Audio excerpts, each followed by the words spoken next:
Chapter 301. I have slackened, I have slackened, I have slackened. As he stared at King Chapman's steady and aloof expression, Thales, who was drenched in cold sweat, suddenly realized this in sorrow. Even though he thought that he had been very vigilant during the past 6 years, and he had also been on tenterhooks under the gazes and whispers of the Northlanders, compared to the days when he was surrounded by danger and was forced to fight with all his might, the prince's current life was still too comfortable and leisurely. At some point in time, even Thales did not realize that he had unknowingly gotten used to this comfortable rhythm. So much so that when he suddenly faced a terrifying and powerful enemy like Chapman Lampard, and in a game that was even more thrilling than the one he faced 6 years ago, he, who had been away from the battlefield for a long time, was at a loss for what to do and what to do. Thales even began to suspect that the reason why Lampard would suddenly and boldly seek him out at this time was to catch the unprepared prince off guard. You know. Across the carriage, King Chapman did not care about the prince's expression. He nodded in satisfaction. It's good that you admit it instead of pretending to be deaf and dumb. There was a dangerous glint in his eyes. Saves me the trouble of field testing the power of this truth. Thales' expression became increasingly unpleasant. It's been 6 years. Thales breathed absent-mindedly. Lampard stood at the highest point of this country. He trained and honed himself to become more experienced and brilliant in his life-and-death battles against the archdukes and vassals. One careless move, and he would lose everything. As for himself, the Prince of Constellation, a guest in name, but a pawn who was actually a hostage, he was imprisoned at the highest point of this famous city by the king's order for a total of 6 years. Under the company and protection of the guards, under the surveillance and isolation of many forces, he spent his days in silence and solitude with his books and servants as his companions. He couldn't get in touch with more people, and he couldn't get further information. He was far away from the most dangerous and complicated games. He was lost and corrupted in the illusion of peace. In a way, Lampard won. He fought for 6 years, and at the same time, he took 6 years from me. Thales clenched his fists. Maybe. There was a voice in Thales' heart calling out to him. Maybe it's time for me to go. He left Dragon Cloud City and returned to, however, Thales raised his head slightly and looked into King Chapman's eyes expressionlessly. Breathe, Thales, breathe. The chess game was not over yet. It was not the time to give up. In fact, the battle had only just begun. Isn't that right, old friend? The familiar sin of hell's river spread through his nerves and blood vessels, spreading through his entire body. It was like the flames of hell, but also like the frost of the northernmost region. It made Thales shudder. Think carefully, Thales. Fear, nervousness, frustration, dismay, bewilderment, and countless other superfluous emotions instantly left him. Thales leaned against the back of his seat, crossed his arms, and furrowed his eyebrows. First of all, Thales thought coldly, Lampard said that the Red Witch did not tell him a single word. Is this true? If it was true, it meant that the king had learned of Dragon Cloud City's greatest secret from another source. He needed confirmation. King Chapman did not panic. He waited thoughtfully for the prince's response, as if everything was under his control. You're not sure either, right? When it comes to this bargaining chip that can overturn Dragon Cloud City and yourself at the same time, that field test and whatnot is just empty talk, Thales said expressionlessly. When did you start suspecting it? There was considerable interest in King Chapman's eyes. From the first day. Thales gritted his teeth lightly. The first day, in other words, triumph, is the token that the King of Renaissance gave to Rikuru. It has a high status and extraordinary significance. Over the years, it symbolizes the Walton family's legacy and Dragon Cloud City's authority. It has always been worn by the successive archdukes of Dragon Cloud City, passed down from generation to generation, and known by all. The king's voice traveled into his ears coldly, and it gave people the illusion that it was not cold. But that night, when my men carried Nuven's corpse away, his finger was empty. Until I saw you put the ring on that girl in the Hall of Heroes. Thales moved slightly. He remembered the confrontation in the hall that year. You suspect that I took the ring in private and put it on Saroma, the prince said softly. That seems a little arbitrary. King Chapman shook his head. No, I don't think that group of former White Blade guards had the guts to desecrate the late king's corpse, nor do I think that they would allow you to take the supreme token that represents the Walton family from Niven's corpse. So, triumph could only have been taken from King Niven's finger when he was still alive and given to his granddaughter. The look in King Chapman's eyes became more and more dangerous. That makes it even more suspicious. Thale's expression froze. He had figured out the key. Lampard's information did not come from the secret room or the Red Witch. This terrifying and ambitious man found this secret on his own. If that's the case, the king snorted coldly. Niven could not have known that he was about to die. Why would he hurriedly take off the ring that represents the Dragon Spear family and secretly hand it to a girl who could not even be trusted by the vassals? Wouldn't it have been better to gather the vassals in public, pass the ring under the watchful eyes of the public, confirm the heir, and use the born king's authority to endorse the Archduke's legacy and pave the way for the Archduchess? Then I thought of you, King Chapman said quietly. You were also in Dragon Cloud City that day when the late king privately passed the Ring of Triumph to his granddaughter. Thale's Jade Star. The prince lowered his head so that the other party could not see his expression clearly. That night, the late king wanted to pass the ring to his granddaughter so that you and the Jade Star family could see it, right? He chose you, Thales. Strangely, there was respect and disdain in King Chapman's voice at the same time. Because of the status of the Jade Star family and the King of Constellation, and also because of the uniqueness you displayed that night, he chose you to be the husband of his granddaughter and the future Archduchess. After his death, with the power of Constellation, you will continue the Dragon Spear family's rule over Dragon Cloud City and protect your wife's family. The prince could hear his heart beating at a constant rate. At that moment, the once familiar thinking pattern returned to Thale's mind. In the conversation just now, he first probed whether I have an engagement with Saroma. Then, he asked about my alliance with King Niven. Both of them, for many years, I have been full of doubts about how this alliance was formed between the two of you, King Chapman said coldly. You were right about one thing. Thales, the heir of Constellation, how could he marry the Archduchess of Dragon Cloud City under the heavy opposition? The king gradually approached Thales' face. The prince could even see his own reflection in the king's eyes. There are two doubtful points. First of all, how could you possibly believe that this fragile alliance would still be effective and profitable in the face of so many obstacles when King Niven's life was nearing its end? Moreover, with a fragile marriage, could Eternal Star City really interfere with Dragon Cloud City's affairs? Secondly, how could King Niven be sure that his actions were not like inviting a wolf into his house, that the alliance he formed would not fall apart after his death? How could he be sure that Constellation would not go back on its word and leave while seizing benefits, or even send the Walton family and Dragon Cloud City to hell just to attack Ekstedt? King Chapman returned to his seat. His domineering words came to an end. Only endless silence and deep thought were left in the carriage. Thales narrowed his eyes slightly. Very well. Lampard's words about not being of the true Walton bloodline did not mean that he knew the whole truth. On that cruel night 6 years ago, what happened in the Hall of Heroes was not as simple as the old king giving his surname to a girl who was not of his bloodline. That night, Alex's pale face appeared in front of Thales' eyes. He shifted his attention back to the king. If that's the case, the only thing Lampard can be sure of is, now, it's up to him to make his own move. In the dark carriage, Thales took a deep breath. A pretty good guess. The Prince of Constellation carefully weighed his words. Every second, he reminded himself of the existence of the enemy he was facing. But it's still missing a link. King Chapman raised his eyebrows.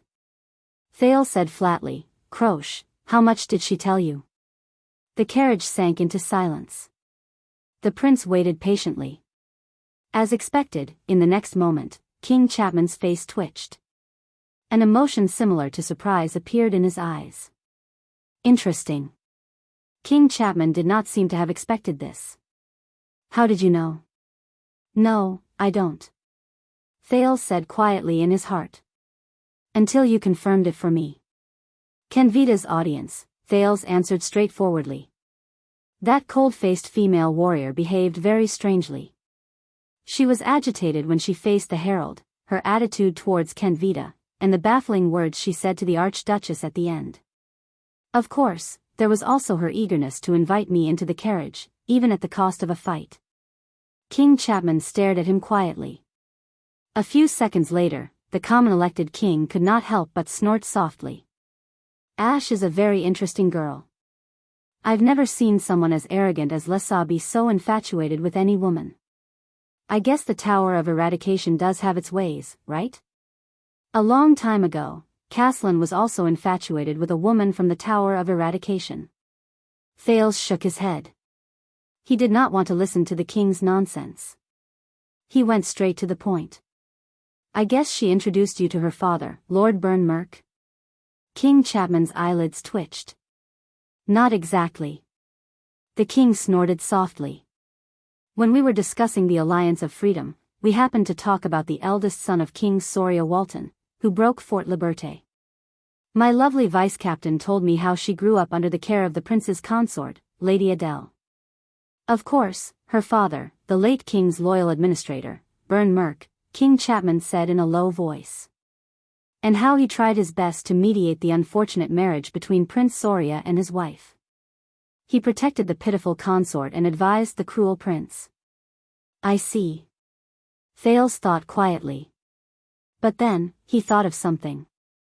That's not right. If Croche knew about it from the beginning, there's no need to wait until, who noticed the problem? The prince asked without batting an eyelid. You can't be sure of anything just based on a little girl's memories. King Chapman was silent for a whole 3 seconds. It was so long that Thales could not help but frown. This time, Chapman Lampard's voice was very soft. It sounded as if it came from afar, but also as if he was afraid of waking up a sleeping baby. It was Harold. Thales was startled. Harold? Wait, he means, the king let out an indecipherable sneer. It sounded sad, but also angry. When Prince Soria was assassinated, my elder brother, Harold Lampard, was the first person to rush to the scene. Of course, the assassin was hidden in his team. Do you remember? King Chapman's voice slowly regained its calmness, as if he was narrating a story about someone else's family. Harold once described the tragedy to me. The prince was covered in blood and collapsed in the carriage. His body was cold, and his personal guard was holding the body of the princess consort. He knelt outside the carriage and looked at the baby girl in her arms, crying her heart out. Thales did not speak. Lampard sneered. Lessa was very interested in this detail.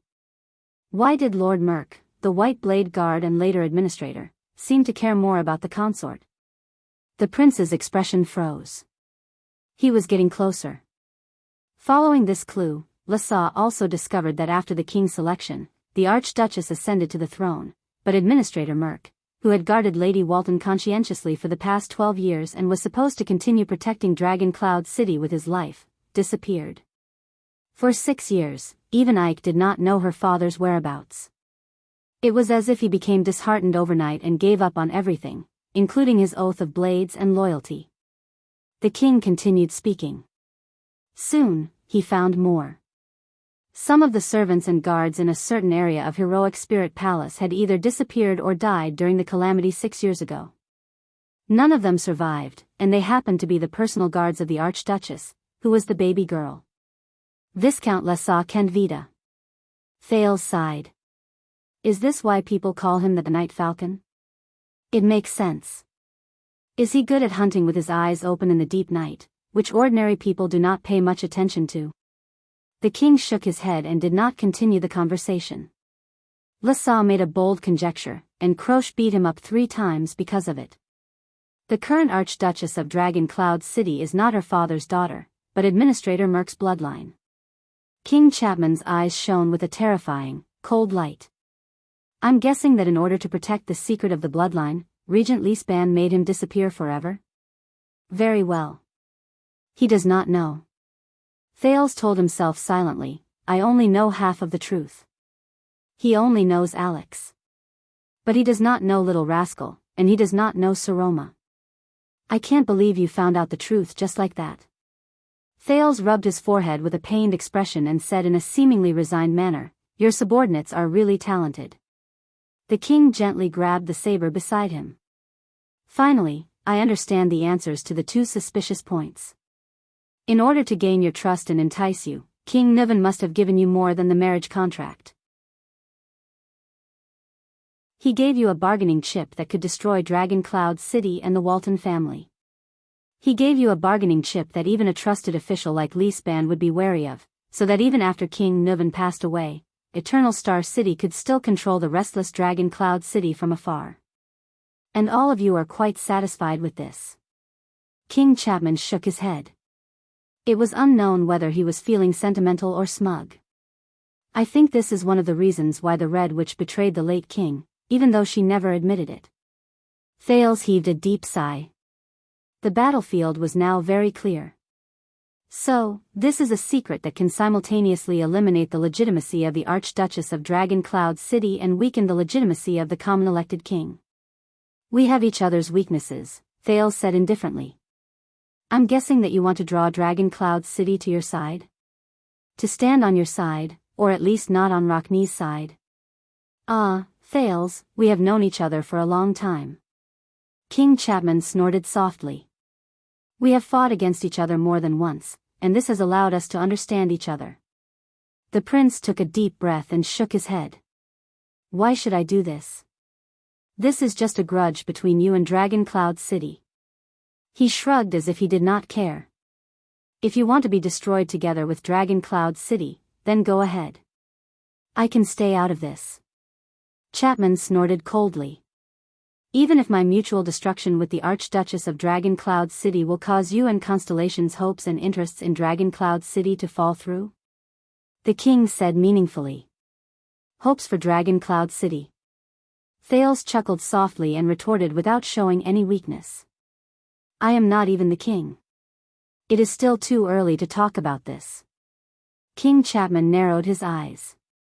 His gaze became thought-provoking. Yes, you are not the king yet, but you have already done so much for Dragon Cloud City. In the next second, the king's tone changed. There was mystery and strangeness in his words at the same time. But what if I say that everything you have done to help the Archduchess ascend to the throne, and everything you have done to maintain in Dragon Cloud City is actually built on a terrifying lie? And everything you think you are infallible is just a joke to pave the way for someone else?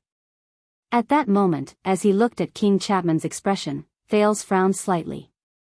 He instinctively felt that something was wrong. What do you mean? The prince subconsciously clenched his fists. A joke to pave the way for someone else?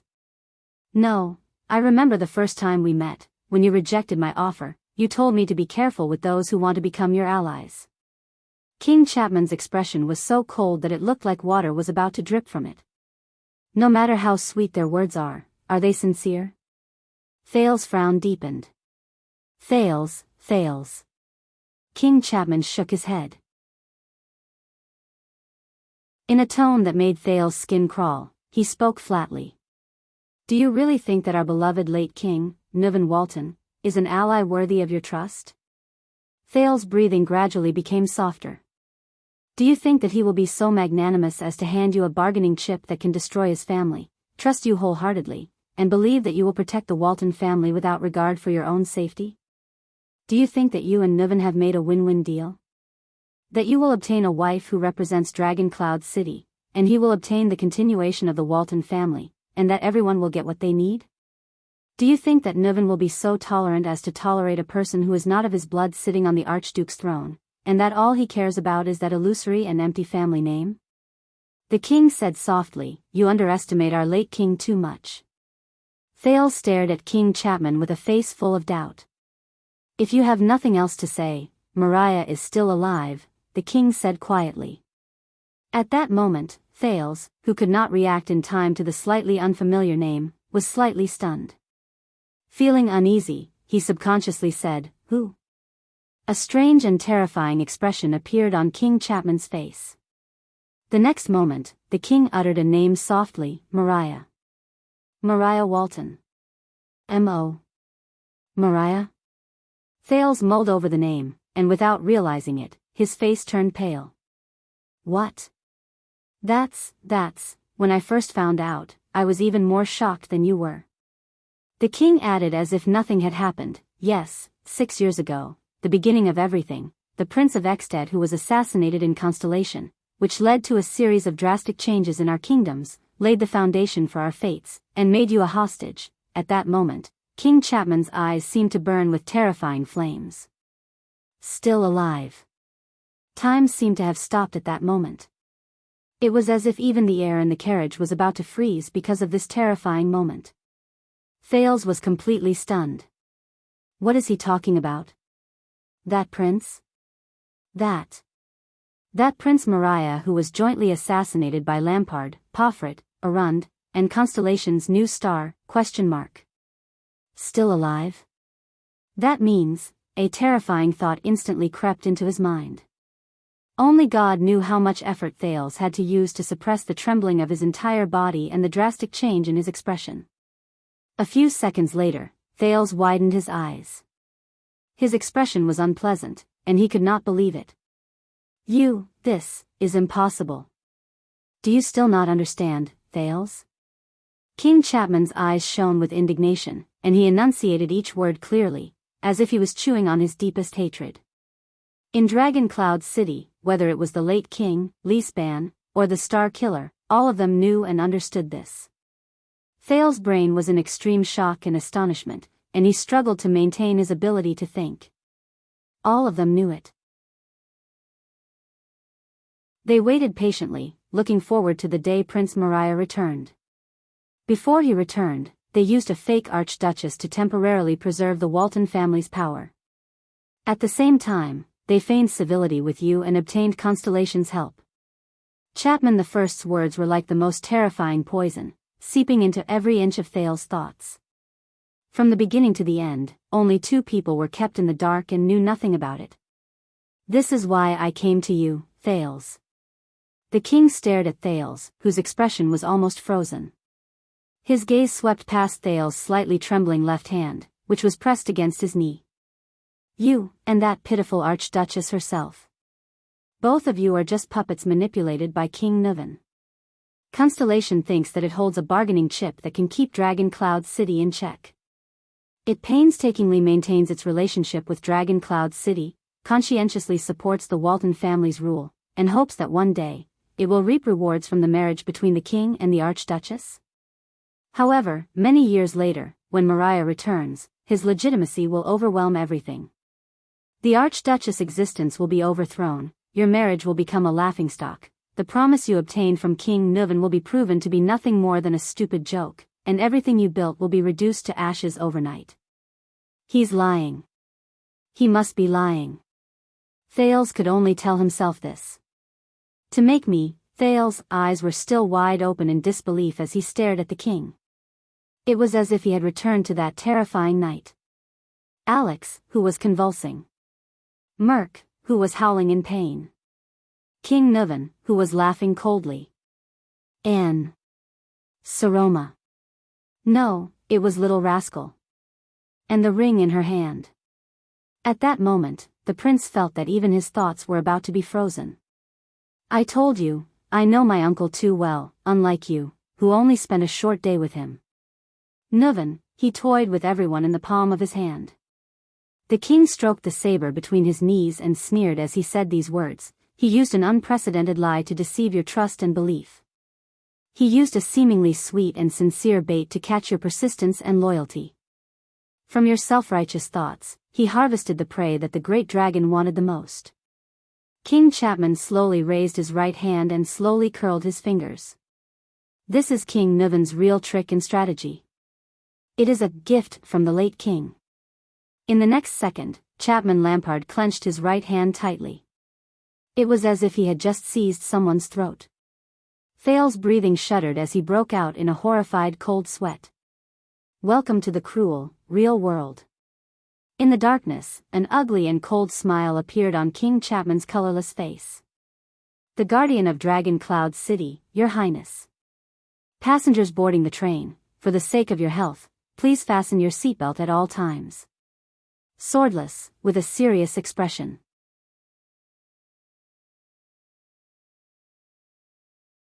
Chapter 302. He remembered. Thales stared fixedly at the floor under his feet.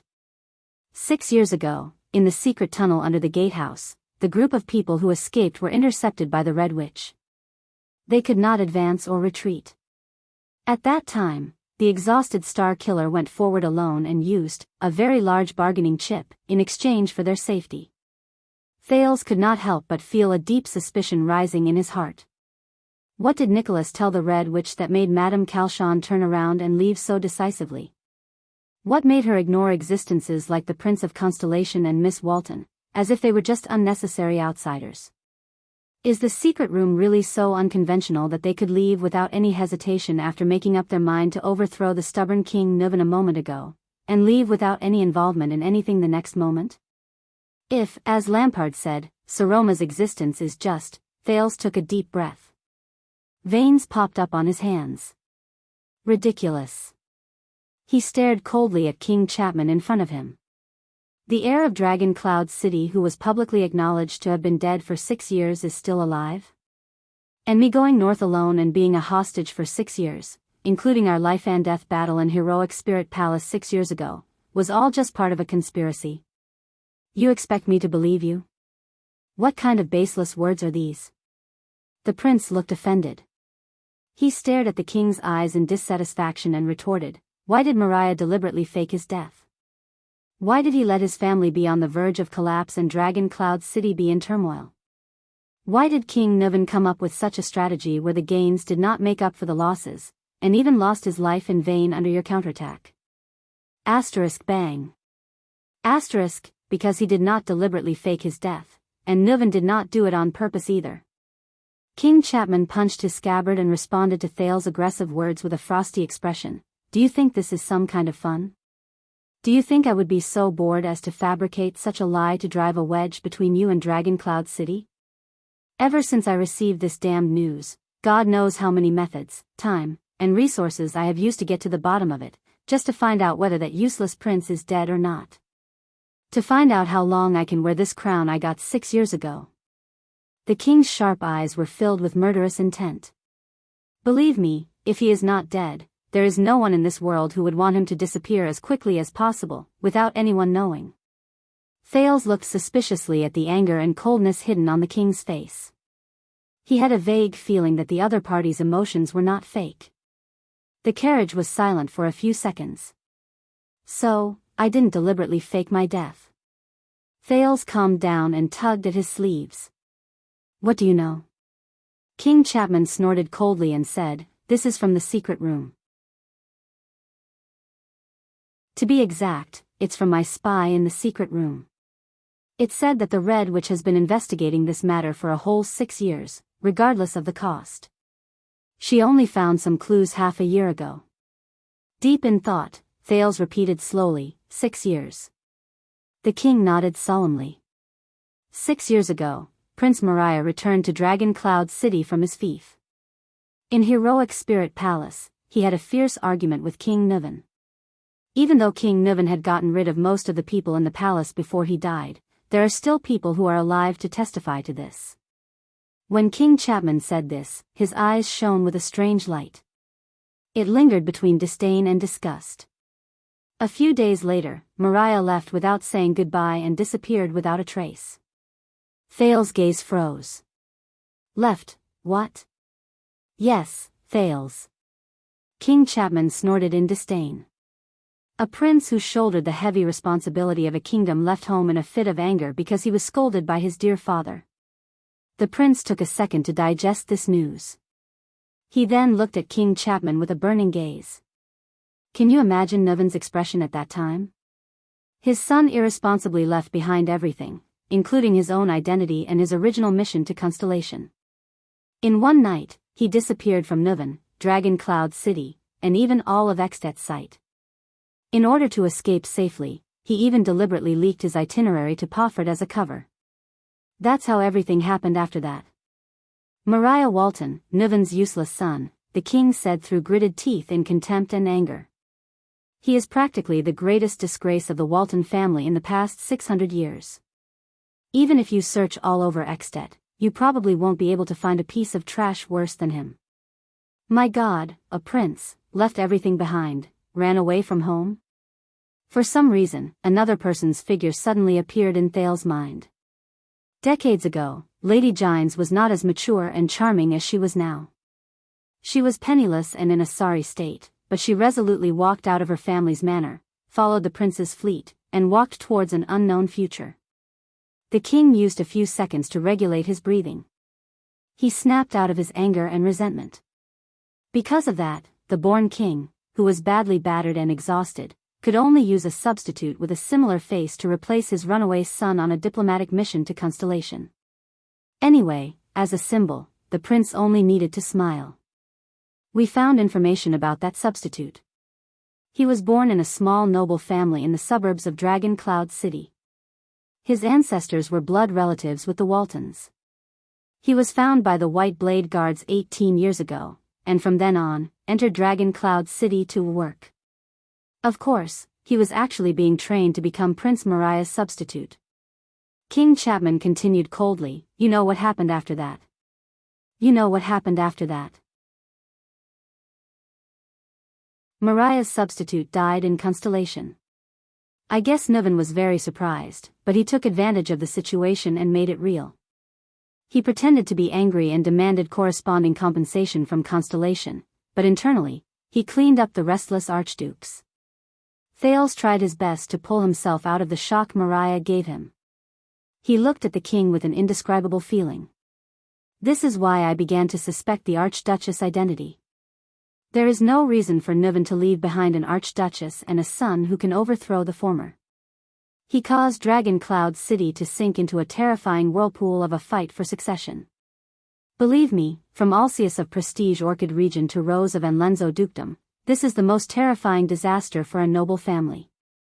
Of course, his biggest surprise should be you, Thales.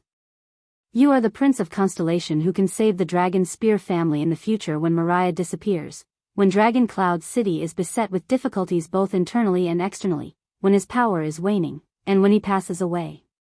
An excellent tool. The king stared at Thales with a complicated gaze, as though the prince before him was an object. Just like that, Nuvan used a fake Archduchess to trap you in Constellation, stabilized the Walton family's rule in Dragon Cloud City, and allowed the Dragon Spear family to live through the years when the born king was not around. At the same time, he hid the biggest secret from all of you. Perhaps one day, Leesban or the Star Killer will welcome back Mariah, who is tired of playing outside. Dragon Cloud City will return to the Waltons' hands, and all of Constellation's schemes will fail. King Chapman ended his speech and stared at Thales quietly. Thales did not say a word. His eyebrows furrowed as he pondered in silence for nearly 2 minutes. How could this be?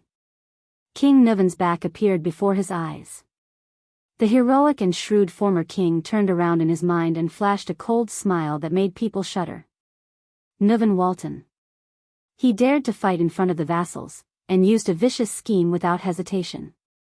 He could poison a young girl to death without batting an eyelid, and put the family's inheritance in his and little rascal's hands without a care. And now, Nuvan, the born king. What kind of person are you?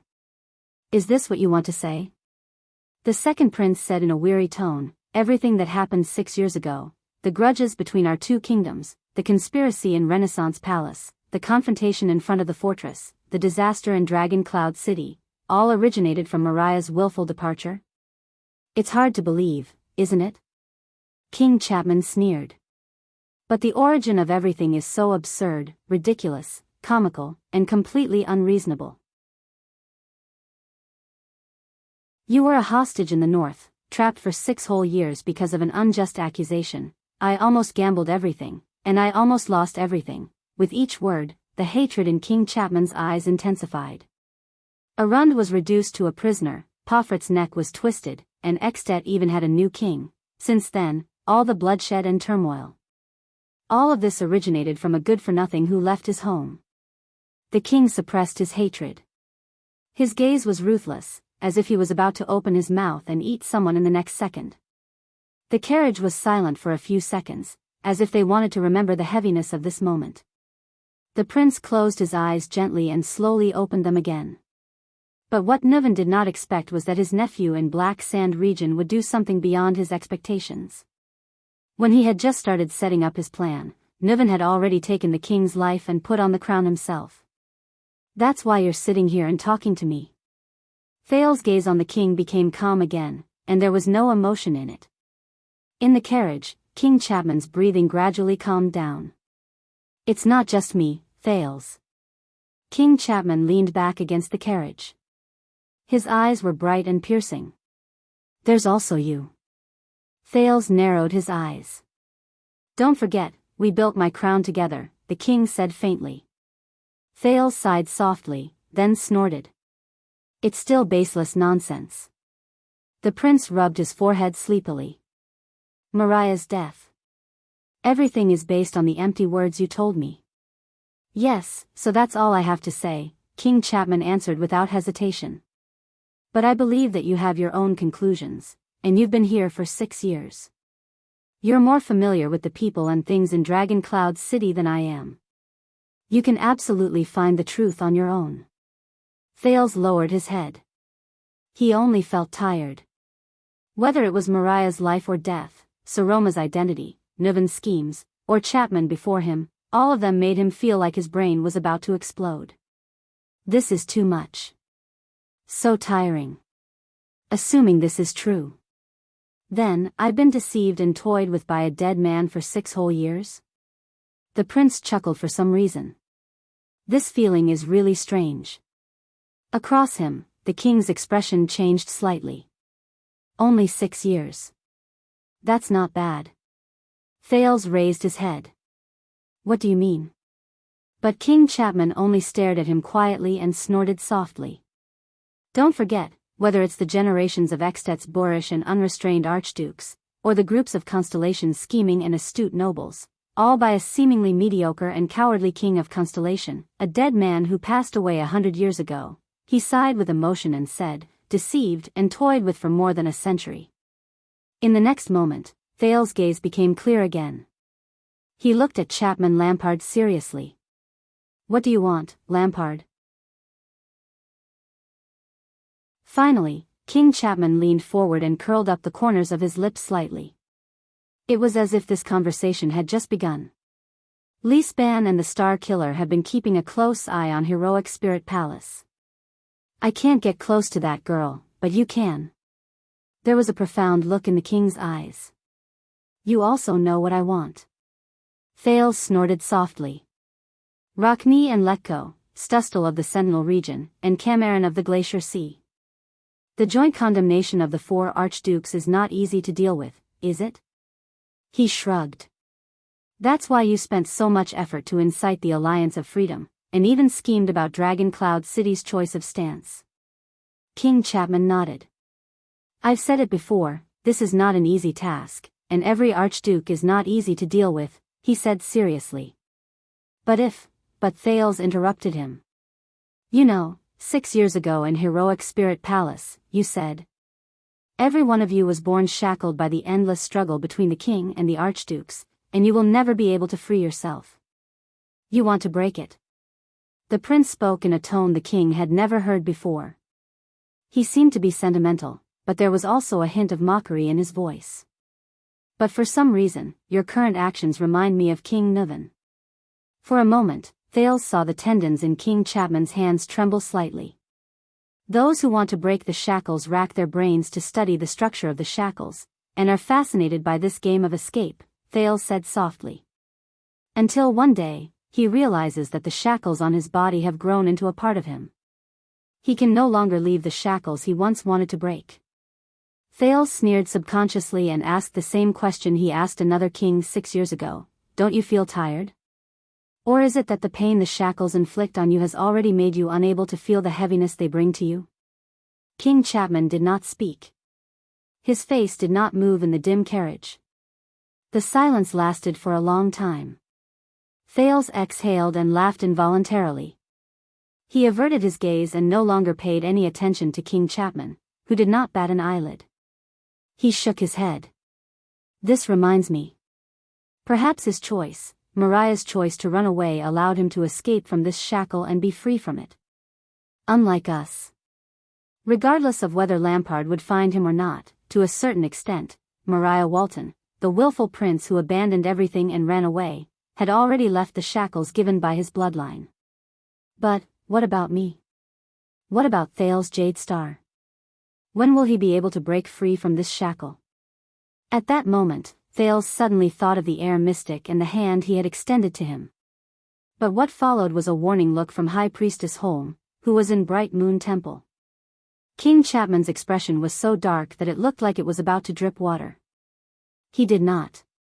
A few seconds later, the king gritted his teeth and tightened his grip on his scabbard.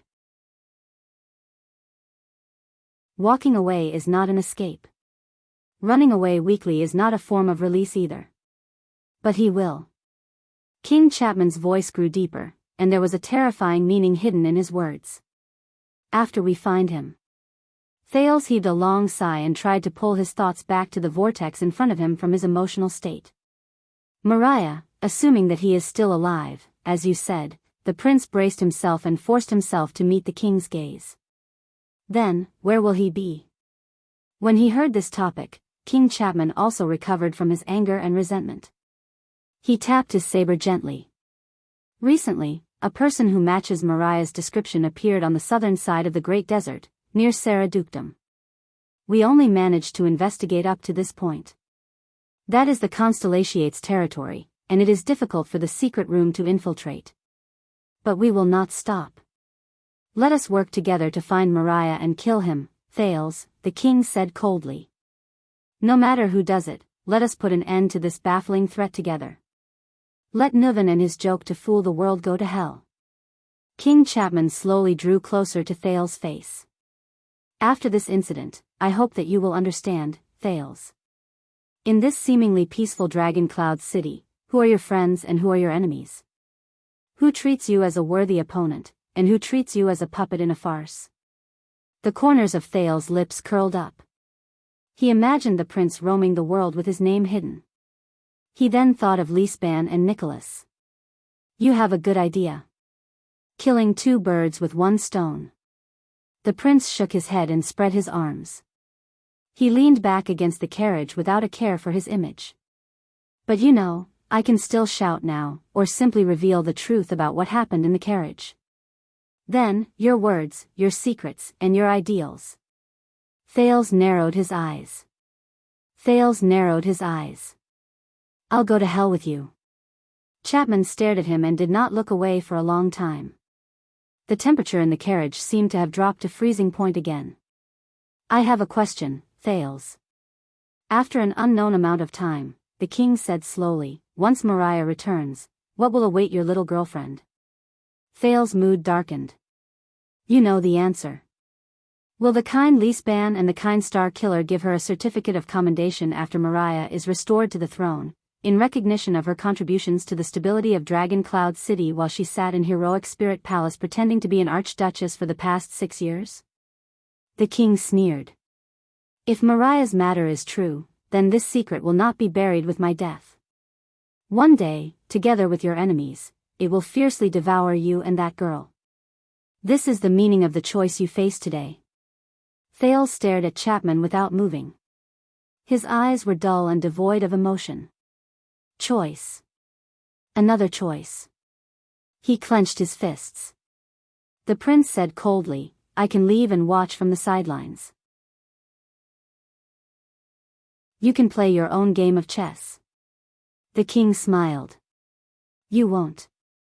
You're different from a lot of people, Thales. King Chapman shook his head confidently. His gaze was like a sword that pierced straight into Thales' heart. As long as you have the ability, the strength, and the belief, you won't leave without doing anything and leave a hell behind you.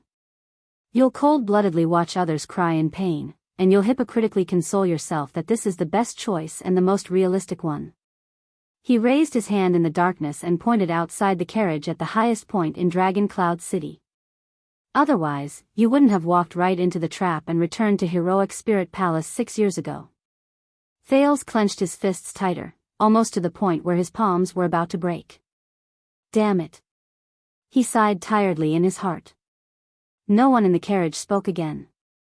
The silence lasted for a long time. It felt like a century had passed. If you have nothing else to say, then so be it. Thales shook his head with a gloomy expression. I'm tired. Of course. King Chapman, who was watching him quietly, nodded casually, as if they were not enemies at all. If, you know where to find me.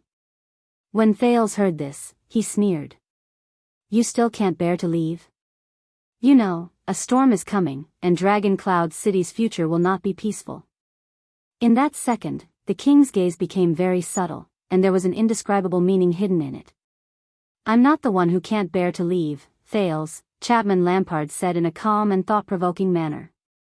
Just as you said, a storm is coming. Thales frowned.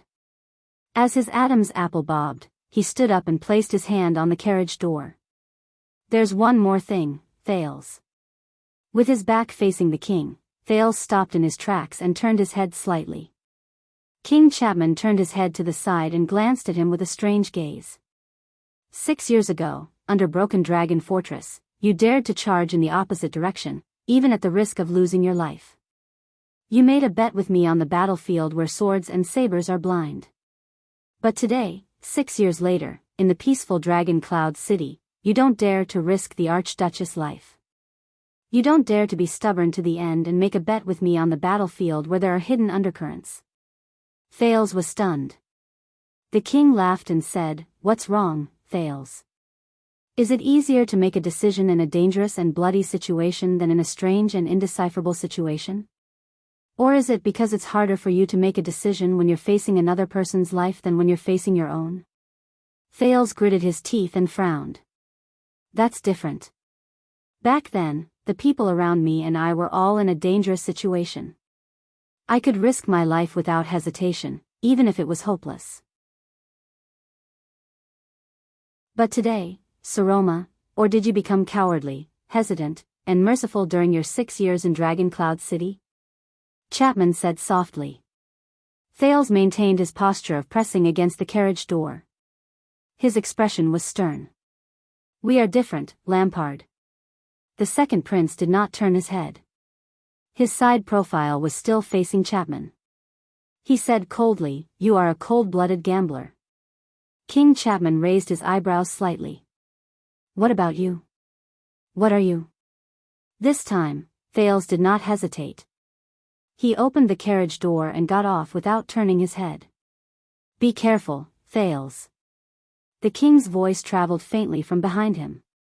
When your enemies smell your weakness, *bang. Thales closed the carriage door without hesitation and shut the words behind him inside the carriage. He had heard enough today. There was no need for his emotions to be shaken. Besides, weakness, the prince remembered the Black Prophet's terrifying appearance and his heart tightened. In the carriage, King Chapman stared at the carriage door that was slammed shut with a complicated gaze. He lowered his head to inspect his scabbard and said the second half of his sentence in a seemingly unconcerned manner. They won't let you off so easily. I've spent the past 4 days without updating the novel on revising the first few chapters. If you're interested, you can go back and download the first few chapters again.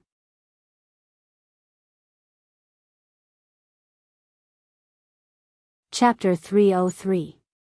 While Thales watched the people from Black Sand region leave amidst Waya's grumbles, the hurried sound of horse hooves rang out behind him.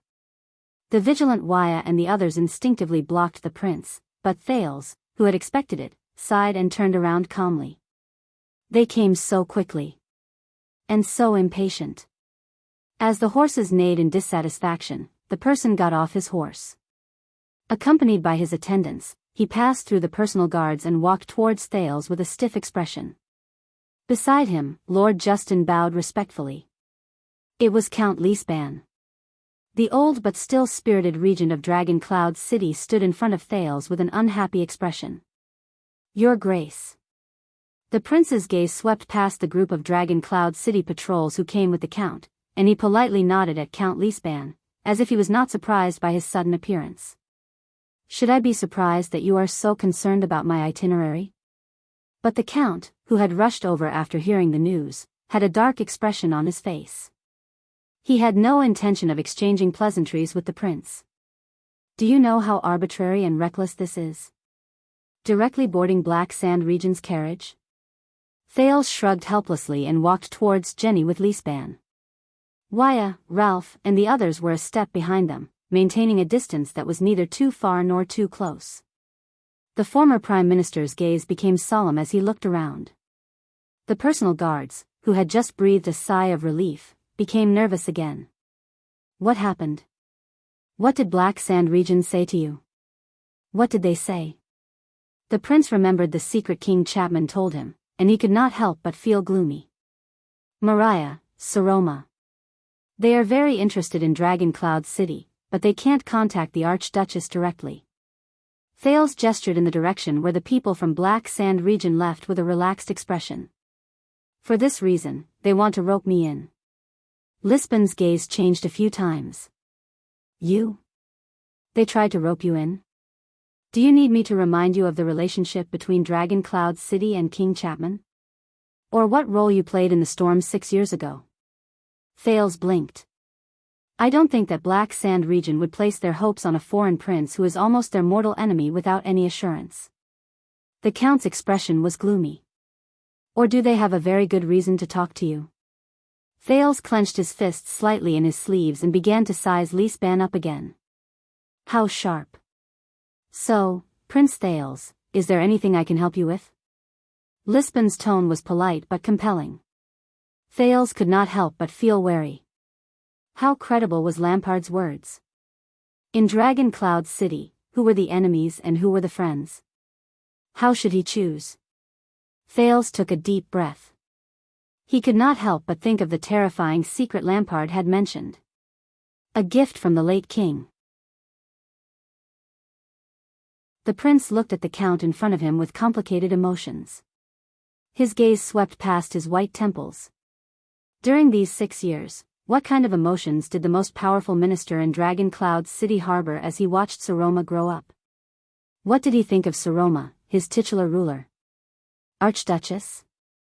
The wife of the future Grand Duke? An inexperienced little girl? Or, yeah. The prince sighed slightly. They gave me a very convincing reason. The count listened attentively. Thales raised his head and said without batting an eyelid, they said that as long as I can help them, King Chapman will personally give the order. The prince paused for a moment before he said softly, let me return to my country. In that second, the old regent's gaze froze on Thales' face. Thales forced a smile and spread his hands. Is that so? Interesting. After pausing for a few seconds, the count pursed his lips. His tone was thought-provoking. Then, how did you answer? Thales stood in front of Jenny and looked at the girl's joyful expression. He was deep in thought. I need to think about it, Thales answered very slowly. This is my answer. Lisban did not speak.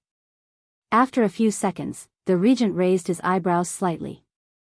You know that you are in Dragon Cloud City. Thales nodded. I know. Lisban looked at him with a piercing gaze. You also know that the Archduchess is protecting you. Thales took a deep breath. I know.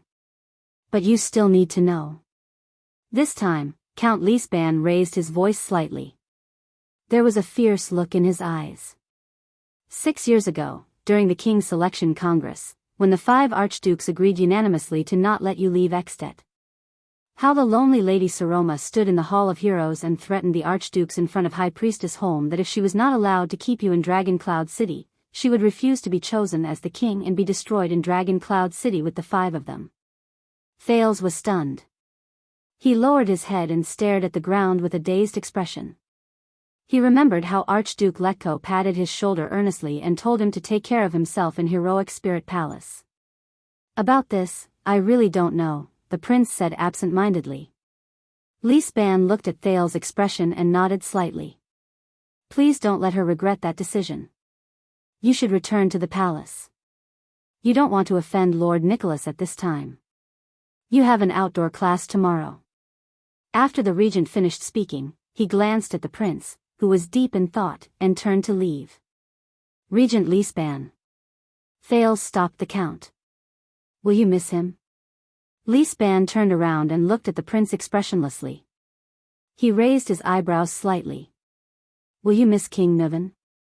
Thales added. You know, the born king, the real tough guy from the Walton family.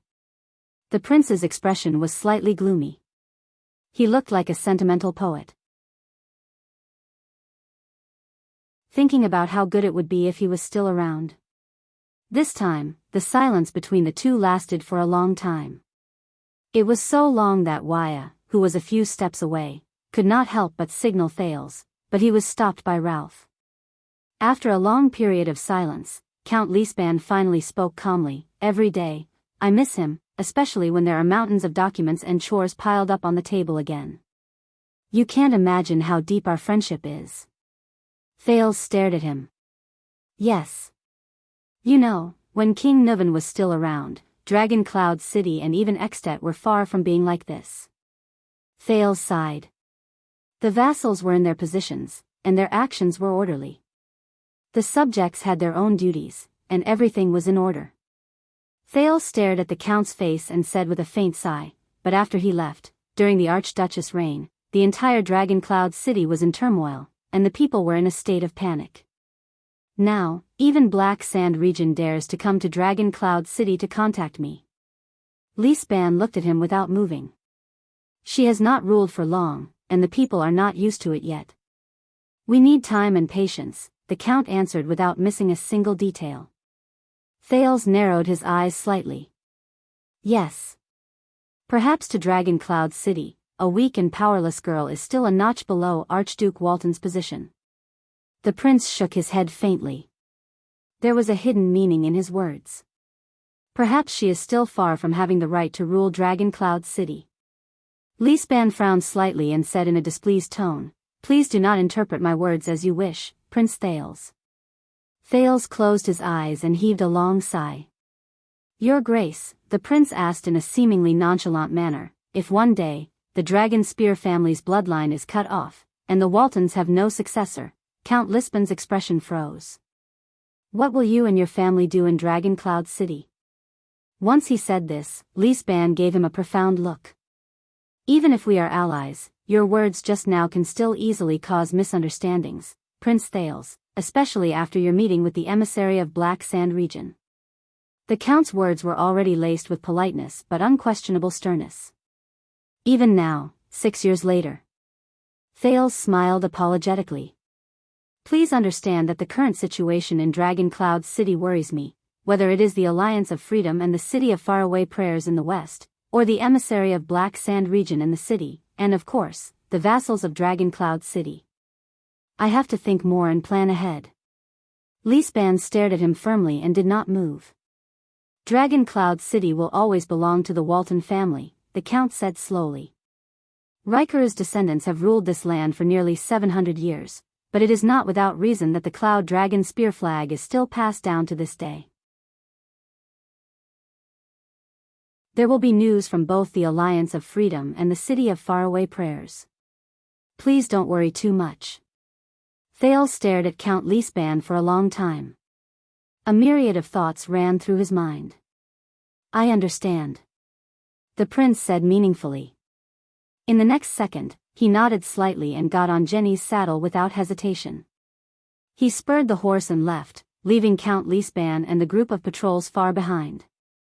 After entering the first gatehouse, Thales was not surprised to see Nicholas at the palace gate. However, the Star Killer only cast him a glance from afar before he turned around and dismissed the Archduchess guards, who had just gathered together, as if they were facing a great enemy. He then turned around and left. The prince frowned. Thales did not fall asleep that night. For the first time, he felt that the walls and floor tiles of Dragon Cloud City were exceptionally hard, and his back hurt when he knocked against them. Let me sum it up. In the Archduchess' study room, Merrill Hicks, the old crow, sat in his favorite seat. Just like before, he neither used a book nor a pen. He only leaned on a walking stick, smiled shakily, and nodded gently at his two students. Thales rested his chin on one hand and looked at Hicks in a seemingly serious manner. My dear Saroma has given us many interesting and powerful explanations about how the joint ruling pledge was formed. For example, why Nuvan I, who was the most powerful, was willing to compromise. The most powerful, Nuvan, what is that terrifying old king thinking?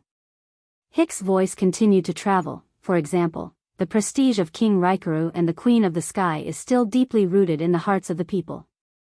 Raikaru's descendants, prestige, in Dragon Cloud City, how much prestige does Saroma need to have in order to stabilize her rule?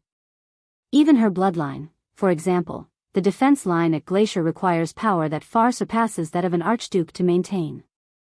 An archduke, how will the game between the archdukes affect Saroma's rule?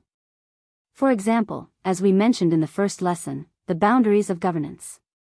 If we do not maintain the system in which the major vassals open up their own territories and govern themselves, Extet will find it difficult to maintain and protect this vast territory that stretches from West Billow to Northland, across the four great ancient provinces, and is second only to the ancient empire, the boundaries of governance. At this moment, Thales felt a pain in his ribs.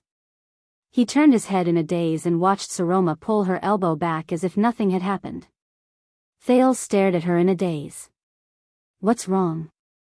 I'm sorry, I have to repeat myself. Hicks stared straight at the Prince of Constellation. The old crow said with a smile, do you have anything else to add about the achievement of the joint ruling pledge, Thales? Thales snapped out of his daze.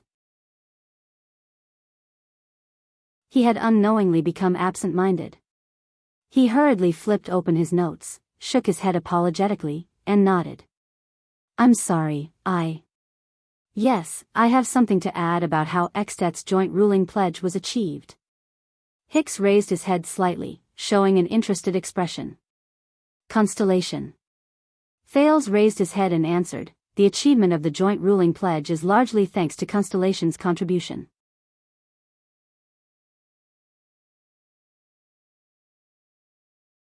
Chapter 304. Thales raised his head and took a deep breath.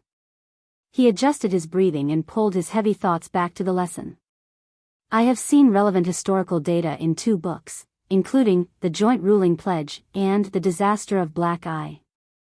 Compared to the endless chaos in Extet after Raikaru's death, Constellation's warlike Black Eye John Jadestar I successfully inherited the King of Renaissance's army and territory, and obtained the loyalty of the vassals. Hicks and Saroma listened to him attentively, but only Thales himself knew that even now, his mind was still preoccupied. He was only reading the notes and reading from the book. In less than a year, Black Eye almost unified the South and completed what the King of Renaissance did not finish. He took over Blade Edge Hill and part of the coastal area, which is today's South Coast Hill, and Constellation became more and more powerful. Thales thought about the disdain on Putre's face when Nicholas showed off the joint ruling pledge to them when they first arrived in Extet, and his explanation. At this stage, because the peace treaty between Raikaru and Tormund was invalid, and because the suzerains in Extet were in conflict with each other and had endless internal strife, Constellation began to take the opportunity to expand northward. When the Arund family of Constellation and the Tannen family of Northland had a conflict over the ownership of Overwatch City, John Black Eye gathered an unprecedented Constellation army to the north. 2 days after the Black Eye marched into Overwatch City, Nuvan Walton, the Smiler of Dragon Cloud City, who was also the first Nuvan, made a proposal. With the help of the Queen of the Sky, he mediated the conflict between Prestige Orchid Region and the City of Faraway Prayers. The 10 suzerains gathered in front of Raikaru's tombstone, and the joint ruling pledge was signed.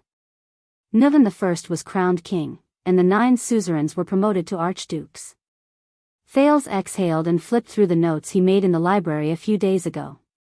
So, to a certain extent, I believe that it was the threat from the newly rising constellation that made the 10 suzerains, who were in conflict with each other, compromise, and work together to fight against the enemy. What happened after that is the proof. In response, the Tannen family asked for help from Nuvan I in the name of the joint ruling pledge. Even though the archdukes were still in conflict, with the power of the pledge, the smiler, Nuvan still gathered the army and vassals he wanted. A great war broke out with Constellation's army around Overwatch City, forcing John Black Eye, who originally had the upper hand, to give up on the idea of advancing northward, and turned westward to attack Western Desert. That was the first time the joint ruling pledge came into effect. It was also the first time Extet waged war against Constellation in the name of the kingdom. To a certain extent, it was also the first time Extet intimidated the Western Peninsula. No one could imagine that after the Battle of Eradication, other than facing the calamities, which other force could mobilize such a large military force. Hicks rolled his eyes and seemed to be deep in thought. Thales sighed. So, back to the main topic. Constellation's strength and rise to power also contributed to the joint ruling pledge, and the unification of the strongest country in the Western Peninsula to a large extent. It allowed the 10 archdukes to temporarily set aside their differences, and created the system that this country would follow in the future. In other words, Saroma asked curiously, Constellation wanted to seize the opportunity to attack Northland, but in the end, it helped to unify Extet? Yes. Thales nodded. In this case, not only did Black-Eye John's plan to launch a war and invade Extet from the north fail, it also strengthened the kingdom of the Great Dragon. When Thales finished speaking, he realized that Saroma was already staring at him with starry eyes. He could not help but cough. Hicks laughed out loud. Starting from the joint ruling pledge, we seem to have found an even more interesting topic. You want to weaken a certain person or a certain country, but you intend to crush the other party's fist, and instead help the other party. The old crow sighed slightly and spoke in another language. There's a phrase in the Far East called overreaching oneself. Are there any more examples? Thales narrowed his eyes. Of course. Unknowingly, his attention was attracted. He lowered his head and flipped through his notes. It's still Constellation and Extet, but in reverse. The virtuous king, Mindes III's reform. At that moment, Hicks' gaze froze slightly. During the Fourth Peninsular War, Extet's pressure and destruction on Constellation left behind a land of devastation, but it also left behind a blank space and an opportunity.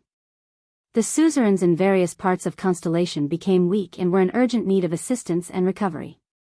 They scrambled to seek help from Eternal Star City, which made the obstacles the king faced unprecedentedly small. Mindes III was able to promote his officials on a blank piece of paper, create his system, borrow money and levy taxes without any qualms, and appease the nobles' dissatisfaction with a very small price.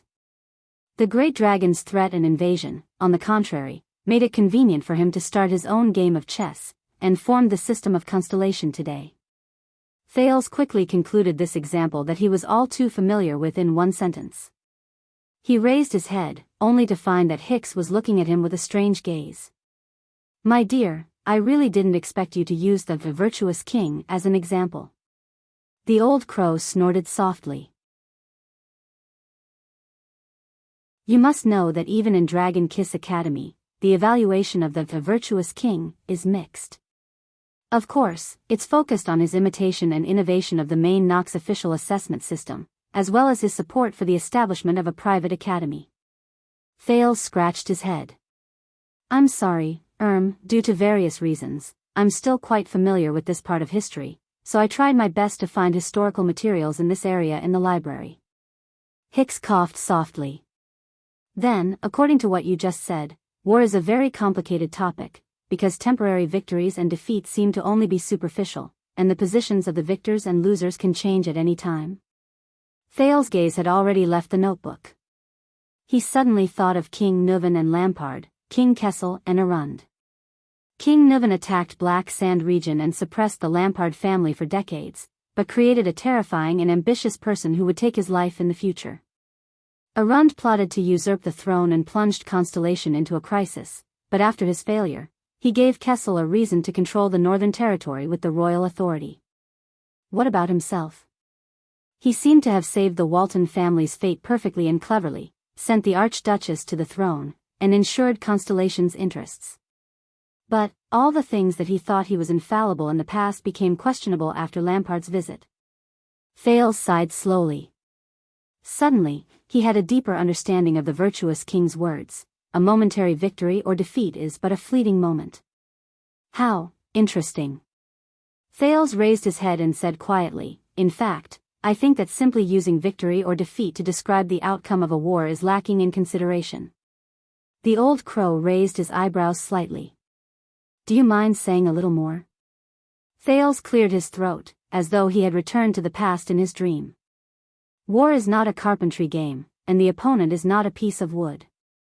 If something protrudes here, you just hit it with a hammer, and it will behave. No. Thales muttered to himself for a while. He continued, war is the gathering of many factors, and it is also the interaction of two parties or even many parties. The wood you hammer may become fragile, or it may become tighter, or it may become harder, or it may become rougher and harder to touch. But it is not determined by whether you hit it with a hammer or not. It depends on the conditions and factors of countless wars, as well as our perspective of observation. Hicks encouraged him to continue speaking with his gaze. Thales sucked in a breath.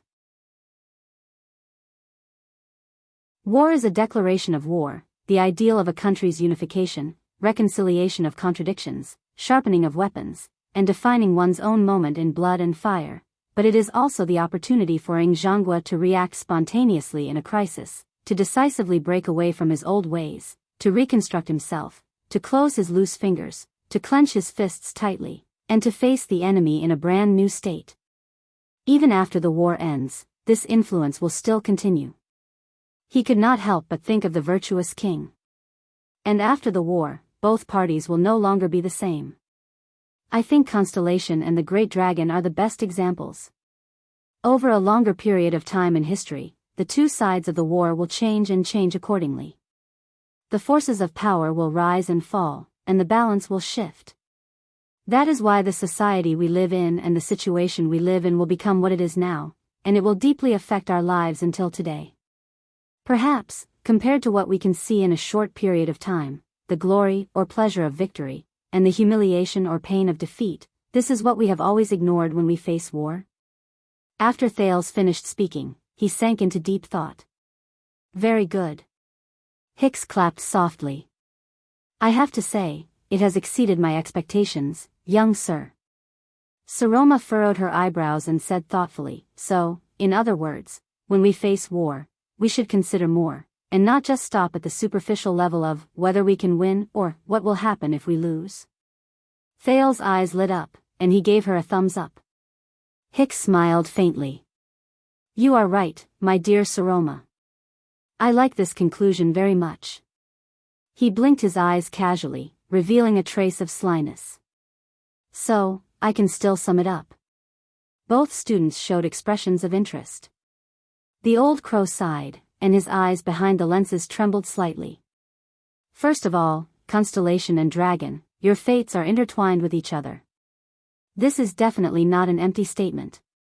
Be it in the past, present, or future, you have long been entangled together and are inseparable from each other for hundreds of years.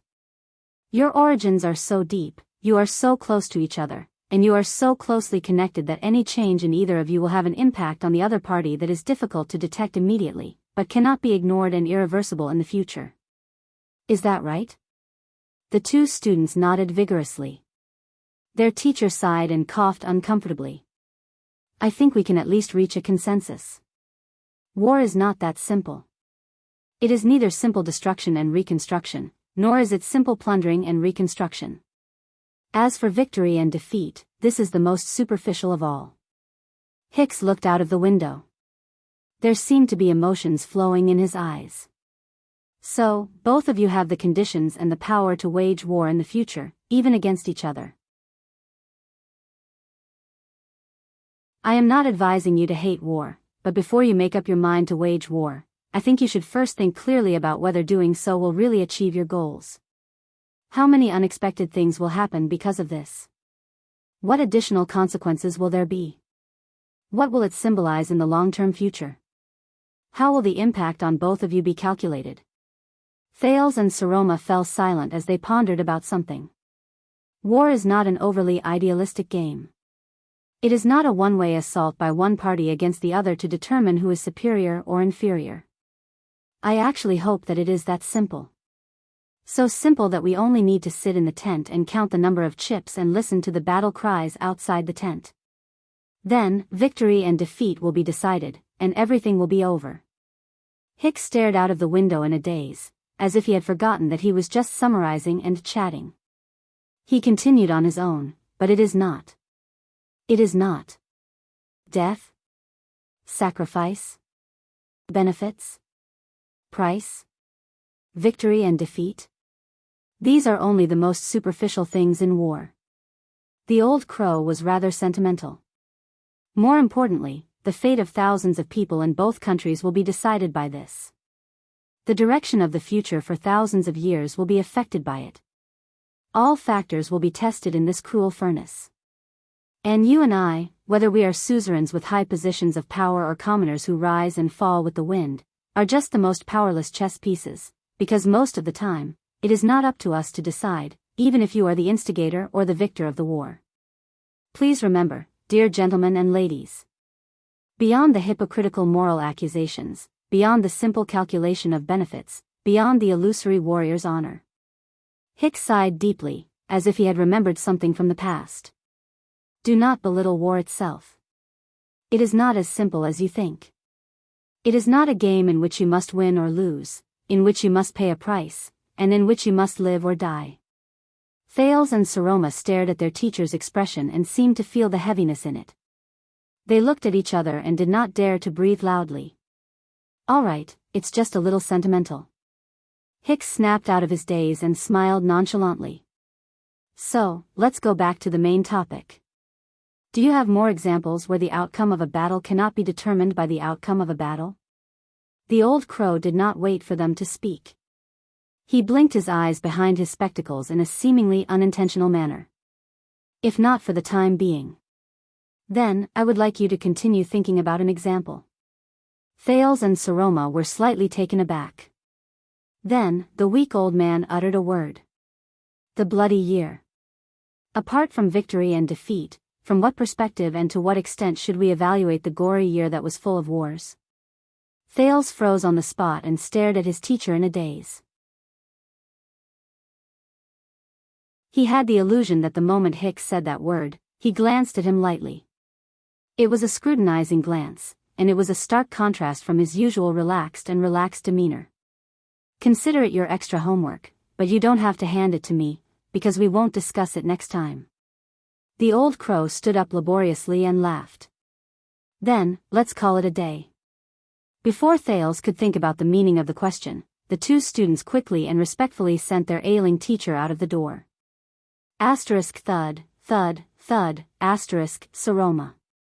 As he watched his teacher leave, Thales shook off the shadow in his mind and said to Saroma in the most solemn tone, "Listen." Saroma, who was tidying up her notes, was slightly startled. What's wrong? The prince's face was solemn. He took a deep breath and stared into Saroma's eyes with an exceptionally serious expression. The girl felt uneasy as she stared at him. Today, after the outdoor class, it will be around dinner time. Thales clenched his fists. Recalling what he saw and heard yesterday, he became even more nervous. I have something very, very, very important to tell you. His tone was unprecedentedly serious. Saroma stared at him in a daze, as if she was not used to the prince being so serious. Very important?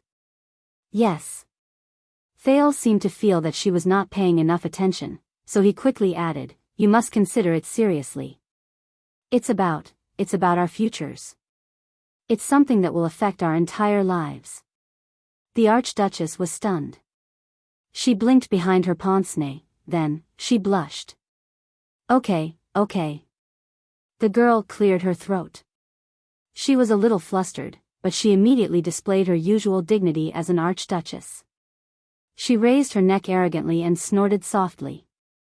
"I hope you'll be on time, Your Highness." Without waiting for Thales to react, in the next second, Saroma made a standard dance step and left the study room with a whoosh. Huh? Why did she run away without even putting away her books? Thales stared at her back, puzzled. He stared at the tips of her red ears. And, why did she? In the next second, Thales suddenly remembered something. The prince was shocked. He stood up abruptly, extended his right hand, and chased after her with a strange expression. Hey, aren't you thinking too much again, little rascal? On the other side of Heroic Spirit Palace. Hicks walked further and further away with his walking stick.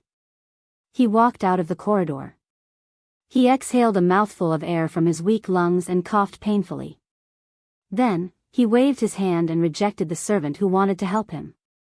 Thank you, but I'm not that old, asterisk clatter, clatter, clatter, asterisk. Hicks looked at the gradually fading Northland scenery outside the window and recalled the conversation just now. His relaxed and playful expression disappeared, and he became serious. Even though he's very smart, even though he has those eyes. But he's not like his father. The old crow sighed with a sentimental expression and muttered in a low voice, and he's not like you either. Hicks curled up the corner of his mouth and looked at the sky outside the window. He shook his head in amusement. What do you think, Thurin? The old man walked out of the corridor of Heroic Spirit Palace alone with a hunched back and a limp.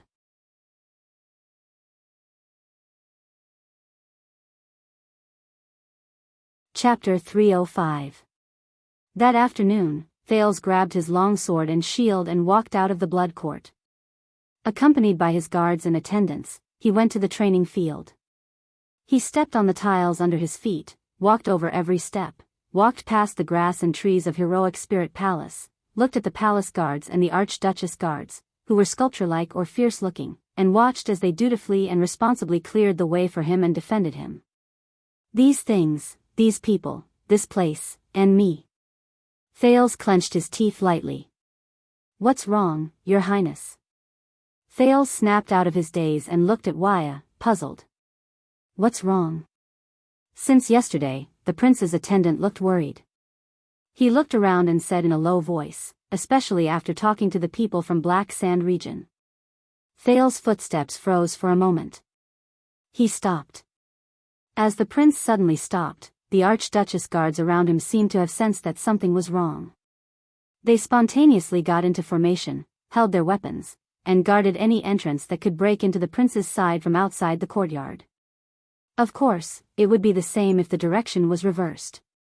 Your Highness? Lord Justin's question came from among the guards. Thales frowned. The omnipresent guards used to make him feel at ease, but now, after the upheaval 6 years ago, he had never felt that the current scene was so glaring and out of place. Thales raised his hand and said loudly, "Just a moment, my lord. Say a few words." In the distance, Lord Justin waved his hand, and the atmosphere around him relaxed a little. The prince turned his head and forced a smile at Waya. Is it that obvious? Looks like I still need to practice more. Beside Waya, Ralph let out an indecipherable snort and made a gesture. It's all right. Thales raised his eyebrows and nodded. Then I'm relieved. Waya watched the exchange between the two and sighed. Others may not be able to see it, but, he frowned and looked at the prince worriedly. He did not continue speaking. Thales smiled helplessly. Waya, Madeira. The prince called out their names and propped his long sword on the ground. He sighed and said, "Have you experienced this before? You wake up one day and suddenly realize that the allies you have been with for a long time might all be your enemies." Waya froze for a moment. He then looked around sharply. On the other hand, Ralph snorted coldly and signed. "Look at my legs." When Thales saw the hatred in the Phantom Wind follower's eyes, he could not help but frown. "Relax, Madeira." He shook his head. "You've made your choice. You don't have to live for the past." Ralph did not say anything. He only stared at him. "Your current state worries me very much, Your Highness." Waya's expression became more and more unpleasant. "If we could share your burdens, Waya," Thales interrupted him. The prince flashed a bitter but leisurely smile. I remember you saying that we should treat every farewell as our final farewell so that we won't miss out on our lives, right? Waya nodded slightly. From my teacher. She is a person worthy of respect. Yes. Thales mulled over this sentence and snickered. He put on a rather approving expression. Life is wonderful. You really shouldn't miss it. The attendant and the phantom wind follower were stunned. En putre? The prince asked calmly. Waya frowned.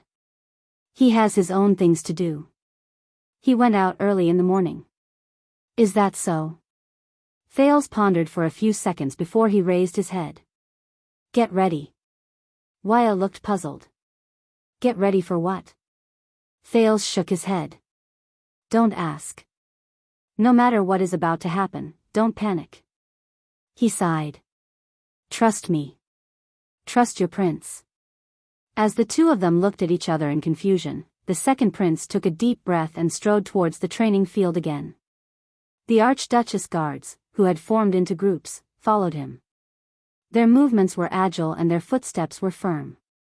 On the training field, Nicholas, who was dressed in neat military attire, raised the axe in his hand and cast a sidelong glance at Thales, who had just arrived.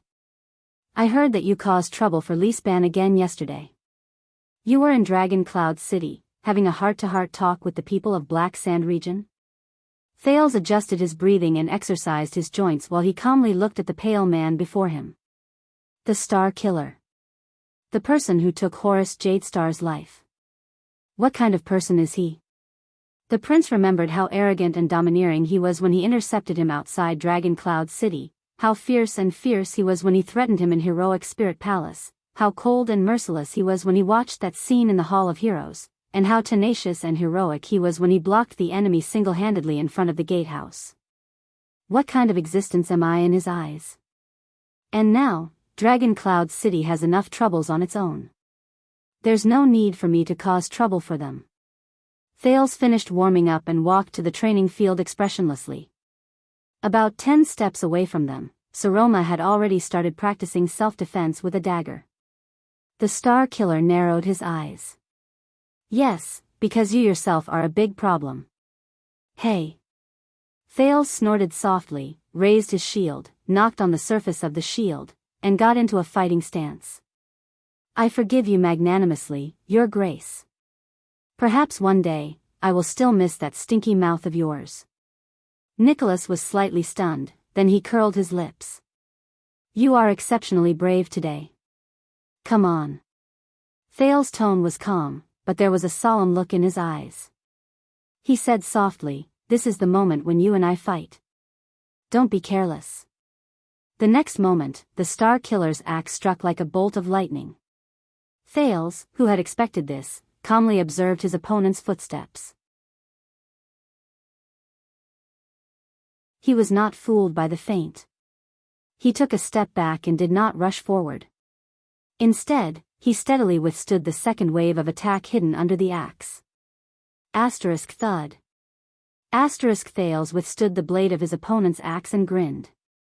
Ha, as long as I understand the pattern, it's not that difficult to dodge your strange movements. Ugh. As the prince grunted, Nicholas nonchalantly withdrew his axe handle. You're dead. It's the power of eradication again. Soaked in cold sweat, Thales gritted his teeth and held his breath as he spat out 2 words. How cunning. Pay attention to your footsteps. Nicholas swung his single-edged axe and answered coldly, I haven't used the twist of fate yet. This is just the appetizer. The power of eradication is not only a life-saving straw for a moment, it can also shape a person's fighting style over a long period of time. Thales covered his abdomen with a pained expression and retreated. Is this your style? Fluttering around and making unpredictable movements? This is the only one in Northland. There was a hint of arrogance in Nicholas' voice.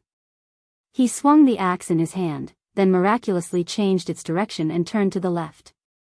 It circled around Thales' wrist and was firmly caught by its master. You should feel honored, because most of the people who have seen it are dead. Thales exhaled to relieve the pain in his abdomen. He frowned and looked at Nicholas, then forced an unpleasant smile. So, former captain of King Nuvan's personal guards, commander of the White Blade Guards. Even in battle, you're very good at acting and are used to deceiving people, right?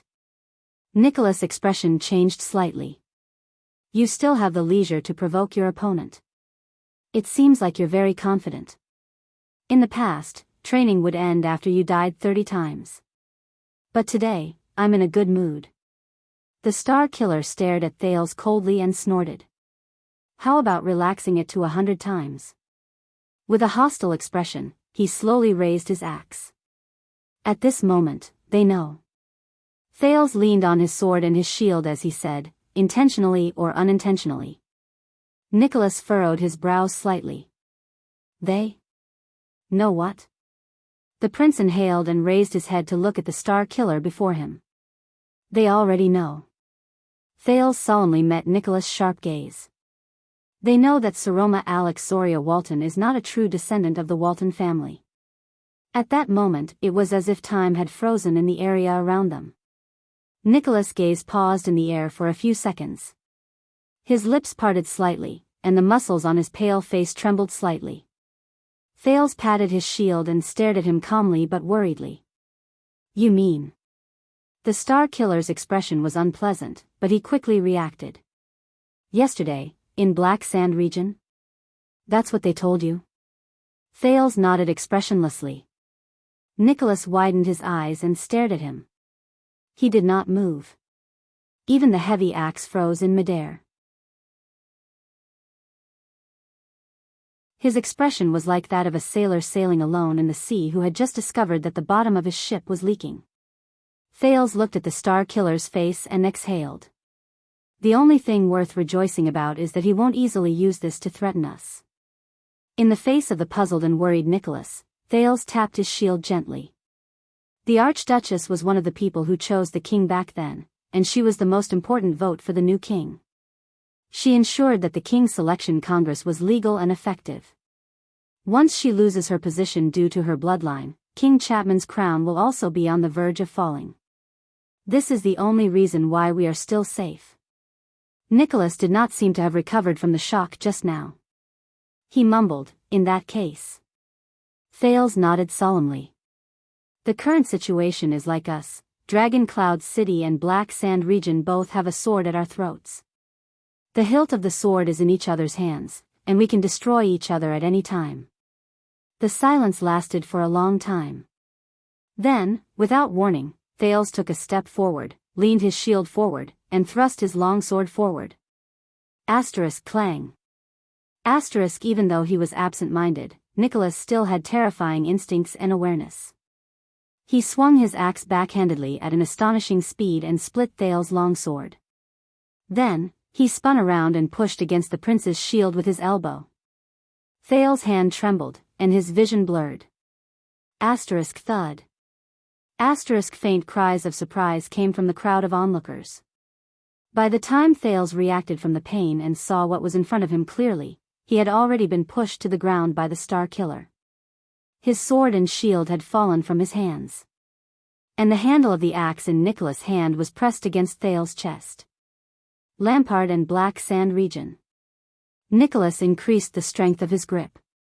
He gritted his teeth and moved closer to Thales' ear. How did they find out? Thales' face contorted. He used all his strength to move his throat out of the range of the axe handle. Ken Vita mentioned the secret room, the prince said through his teeth laboriously. I'm guessing that Madame Calchon hasn't been idle these past few years, asterisk thud. Asterisk Nicholas coldly punched the floor beside Thales' ear and used the momentum to climb up from his body. How is this possible? Nicholas frowned and extended his hand towards Thales, who was panting non-stop on the ground. Thales panted a few times, but he still stared at the Star Killer's face. You know. Back then, you knew very well that the Red Witch knew this secret. But your reaction was how is this possible? The suspicion in his heart grew stronger.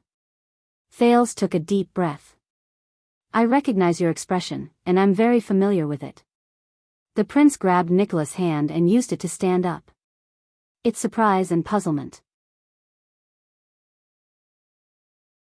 Thales patted the dust off his body, turned his head, and said solemnly, "But it's not worry and nervousness. You seem to be full of confidence and not worried at all, Lord Nicholas." Nicholas' breathing paused for a moment. "What are you talking about?" "You remind me of 6 years ago, Lord Nicholas." Thales repeatedly addressed the Star Killer by his official title. Without realizing it, the solemn atmosphere became tense again.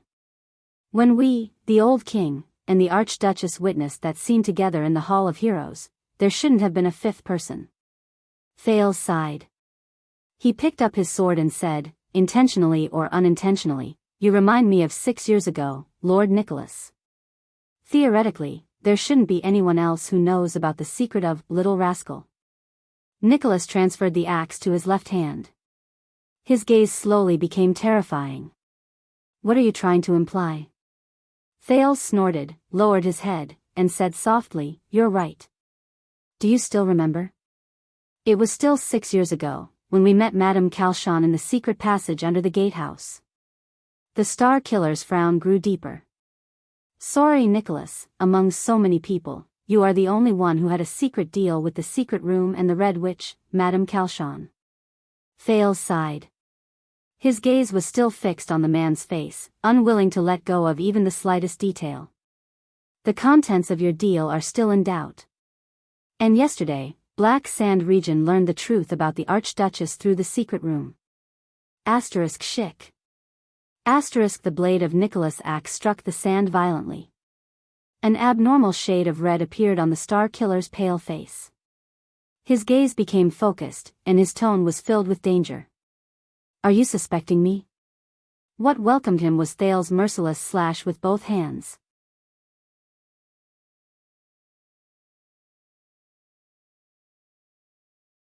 Chapter 306.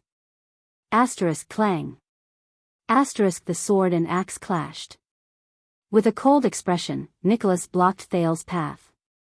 "I'm trying my best to be polite, Your Grace, so I'm trying not to think that way." Thales gritted his teeth and tried hard to regulate his breathing while he increased the strength in his hands. "But you know how serious this matter is. To be cautious, please forgive me for asking an unnecessary question. Does the Red Witch know this secret? If she knows, did it leak from you?" In fact, Thales had eavesdropped on their conversation. The Red Witch did indeed know the secret. She had confided this to Nicholas. But Thales still had to ask. "Because, no." Nicholas effortlessly blocked Thales' blade. His expression did not change, and he answered resolutely, "Of course she doesn't know, at least not from me. Otherwise, she wouldn't have let go of the chance to take advantage of this." At that moment, Thales' gaze changed. He stared into the Star Killer's eyes through the sword and axe, and thoughts surged in his heart. "He's deliberately hiding it from me, hiding the fact that the Red Witch knows the truth. Why? Is it because he's afraid that after I find out, I'll continue to ask why the Red Witch let us go? Or is he afraid that there's a secret behind the Red Witch letting us go? A secret that will lead to, it doesn't matter if this Archduchess is not of Walton's blood? For example, is that so?" At that moment, Thales' heart only grew heavier. He took a step back and moved the blade away. "Very good." Thales was beaming when he raised his head. He looked as if he had breathed a sigh of relief and returned to the relaxed prince. "Even though I don't believe it either, I'm much more at ease after hearing you prove it." Nicholas frowned and looked at him without a hint of a smile. "Then let's change our direction." Thales took deep breaths and looked as if he was thinking hard. Anyone who knows this secret from you, what about them? Is it possible that they came into contact with the Red Witch?" Nicholas swung his axe. "Anyone?" Thales' heart sank. He tacitly agreed. He tacitly agreed that the Red Witch knew Little Rascal's secret. So, the meaning behind the question, "How is it possible?" was not, "How could the Red Witch know?" It was, "How could the Red Witch reveal the secret?" Thales sorted out his emotions and nodded without batting an eyelid. "Does Lisban know the true identity of the Archduchess? You didn't tell him anything in the past 6 years?" This time, he could clearly see that Nicholas' expression did not change at all. It was as if he had been frozen in ice. Thales let out a long sigh. "Uncle Nicholas." The prince looked a little anxious, as if he was really worried about something. "We are not talking about some pre-dinner joke to liven up the atmosphere." Thales narrowed his eyes slightly. "But the survival of Dragon Cloud City." He turned to the girl who was practicing her dagger. "And Saroma's rule." "Lampard has our greatest weakness, and your hesitation will only add to our troubles." Northlanders. A few seconds later, Nicholas lifted his head expressionlessly and looked at him calmly. Not a single word was spoken. Thales stared at the silent Nicholas. He could not help but sigh and raise his sword. "So you told him." Nicholas raised his axe and absent-mindedly blocked Thales' light sword strike. It was powerless. Impossible. The Star Killer's expression was stiff, as if he had seen the most terrifying thing in the world. "He has no reason to betray us. It's impossible for him to reveal the information to the enemy." Thales snorted softly. "Who knows? Count Seal-Leespan, the former Prime Minister of the kingdom, is only loyal to the Waltons," Thales said meaningfully. "If he knew the truth about the Archduchess and knew that he was not serving the Waltons, would he feel that he was more suitable?" Nicholas raised his head abruptly and gritted his teeth. "It's precisely because he is loyal to the Waltons that it's even more impossible." Thales did not speak. He only stared at Nicholas with a complicated gaze. "Why are you so certain and confident? Why are you so confident that Leespan will still follow King Nuvenswil after his death and serve a girl who has nothing to do with the Waltons without complaint?" Thales sighed softly. "Don't forget, the direct bloodline of the Waltons is actually extinct." Nicholas shuddered slightly. Could it be that after the born king's death, the will of the late king, conveyed by his personal guards, is so supreme? Thales pushed Nicholas away and sneered. "So much so that a noble and traditional Northland suzerain could put down his dignity and habits and bend his knees to serve a girl who is actually not of his liege's blood? Unless King Nuven is still alive, how can a vassal who has almost all the power in Dragon Cloud City remain loyal to a powerless and fragile girl for decades?" Thales shrugged. "You know, if it's Leespan, then the Waltons' rule and name will probably come to an end. The secret he holds is enough to overthrow the Archduchess." I said it's impossible. Nicholas' dissatisfaction was extremely obvious. "You don't know anything, and you don't understand Leespan." Thales looked at the Star Killer and sighed softly in his heart. "Yes. Leespan doesn't seem like that kind of person. He wouldn't be stupid enough to trade secrets with Black Sand Region. So, there's only one explanation. Because Leespan knew that everything he worked hard for was still for the sake of his loyalty to the Waltons. What he was truly loyal to was still King Nuven's bloodline. Your concern ends here, unless Black Sand Region comes into contact with you again," Nicholas said coldly. "I'll deal with this matter." "You won't be stupid enough to confront him directly, Leespan?" The prince said flatly. "Just because of the late king's affection and kindness?" Nicholas turned to the side in disdain. He ignored him and retreated a certain distance. Until Thales' next sentence. "Have you forgotten about that traitor?" Thales sneered in front of him. "Have you forgotten how you refused to believe in his betrayal until he appeared in heroic Spirit Palace? Until you personally killed that traitor, Caslin Lampard?" This sentence was like a spark that ignited a straw. Nicholas turned around abruptly and threw a punch at Thales' abdomen. Asterisk thud. Asterisk, but to the Star Killer's surprise, Thales seemed to have changed into a different person. He quickly stretched out his hands and firmly caught the punch, which he habitually changed direction. "That's right. Keep a low profile. It's best to pretend that nothing happened." Thales struggled to hold the other party's arm tightly. He gritted his teeth and said, "Because most of the time, even I don't know who is my enemy and who is my friend in Dragon Cloud City." Nicholas stared at him with a frown. A few seconds later, the Star Killer unceremoniously withdrew his arm, causing the prince to stagger. He looked at Saroma, who was practicing with a dagger with Justin in the distance. He pursed his lips. Have you told the Archduchess about this? Black Sand Region's bargaining chip and threat? No. Thales exhaled and swung his numb hands, experiencing the numbness caused by the sin of Hell's river slowly subsiding. Not yet. Very well, then keep quiet. Nicholas seemed to have calmed down. His gaze was fixed on Saroma. She doesn't need to know about this. As for this matter, the White Blade, the Archduchess guards will investigate it. There was silence. After a while, Thales sighed dejectedly. He stood up and no longer looked at the Star Killer. Is that so? All of you thought that you could use long swords and shields to protect her. Thales watched the Archduchess practice and snorted softly with a profound meaning. That's why you only taught her how to use a dagger. He shook his head. Think about it. When the enemy's sword is in front of her, the weak Archduchess only has a small dagger, and she only knows how to stab and slash. I can't imagine anything crueler than this. Nicholas glanced at the Archduchess, then turned to Thales again. There was disdain on his face. Don't worry. Before the enemy's sword arrives, I will cut off his head. Ha, that's really amazing. Thales shook his head. There was a hint of melancholy in his tone. However, Lampard's sword has already stopped at her throat, and Lampard's head is still on his neck. And she's still happily learning how to use a dagger from all of you. Nicholas did not say anything, but his frown deepened. Thales narrowed his eyes. Did you also train Prince Moriah like this?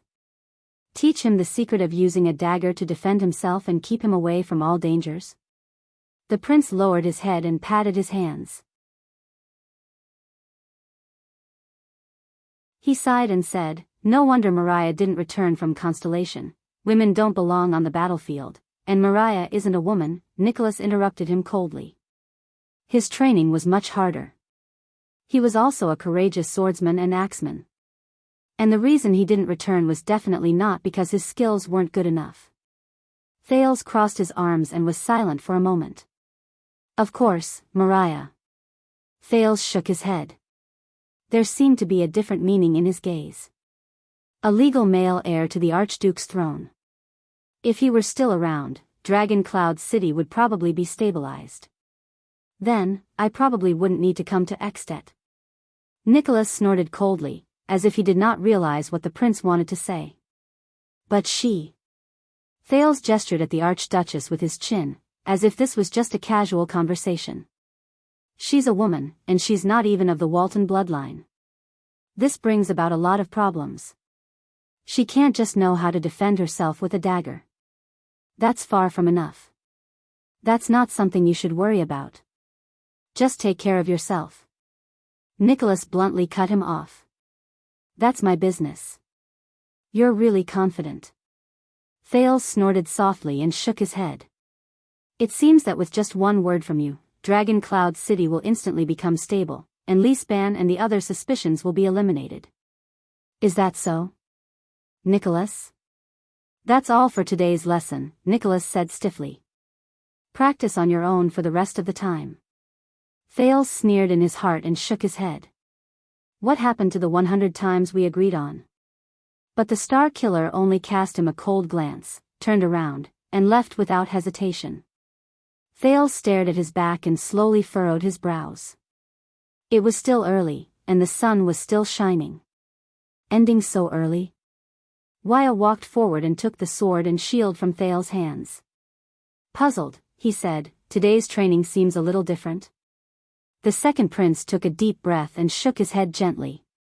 What are you talking about? Isn't it the same as before? Thales stared at the Star Killer's retreating figure and could not help but sigh emotionally. This overwhelming advantage, the two parties fighting each other. The two parties fighting are not on the same level at all. You don't have to compare yourself to the Star Killer. Waya raised his eyebrows and followed the prince's line of sight. He looked at the terrifying former commander of the White Blade Guards and said tentatively, but seeing that you've become so optimistic again, I'm relieved. It's not too bad, is it? Thales turned around and cast his gaze at Saroma, who was practicing her dagger on the other side. She was drenched in sweat. He then looked at the guards and servants, who had vigilant expressions on their faces, in and out of the field. It's not too bad. No.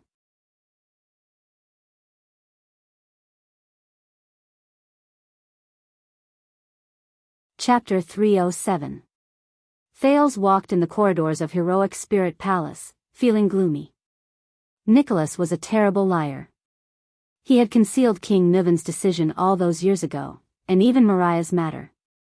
Things were already very clear. The former White Blade Guards, Leaspan, and the secret room held secrets that Thales and Saroma absolutely could not know. In other words, this secret would be detrimental to the latter two to a large extent. Thales did not even have to verify whether the horrifying secret Lampard told him was true. This was Thales' conclusion. However, on the way to the dining room, Thales could not help but clench his fists. However, Dragon Cloud City was facing the most complicated and chaotic situation in 6 years. The international situation was about to change, and it was testing the Archduchess' choice. The archdukes in the country were unpredictable, and they wanted to see Dragon Cloud City's stance. The vassals in the territory were restless, and they coveted the Archduchess' marriage and power. King Nuvan's gloominess filled the sky, shrouding the successor of the Dragon Spear family. And the most terrifying opponent, the current common-elected king of the Kingdom of the Great Dragon, Chapman Lampard, held a sharp blade in his hand in the dark, ready to seize all possible benefits in this storm that was about to erupt at any moment. Saroma, a lonely and weak girl, Thales felt a faint pang in his heart when he thought of this, lived among them, and faced countless threats. Thales had just proven to Saroma that they could not be trusted, be it the extraordinarily skilled Nicholas or the astute Leaspan, who had always been by her side, that they could not be trusted. Thales stood at the entrance of the dining room in a daze. He clenched his fists tightly in his palms, and they tightened. All the peace over the past 6 years was an illusion, and all the leisure was an illusion. Behind Saroma's name, there was a high possibility that the former king's cruel and merciless deception was hidden. Alex's twitching before she was poisoned appeared before his eyes again, and her face gradually losing its vitality. As for Saroma, no, little rascal. This was not the life she wanted, but she was forced to face all of this. She was surrounded by enemies, helpless, and at a loss as to what to do in the fate that was forced upon her. Most importantly, she lived in a cage made of lies and was completely unaware of the threat around her. If I had not discovered this secret, this matter, would Saroma have lived on as an archduchess, oblivious to it, even muddle-headed, until the day the truth was cruelly stripped out under the sun? If that day comes, when the conflict in Dragon Cloud City erupts, when the king swings his sword, and when the secret of the bloodline is exposed, how could she, a lonely and helpless girl, bear all of this? Thales exhaled in pain. He felt dejected, and his thoughts were tired. She had a chance to escape. It was you, Thales. You were the one who asked her to become Selma Walton 6 years ago. And now, you, a hostage who has no choice but to be ostracized, what can you do? What can you do for her? What kind of perspective and stance should you use to intervene in this internal struggle that only belongs to Extet? What to do? What to do? It had been 6 years, and they were still living under the shadow of the dragon's blood. It had been 6 years, and they still could not escape King Nuvan's clutches. It had been 6 years, Prince Thales, do you need help? A cold and polite call startled Thales out of his own world. Madam Gings. Thales put away all the worries in his heart and tried his best to dispel the heavy feeling in his heart. He forced himself to look at Gings, who stood at the door of the dining room. I'm sorry, but, Thales looked at the light shining from the dining room and vaguely saw the young girl's figure. Can you leave us alone for a while? Gings frowned and swept her gaze over the prince's entire body. There was suspicion in her eyes. Last time, it was because the lady was in a bad mood. We can understand that, the female official in charge of the Archduchess' daily life said calmly, but this time, I really need to talk to her alone. Thales looked at the female official with the most sincere gaze imaginable. Please, Madam Gings. This is very important. If you still care about the Archduchess, if you know her current situation, Thales fixed his gaze on Gings with a solemn expression. This time, the female official Gings stared at him for a long time. It was as if she was observing an antique. I don't know what happened, Your Highness. Finally, the cold and rational female official spoke softly with her usual businesslike tone, but the lady, the female official suddenly stopped talking. In the next second, Gings did something the prince thought she would never do. She sighed. For the first time, Thales saw fatigue in the well-maintained female official's eyes and wrinkles at the corners of her eyes. She's just a little girl. Thales lowered his head and nodded slightly.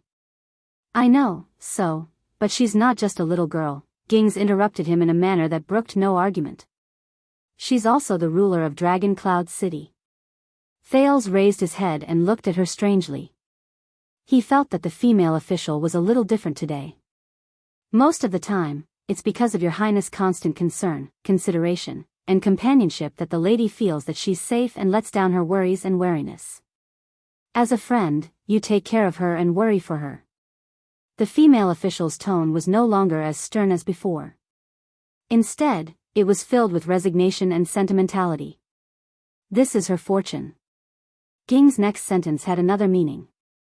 But the problem is, she's not safe. She shouldn't feel that way either. Thales stared at Gings and was momentarily speechless. We'll leave now, Prince Thales. The female official's expression returned to being old-fashioned, as though the sensual feeling earlier was just an illusion. She bowed slightly. I wish you and the lady a pleasant meal. The prince frowned. He suddenly realized that there was another side to the dutiful but serious female official he had known before. Also, the lady is not in a good mood.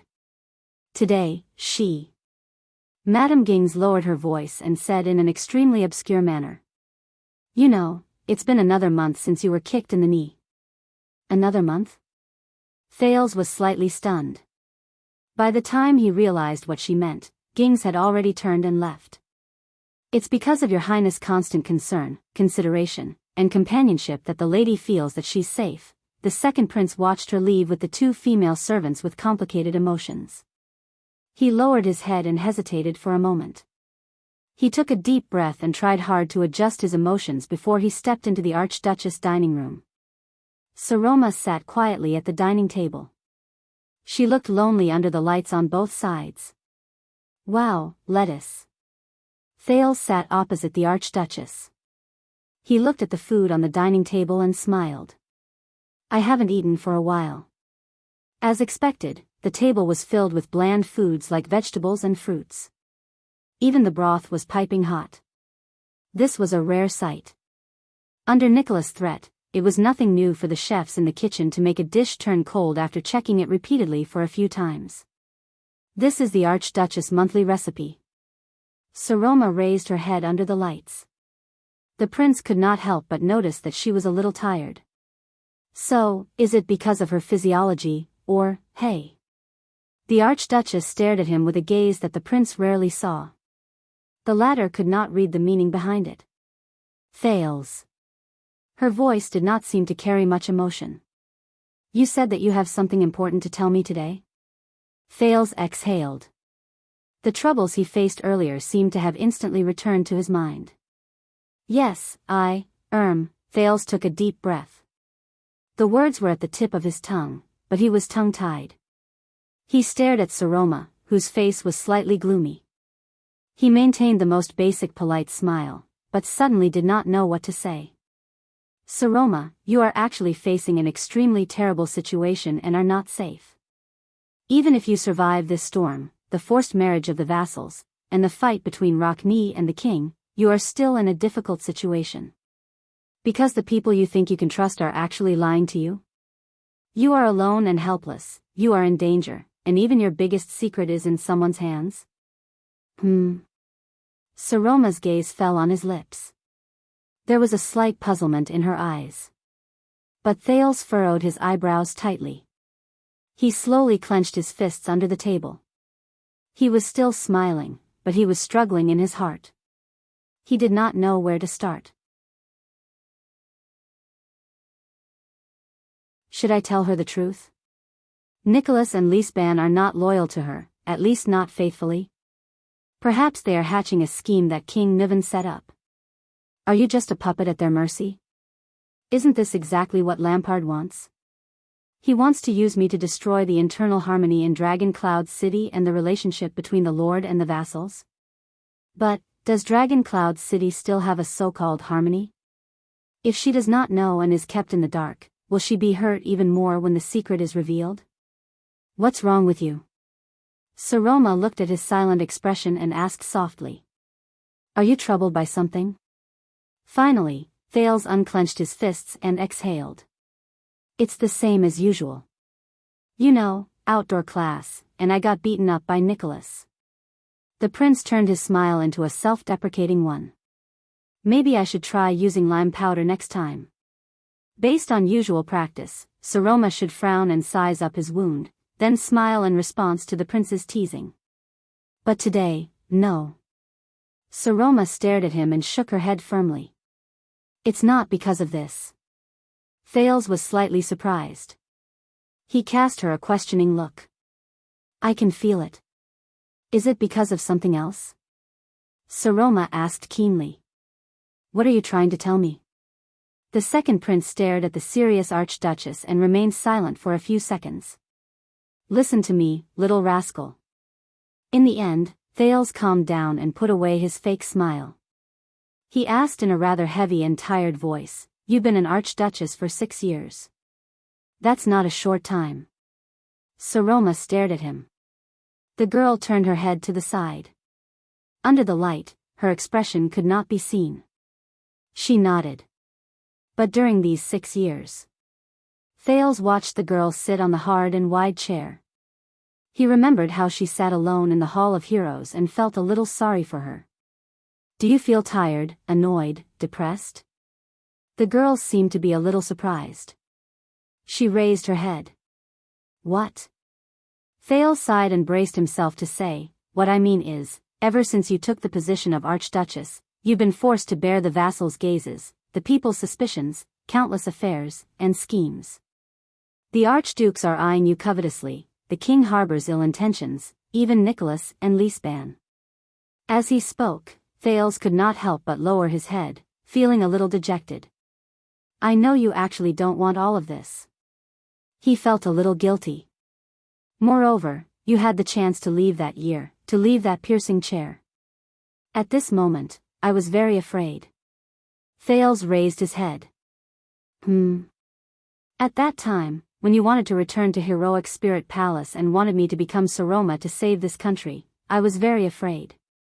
Under the illumination of the light, Saroma forced herself to smile.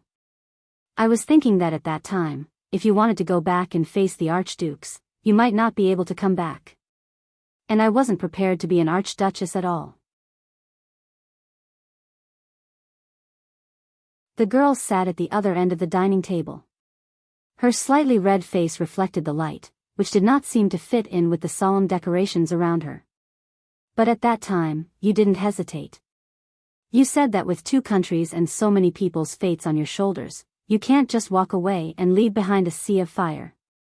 Thales stared at her silently. He pressed his fists against his knees. Because you weren't afraid. So I thought, I can't be afraid either. The corners of Saroma's lips curled up slightly. She seemed to be a little surprised and delighted. And you said that you would always be with me and protect me.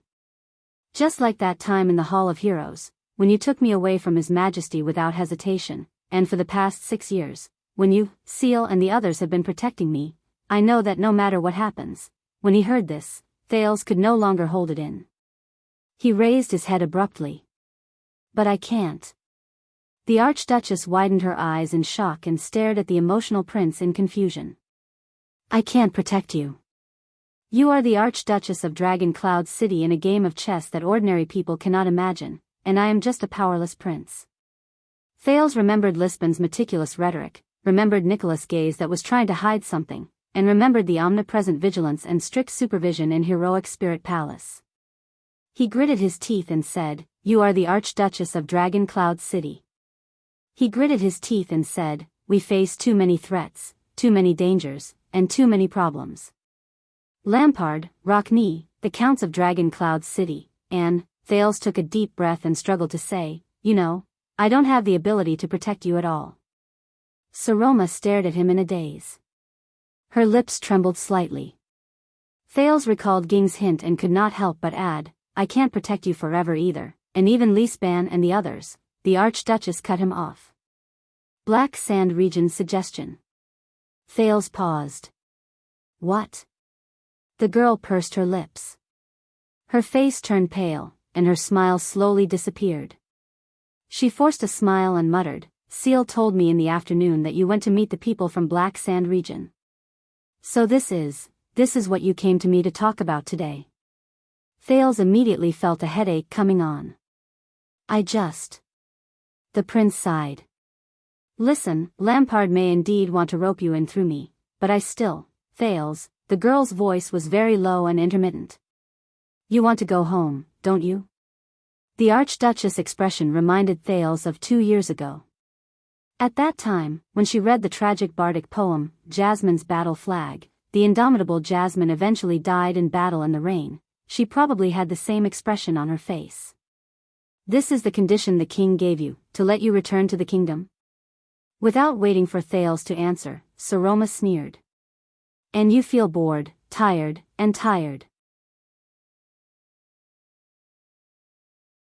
You don't want to play games with an ignorant and boring girl anymore, so you specifically came to tell me that you can no longer protect me." She laughed self-deprecatingly. "This is what you meant by important?" Thales' breath froze. "That's true. A silly, stupid, and eccentric little girl." Saroma lowered her head. "It's very annoying, isn't it?" Thales pressed his forehead in pain. "No, Saroma, no, it's not like that. Listen to me, what I want to tell you is, you miss home, don't you?" However, the girl did not seem to be listening to him at all. She spoke as if she was talking to herself. "If you have the chance, will you leave this place without hesitation, leave Dragon Cloud City, leave everything behind, and go home?" Thales was stunned. Putre had asked him the same question before. At that time, his answer was, "I." Thales uttered a word, but he gritted his teeth. He really wanted to say no, that he did not miss home, and use a lie to temporarily comfort her. But Thales took a deep breath and slowly exhaled. He could only answer cautiously, "You know, as long as you're here, Saroma, I won't leave so easily." The girl raised her head slightly. There was silence. "I'm sorry, I'm not in a good mood today." A few seconds later, Saroma seemed to have recovered a little. The girl shook her head and forced a smile. "I'm not questioning you. Seal and the others must be very displeased with you.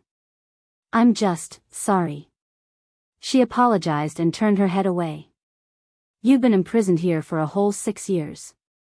You're far away from your family and friends, and you're also facing many dangers. The king, the archdukes, the vassals, the Northlanders, the people of Dragon Cloud City aren't good to you either." Saroma shook her head in a self-deprecating manner. "Of course you want to go home. I have no right to criticize your thoughts."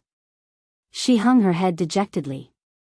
Thales stared at the Archduchess in front of him and suddenly realized that in the 6 years since she became the Archduchess, it was as if she was stepping on thorns all the time. She was constantly in fear, struggling to survive, and never once had she felt safe and comfortable. The prince's heart sank. "No, she's a prisoner. It's not just me. And I want to tell her that the road ahead of her will only be more difficult, more dangerous, more." Suddenly, an impulse and emotion sprouted from the bottom of his heart. At that moment, the muscles on Thales' arms tightened slightly. He slowly puffed out his chest and raised his head. "Saroma, let me ask you." The prince stared at the gloomy girl and spoke in the most solemn tone. If you have a chance, are you willing to leave?" 1 second. 2 seconds. What? Me? The girl's eyes were slightly red. She raised her head like a startled rabbit. Leave? Yes, that's right. Thales nodded vigorously and looked straight into Saroma's eyes. Let's leave this city together, leave this country, leave these troubles, leave these dangers, leave these boring traps, and leave the fate that King Nuvan imposed on you. Thales nodded forcefully and looked straight into Saroma's eyes. At that moment, Saroma was completely stunned. Leave. Go where? The second prince of Constellation stood up from his seat. He rested his arms on the table and stared at her with a sharp gaze. His expression was solemn. "SNO, little rascal, I'll ask you one more time. Are you willing to leave everything behind and return to Constellation with me?"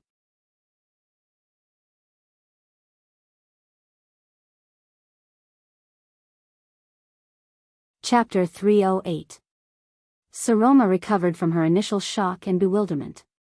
"You want to take me away? Take me back to Constellation?" The lights around the dining room swayed slightly in the wind, as if responding to the young lady's words. She raised her head, her voice trembling slightly. "Is this what you really mean?" Facing the young lady's green eyes, Thales was at a loss for words. A faint sense of awkwardness and relief crept into his heart at the same time. I just said," Thales felt a splitting headache, but the words had already left his mouth. He could only keep thinking about this sudden idea and the possibility of carrying it out. The prince kept rubbing his hands and observed the Archduchess' expression.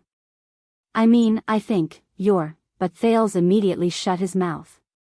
At that moment, the Archduchess was quietly staring at him through the pince-nez the prince gave her with a gaze that Thales could not understand. At that moment, Thales felt that he did not recognize the young lady in front of him. "But, why should I go with you?" Saroma spoke softly. Her voice seemed to come from dozens of meters away, indistinct and indistinct. "With what identity and for what reason should I go with you?" Saroma turned her head gently. Her voice was steady, but her words were intermittent, as if she was carrying an unparalleled weight. "Could it be, like the promise King Nuvan mentioned back then, as your fiancé?" At that moment, the young lady's eyes seemed to have some terrifying power, forcing Thales to look elsewhere, as if the other party's expression was the most terrifying poison in the world. The second prince had never been so embarrassed before. Perhaps only the first time he met King Kessel could compare to this moment. Especially after he realized that he might have said something that could easily be misunderstood. Thales panted and hurriedly shook his head. "Hey, no, Saroma, I didn't mean for you to elope with me." At that moment, it was as if someone had frozen the air in the room. The Archduchess lowered her head. "Then why?" Saroma spoke slowly, her voice turning cold. Thales, who was increasingly embarrassed, exhaled painfully. He spent a few seconds to reorganize his emotions. The alliance of freedom, marriage, vassals, Black Sand region, the city of faraway prayers. He squeezed out these few words stiffly. His words were not very coherent. "All of these are just the beginning. In the future, you will face even more terrifying things, such as having to make cruel choices, such as the enemy's conspiracy that has been brewing for several years. For example, you may eventually lose the position of Archduke, and the tragic fate that comes with it. You will see even more terrifying things, and you will be in the most vulnerable position. You have pitifully few bargaining chips in your hands, and even the people around you." When he thought of how secretive Nicholas was and Lisbon's serious and solemn demeanor, Thales subconsciously stopped talking. "I can't always protect you, Saroma, and neither can anyone else." Thales panted. The more he spoke, the heavier his heart became. "For your safety, to stay away from these dangers," the Archduchess raised her head slightly and interrupted the prince. "I see." Saroma's expression changed. "Taking me away is for my safety." Saroma looked elsewhere and snorted with the ghost of a smile. "I understand now. That's the reason. I understand now. There can't be any other reason, can there? You just can't say that word." "That word?" Thales looked at her like this, and an indescribable feeling filled his heart. No, no, Saroma, you, just like in the past. The girl sighed softly. There was a hint of melancholy in her eyes. You worry about me, love me, and pity me, just because I'm weak and need protection, just like a certain puppy. So you have to take me away. Just like in the past, this is the reason, the only reason. Thales took a deep breath. Saroma, but Saroma seemed to be immersed in her own world and ignored him. That's right. That's me. The weak and helpless me who closes my eyes and waits for death, forever waiting for others to reach out to me. Thales was slightly stunned. The girl's gaze was fixed in the air, and her voice trembled slightly. Do you still remember, 6 years ago, when I was captured by that monster, the blood calamity? It was full of people, or at least, human parts, eyeballs, lips, ears, internal organs, limbs, all soaked in blood. All of them trembled before your eyes. Dark, slippery, bloody. Thales' memory was brought back to the body of the Hydra, Kilika, Giza's pet. When he remembered those severed limbs, he felt uncomfortable. He lowered his head and did not speak. He had nothing to say. I remember that I couldn't stop trembling, and I couldn't stop crying. Saroma clenched the tablecloth in her hand and stared at the food on the table with a pale face. Because I could only cry. I could only cry. I could only cry. All I could do was cry and wait for death. At that time, can you imagine how I felt? The lights in the dining room flickered slightly. Their shadows also trembled. Thales felt his tongue become heavy. I'm sorry, that was. He said with difficulty. That was my fault. The prince whispered in his heart. It was me who caused you. Saroma suddenly raised her head and stared at Thales. Her gaze became much gentler. Until you, Thales. You appeared before me with that strange short sword in your hand, covered in blood and with a tired face. The Archduchess' tone was calm, but it was difficult to conceal the rise and fall of her voice. Just like how you went against King Nuvan's majesty and pulled me away from his side without hesitation that same night. Thales froze for a moment. When I was at my most desperate, you came to save me, she said faintly. You were the only light in that nightmare, Thales. Can you imagine that feeling again? Thales stared blankly at Saroma, who was behaving abnormally. He felt rather upset. Just like now, again. The Archduchess sighed slightly and looked at the knife and fork beside her hand with a complicated expression. Are you going to save me again?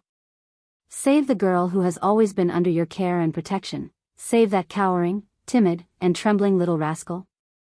Because this is the only image I have in your heart, right? So, I will never be able to be looked at as an equal by you. Thales frowned deeply. He felt that the girl in front of him was giving him a deeper sense of unfamiliarity. She, Saroma. Thales' voice was subconsciously tinged with doubt and uneasiness. What happened? Why would you ask this? Saroma let out a cold laugh. You know, for more than a month, Seal has been trying to convince me that being too close to you is not a good thing. The Archduchess shook her head forcefully, as if she was trying to get rid of something dirty in her mind. But I told him that since that nightmarish night 6 years ago, I knew that even Seal, Lord Nicholas, Justin, and all of Dragon Cloud City had betrayed me. You, Thales Jadestar, would also stand in front of me and protect me without hesitation, just like you did to the calamities 6 years ago. Thales shuddered violently. If I can't trust you like this, who else can I trust? Saroma lowered her head and the corners of her mouth curled up into a bitter arc. I know you have a lot of secrets, Thales. Saroma's tone was weary and disappointed. Her voice was hoarse. Who else can I trust? I know you have a lot of secrets, Thales. Saroma's tone was weary and disappointed. Her voice was hoarse. Whether it's your persistence in searching for records about the Battle of Eradication and the Great Dragon, your request to go out once a month to play chess, the Blood Calamity and the Blue-Robed Calamity, and the reason why they are looking for you, at that moment, Thales did not speak. But when he looked at the girl, his eyes could not help but tremble slightly. But I did not tell any of them to Seal and the others. The Archduchess took a deep breath and said, I know that you must treasure these secrets very much. I also know that since they are your secrets, they will definitely not harm me. Yes, Thales, I trust you, Saroma lowered her head and said hoarsely. I trust you with my life. Silence. A complicated and indescribable feeling filled Thales' heart, making his mouth taste bitter. Yes, Saroma is not a little girl without any characteristics. On the contrary, she is very sensitive and very sharp. It's just that most of the time, she hides herself behind the lenses. No one knows, and probably no one cares. Including me. But, Thales Jade Star, what exactly am I to you? Saroma raised her head with great difficulty. Once again, the girl gritted her teeth and said, Am I your burden? Is it a responsibility you can't shake off? Is it a bargaining chip you hold in your hands? Is it worth it for you to save me again and again? Or is it a fiancé you were forced to accept? Thales swore that he had never seen such an expression on Saroma's face. It was a complicated mix of melancholy, hesitation, pain, resentment, anger, and grievance. All of them gathered in the Archduchess' crystal-clear eyes behind the lenses. It was as if the little rascal he knew for the past 6 years was just a false shell, and the Saroma before him was the true face that Thales had never been able to uncover. No, it's neither. She held back the tears that were almost forced out of her eyes and said in a choked voice, Now, I understand. The second prince could no longer say anything. He could only stare at the little rascal in front of him in a daze. He did not know her, or rather, he did not care about her. Saroma twisted her stiff neck and forced herself to stare at Thales with all her might. There was a hint of sarcasm in her sobbing voice that she could not hide. You, Prince Thales, are different from most nobles. You have a unique and warm heart. You have your own principles. You can't stand the people around you suffering and being indifferent, that's why you always lend a helping hand to the weak, right? Like me. Thales stared at her sadly. He felt a heavy weight on his chest. Disappointment and pain flickered in the depths of Saroma's crystal-clear eyes. An indescribable light was released from behind the lenses. You can't bear to see me being forced to decide on my marriage. You can't bear to see me in danger. You can't bear to see me facing all the archdukes alone. So you came to save me without hesitation. Just like how you returned to heroic Spirit Palace without hesitation and faced the archdukes all those years ago. Of course, you still feel guilty. You feel that you have to take responsibility for sending me to the position of an archduke, right? So, you pity me, sympathize with me, help me, and protect me. Saroma tried her best to make her sobbing sound like a sneer, but she was obviously unsuccessful. But to you, I'm just one of the countless weak people you've pitied and saved. Whether I want to or not, there's nothing more. In the next second, the young girl clenched her fists tightly. Her arms trembled slightly, as though she was enduring a great deal of pain. The dining room returned to an uneasy silence. There were only 2 breaths left. One was trembling and unstable, and the other was long and dull. Saroma clenched her teeth. Her eyes behind the pince-nez were soaked with tears, and her chin trembled slightly. Finally, a tear fell from the corner of her left eye. Thales closed his eyes. He sighed and bowed his head. Saroma clenched her teeth. She extended her hand and wiped away the tear on the left side of her face, trembling but determined. However, she could not stop the tear from falling from her right eye. So, you will never put me in the same world as you. You will never treat me as your. She could not continue. Saroma turned her head to the other side so that Thales could not see her tears. This is the whole meaning of taking me away. A few weak people who urgently need to be saved are no more than you saving any puppy on the street. Because this is my position in your eyes. Saroma. Thales sighed. He used all his strength to force himself to speak. At the same time, he deliberately avoided the topic he did not want to talk about the most. Maybe you shouldn't think so much. We are partners who have always fought side by side, partners? No. You said before that Lyanna Tabark is like a brilliant diamond that shines brightly under the sun. You can't forget her. Saroma laughed coldly with tears in her eyes. Her expression was mournful and resolute. In comparison, Saroma of Dragon Cloud City, no, little rascal of Dragon Cloud City, is probably just an annoying and incompetent weakling, waiting for your charity and protection. Thales clenched his fists. Of course not. He clenched his teeth and squeezed out a few words. You are different to me. Different? The young girl took a deep breath. She took off her glasses and wiped the tears off her face forcefully. Saroma shook her head and snorted coldly with a choked voice. No, Thales, it's been 6 years. I know you too well. Maybe you haven't noticed it yourself. The women you truly admire are only those who are strong, independent, self-centered, and radiate a dazzling light. Your eyes will only light up for them. Thales furrowed his brows. For example, that Duchess. Even though she is thousands of miles away, she can still make you admire her from the bottom of your heart. For example, that female officer Gines. As a teacher, even though you haven't seen her for 6 years, she has never faded from your heart. For example, the Fortress Flower.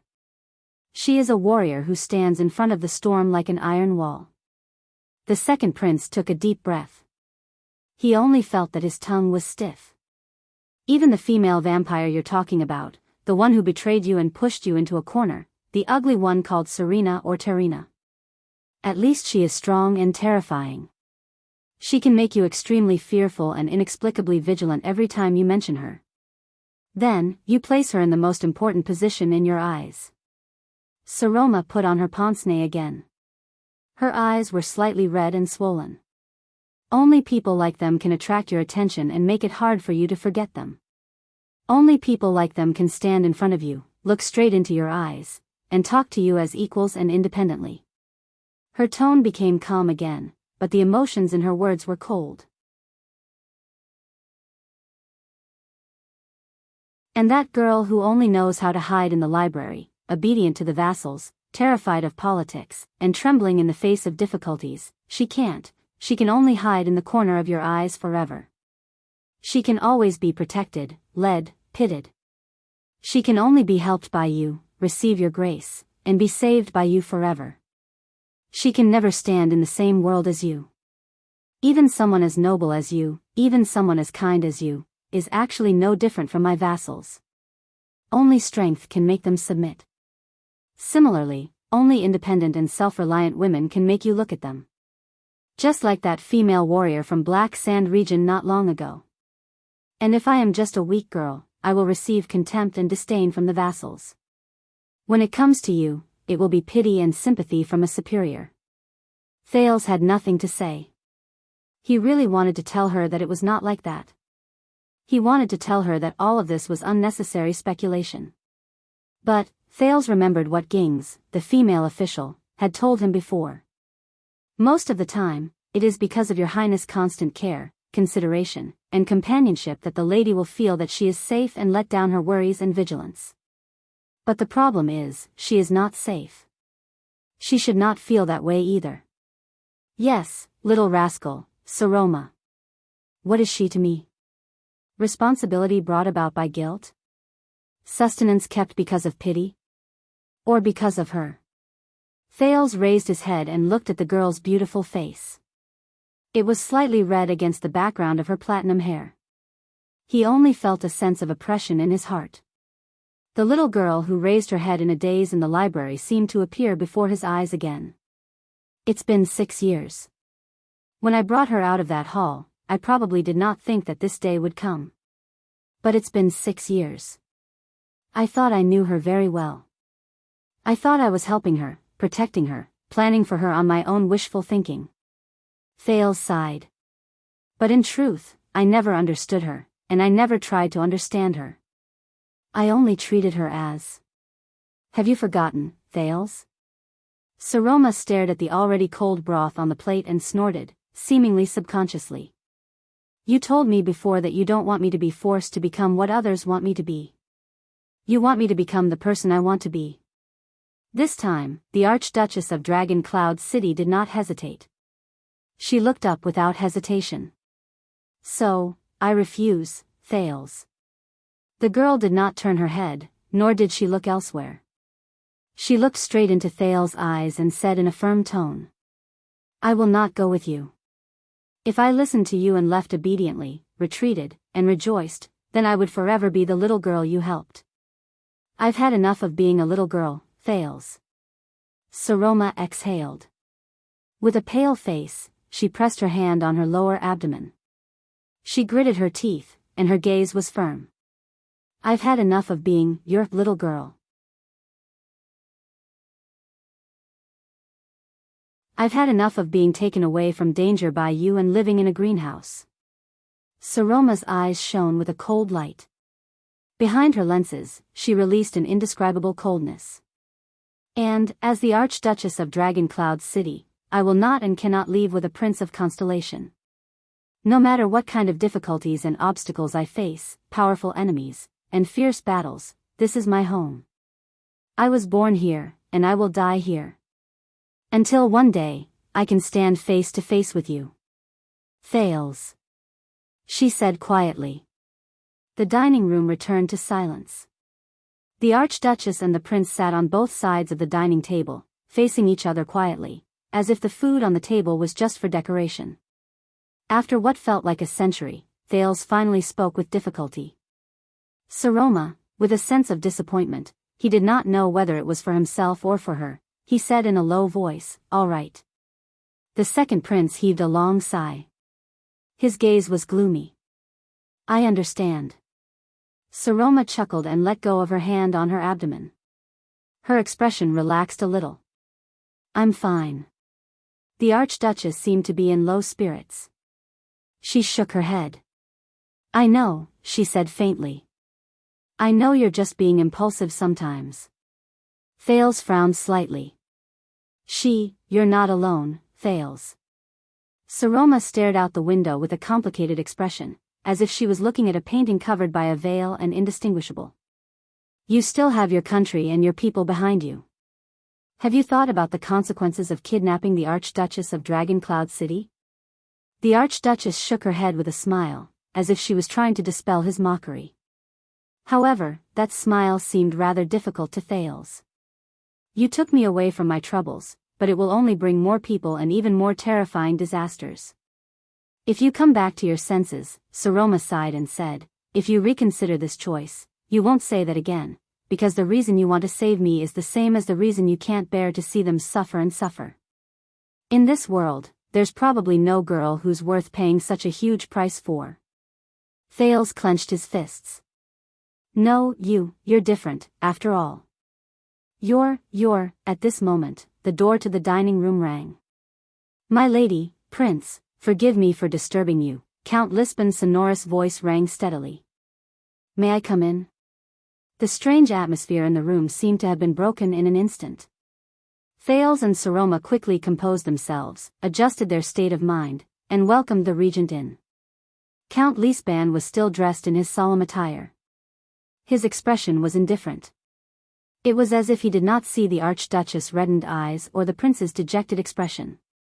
However, the moment Lisban opened his mouth and listened to his unusual tone, Thales had an ominous premonition. As expected. Your Grace, Prince Thales, the messenger crow from the city of faraway prayers has just arrived. Lisbon's words made the two's expressions turn serious. The Alliance of Freedom's Elders meeting has just ended. The first probing letter has been sent to the city of faraway prayers, proposing to lower the tariff. Saroma sucked in a cold breath. So, Lisban nodded. His gaze was solemn. The Archduke of the city of faraway prayers, Kulgan Rockney, has issued a warrant to mobilize all the military forces and resources of his direct territories and vassals. At the same time, he has recalled the wandering sentry troops stationed in the Great Desert to seal off the borders leading to the west. Thales's pupils shrank slightly. The image of the long-haired archduke with a strong temperament in the Hall of Heroes reappeared in his mind. At that moment, Lisbon's expression was incredibly solemn. At the same time, he has sent a large-scale official diplomat group, which will arrive in Dragon Cloud City in a few days. Thales and Saroma looked at each other. Their emotions were in turmoil. The prince raised his head. Rockne didn't just send out an official diplomat group to greet us. I guess he already knows that Black Sand region has sent someone over. Lisban raised his eyebrows slightly and snorted softly, as if he was blaming Thales for his actions a few days ago. Please be prepared, both of you, no matter who is behind this chess game. The regent's eyes swept over the two of them. His words seemed to carry the power of a brewing storm, shrouding the small dining room on this side. It has already begun. A storm is coming.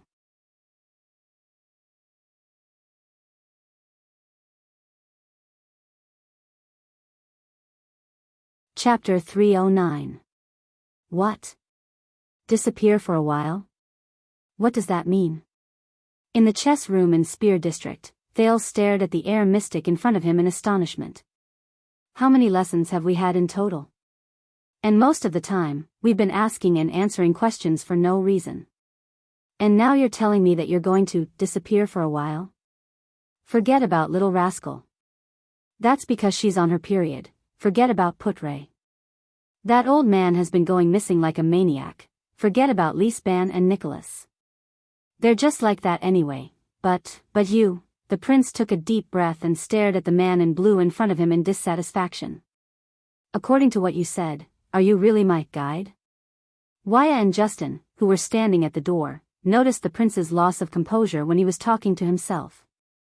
They looked at each other and cast him a strange gaze. Thales noticed their behavior. He coughed and pretended to read the lines from the drama book in his hand aloud. Waya and Lord Justin both withdrew their gazes. Quiet. Asda, who was sitting in front of Thales, snorted softly. Right now, you're like a river prawn jumping up and down in boiling water. This is not a good thing, especially for mystics. Thales took a deep breath, put down the book, and adjusted himself. The mystic raised his gaze slightly. Your condition today is worse than last time. What happened? What happened? Thales recalled Saroma's behavior a few days ago. He shook his head with an unpleasant expression. Nothing. It's just an old problem. The prince did not want to say more. He adjusted his state of mind and changed the topic. So, what's the reason for you leaving in such a hurry? Asda paused for a long time. During this time, his gaze was fixed on Thales' face, as if he was doubting his words. His stare made Thales feel inexplicably flustered. But the air mystic did not ask any more questions. He said flatly, "Do you know about the Tower of Eradication?" The Tower of Eradication? Isn't that Waya, Cohen, and the rest? Thales raised his eyebrows slightly. I've heard of it. That swordsman's camp that claims to be independent of power and only passes down skills for the future of mankind? The mystic nodded. Thales frowned. So, what does it have to do with you and us? Asda chuckled softly. As a group that did our best to encircle and annihilate the calamities 600 years ago, and have been on guard against calamities for the past 600 years, tell me, what is the relationship between us and the Tower of Eradication? Thales mouthed, "Oh. Let me think." Thales shrugged. A cat and a mouse? Or the farmer and the snake? Asda ignored Thales' deliberate teasing. His tone became solemn. Recently, a suspicious piece of information has been circulating in the Tower of Eradication. I have to go on a long journey to investigate its authenticity. Thales asked curiously, what information is so important? Asda gently rubbed the chess piece in his hand, his eyes narrowing slightly. The mystic nodded elegantly and said, even though that information is very interesting and is even good news for us, for your own good, I cannot take the risk and tell you the details. Thales chuckled and put on an expression that said, "I knew it," and rolled his eyes at Asda. The air mystic was unmoved. He gently tapped the chess piece on the chessboard. "But I can tell you that this is information that would make the two magic empresses pale with fright." Thales froze. Make the two empresses pale with fright? Thales stared at Asda's face, wanting to see something from the mystic's expression, just like how he looked at the others. But after more than 10 seconds of confrontation, he gave up in the end. "It's all right." Thales sighed. With slight dejection and self-deprecation, he retreated back to his chair and waved his right hand at the indifferent Asda. "Anyway, I'm already used to your habit of only saying half of what you want to say." Asda snorted through his nose. Thales could not discern his emotions. The two of them fell into silence. Thales shook off the bad mood brought about by the bad news. He frowned again and thought about the current situation. "How long will you be gone for?" "I don't know. Maybe a long time." Asda shook his head. "It's not easy to get close to the Tower of Eradication." Thales frowned and stared at the air mystic in front of him. He exhaled in annoyance and helplessness. He rubbed his forehead in frustration. Of all times, at this time, this is terrible. When Dragon Cloud City is at its most troubled. Ah. Thales sighed softly. "You don't seem to be worried that in your absence and Dragon Cloud City isn't peaceful, I'll suddenly be so unlucky that I'll be assassinated?" The air mystic narrowed his eyes. "Why did you come out to play chess, Thales?" Thales tensed up. "Maybe you can hide it from others, child." Asda snorted coldly and said meaningfully, "But look around you. You already know where you're going." Knowing what he was talking about, Thales coughed awkwardly. In the private room, he turned his head and glanced at the Archduchess guards and patrols on the street, on the opposite building, and at the door. Then, he turned back and flashed the mystic a deliberate and ugly fake smile. The afternoon sun shone on the platform of the open-air private room and dyed the prince's forced smile golden. "What's wrong?" Despite being under the sun, Asda's expression strangely did not change. He lifted his chin slightly and raised his voice slightly. "Looks like you still have expectations of me?" Thales rubbed his increasingly furrowed brows and spread his hands helplessly. "Yes. There's nothing to hide." The second prince thought hard about the news from the city of faraway prayers. "I do treat you as one of my trump cards." If things really reach a point of no return, at least I still have one last option. But now it seems. Thales shook his head and did not continue. In fact, Asda's eyes brightened slightly, and the tone that Thales had experienced countless times in an attempt to bewitch others appeared again. "You can choose that last option now. As long as you want to, the door to becoming a mystic will open for you at any time. Do you want to go to the Tower of Eradication with me?" But Thales coughed softly, as if he did not hear him. He nodded sternly and waved his hand. "Farewell. I won't be seeing you off." Asda glanced sideways at his disrespectful student. He was neither angry nor annoyed. He only curled his lips slightly. "Thales." A blue light flashed in the mystic's eyes. "While I'm away, you can only rely on yourself." Thales, who was still troubled by his situation, exhaled. "You speak as if you've helped me a lot in the past few years." Asda snorted softly. "Very well.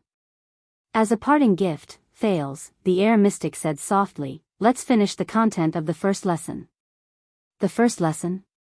"Thales." Asda nodded. "You once asked me how the Magic Empress betrayed us." His expression became serious. "It's time to tell you, our greatest enemy and threat."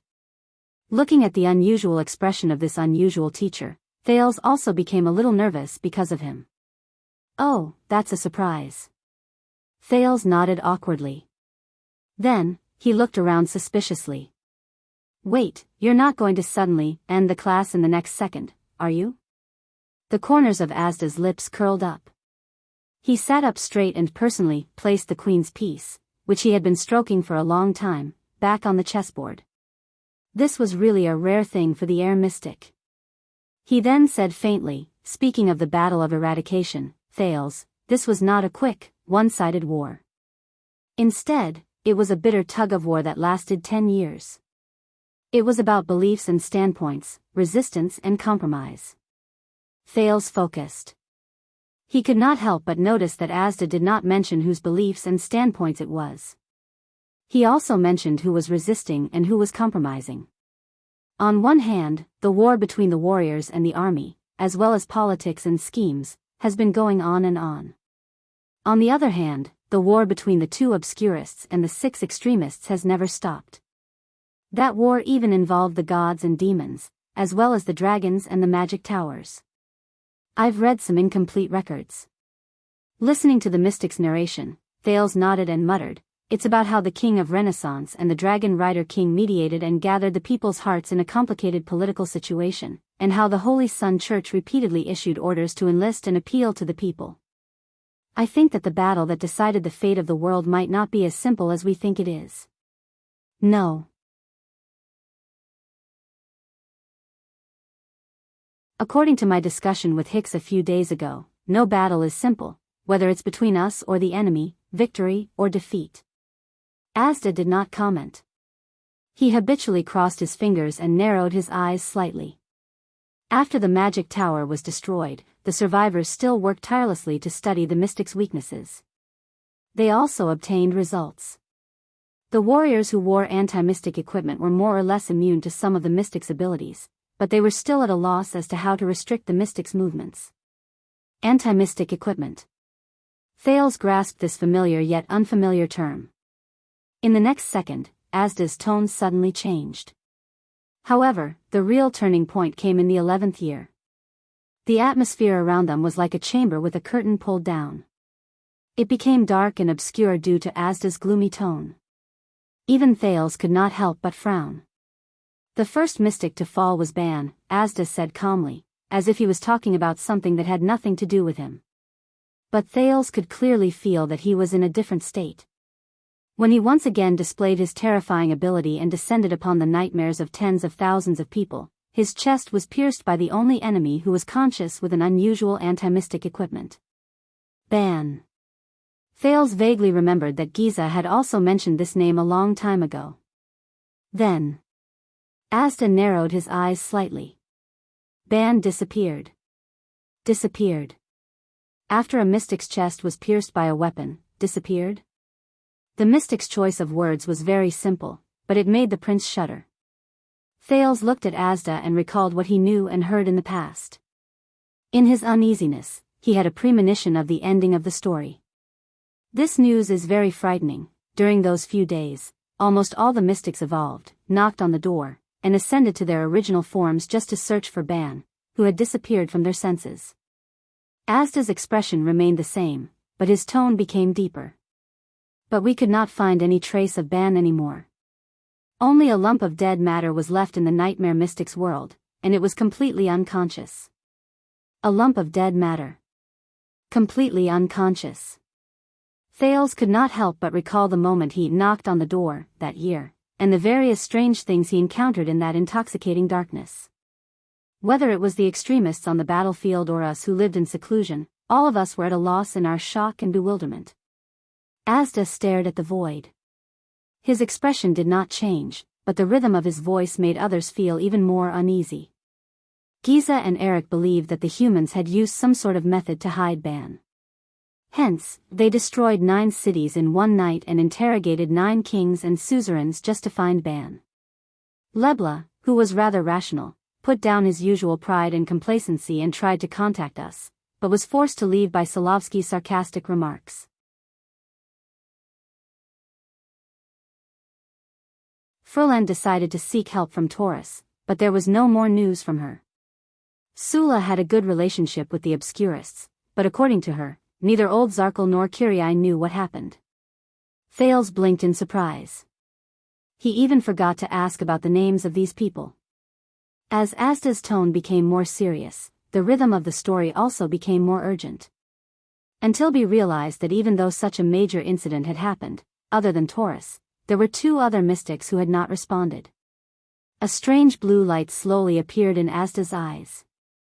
They seemed to be very busy. They did not even have the time and energy to knock on the door and check on Ban. Thales could not help but hold his breath. They are, Blood, Spike and Helen. Asda's gaze froze in the air. He nodded slightly. The Magic Empress who came later. Blood, Spike and Helen. Two empresses. Thales' eyes widened slightly. That means, that weapon and the Magic Empress, they are. Asda turned his head. His emotionless eyes swept past Thales' face, making the latter heart skip a beat. Yes. Unbeknownst to us, the two mystics, who had always seemed to be aloof and neutral, had started working with humans and the survivors of the Magic Tower a long time ago. The air mystic's tone was cold. In the end, they used the existing anti-mystic equipment as the foundation to create the mystic's greatest nemesis. The temperature in the chess room seemed to have dropped in an instant. In the next second, Asda's lips parted slightly. He coldly uttered the combination that Thales had heard countless times. Legendary anti-mystic equipment. The silence between the two of them lasted for a while. Thales tried hard to digest the information he just received. Legendary anti-mystic equipment. The two empresses. So, legends. They are the two empresses' creations? Thales could not help but ask. Asda fixed his gaze on the chessboard, as if there was something on it that he could not miss. He nodded his head at an extremely slow pace. Every legendary anti-mystic equipment in the world was created by the two empresses. Each of them has a corresponding ability. It is as if they were created for every mystic to restrain us. At the same time, once we are injured by these equipment, as mystics, we will be severely injured and unable to recover. In the worst case, we will disappear without a trace. The blue light in the mystic's eyes turned into stars and disappeared into the bottomless depths of his eyes. This is the so-called seal. It is the proof of betrayal. From now on, the mystic's 3 deaths commandments. Asda stared at the empty space, as if he was looking at the past. He said faintly, from now on, the mystic's 3 deaths became the 3 deaths and 1 prohibition. What? Thales was stunned again. 3 deaths and 1 prohibition? The prince asked in puzzlement. I seem to have heard it somewhere a long time ago. What is this?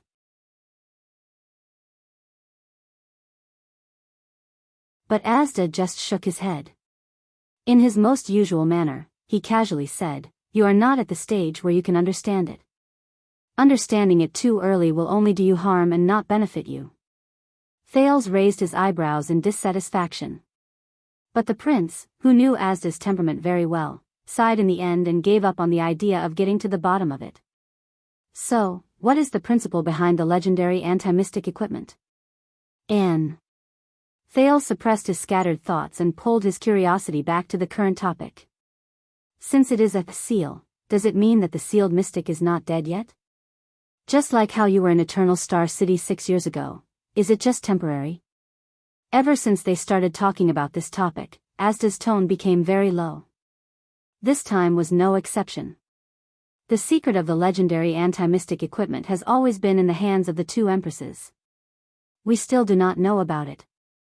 This is a shackle that has been on our shoulders for nearly 700 years. It is still unsolved. Thales looked at the mystic, who did not seem to be in high spirits. He did not know how to respond. Wait, I thought of a question. But the prince's gaze immediately shifted. If the legendary anti-mystic equipment is the greatest nemesis of mystics, Thales looked at his guide with a puzzled gaze. What about the two empresses? Won't the weapons they made themselves be a threat to themselves? Thales took a deep breath and recalled all the legendary anti-mystic equipment he had seen, the Masked Protector's short sword, the Corleone sisters' black coffin, the Fortress Flower's shield, the Kingdom's Wrath silver-black greatbow, the Star Killer's white-hilted saber, the Walton family's Soul Slayer pike, the Fire Knight's golden saber. They probably have their own abilities, and, my blood brothers. Thales forcefully suppressed the voice in his memory and said thoughtfully, Will someone use the legendary anti-mystic equipment they made against the two empresses themselves? At that moment, Asda's eyes lit up. Good question. The mystic chuckled. You are getting closer to the truth of the world, Your Highness. Thales widened his eyes to show that he did not understand. However, Asda only smiled, which was a rare sight. His figure gradually faded away. Take care, Thales. The air mystic gently pressed his left chest and bowed elegantly. Class dismissed. See you in Eternal Star City. A few seconds later, the chess room was filled with silence, again. Only the dumbfounded Thales was left. He blinked and tried hard to digest the day's knowledge. Legendary anti-mystic equipment, 2 empresses, traitor, and Asda, who is on a long journey. Thales heaved a heavy sigh and slammed his head on the chessboard, as if he had given up on himself. However, the prince's thoughts were soon interrupted. Prince Thales. The former deputy commander of the White Blade Guards, Nicholas' assistant, Lord Justin's voice came from behind him. Are you done? What's wrong? Thales exhaled with great difficulty. He raised his head with difficulty, extended his hand, and put the queen back into the box. I remember that it's not time yet. Lord Justin came before the prince and nodded politely but coldly.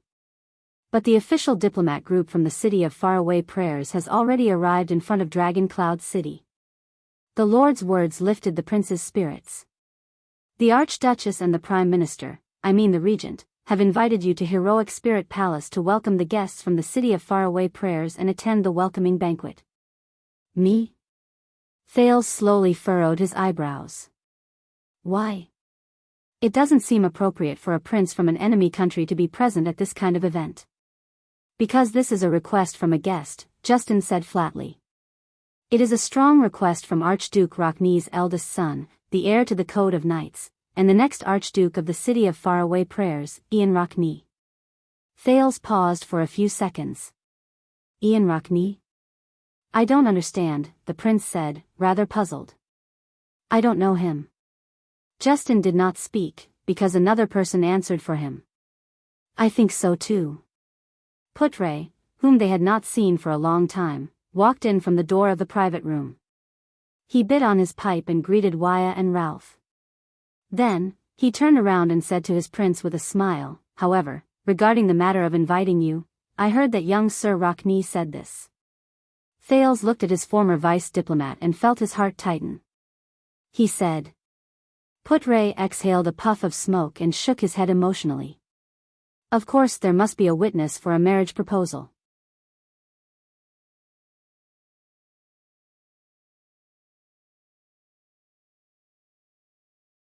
Chapter 310. When Thales returned on horseback, Heroic Spirit Palace was already prepared. The road north from the first gatehouse to the palace gate was swept and looked brand new. The personal guards and soldiers' armor were especially neat and tidy, and they stood in formation. This was probably the limit for the Northlanders who were used to being rough and violent.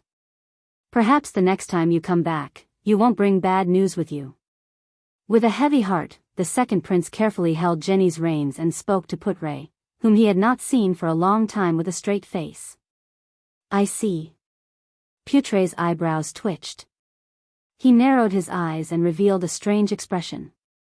The young Rockne proposed to the Archduchess to strengthen the stability of Dragon Cloud City. This is actually bad news for you, Your Highness, huh? The prince was stunned for a second because of this sentence. Then, he understood something. He sucked in a breath. Thales slowly turned to Putre and put on his most unpleasant expression.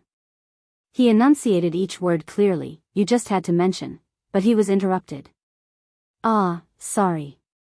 The thin man smiled profoundly and shrugged helplessly on the horse. Before you flare up, I swear I didn't mean anything else. Putre revealed a harmless smile. You know what that means. Thales widened his eyes. His lips moved a few times in the air, but in the end, no sound came out. The prince could only snort in dissatisfaction and turn his head around. Who could understand the gloominess of having his resentment forced back into his chest by a single sentence? The second prince resisted the urge to fire the former vice diplomat. He slanted his lips and said through gritted teeth, based on the current situation, anything that breaks the status quo can be a threat to us. For example, the Archduchess' sudden marriage and the interests involved behind it, that's what I mean. Of course. Putray still had that infuriating expression. He did not care that Lord Justin's face had darkened behind him. He flicked his pipe and looked at ease. You are a prince, after all. Whatever you say must be true, regardless of whether it is true or not. My God, Thales covered his face and sighed in pain. He gave up on the idea of explaining anything to this stubborn old man. Unbelievable. The prince stared listlessly at the slowly approaching palace gate. These words actually came from the mouth of a subject who did not care about his prince for more than 10 days. Putray snorted, but did not reply. Nicholas was already waiting in front of the palace gate with the Archduchess guards. But this time, when the Star Killer saw Thales, he did not put on a deadpan expression. Instead, he stared at him deeply, then gestured towards the direction of the stables with his chin, signaling him to continue. This was not common. The puzzled Thales got off the saddle in front of the stable. Good luck, Putray said calmly.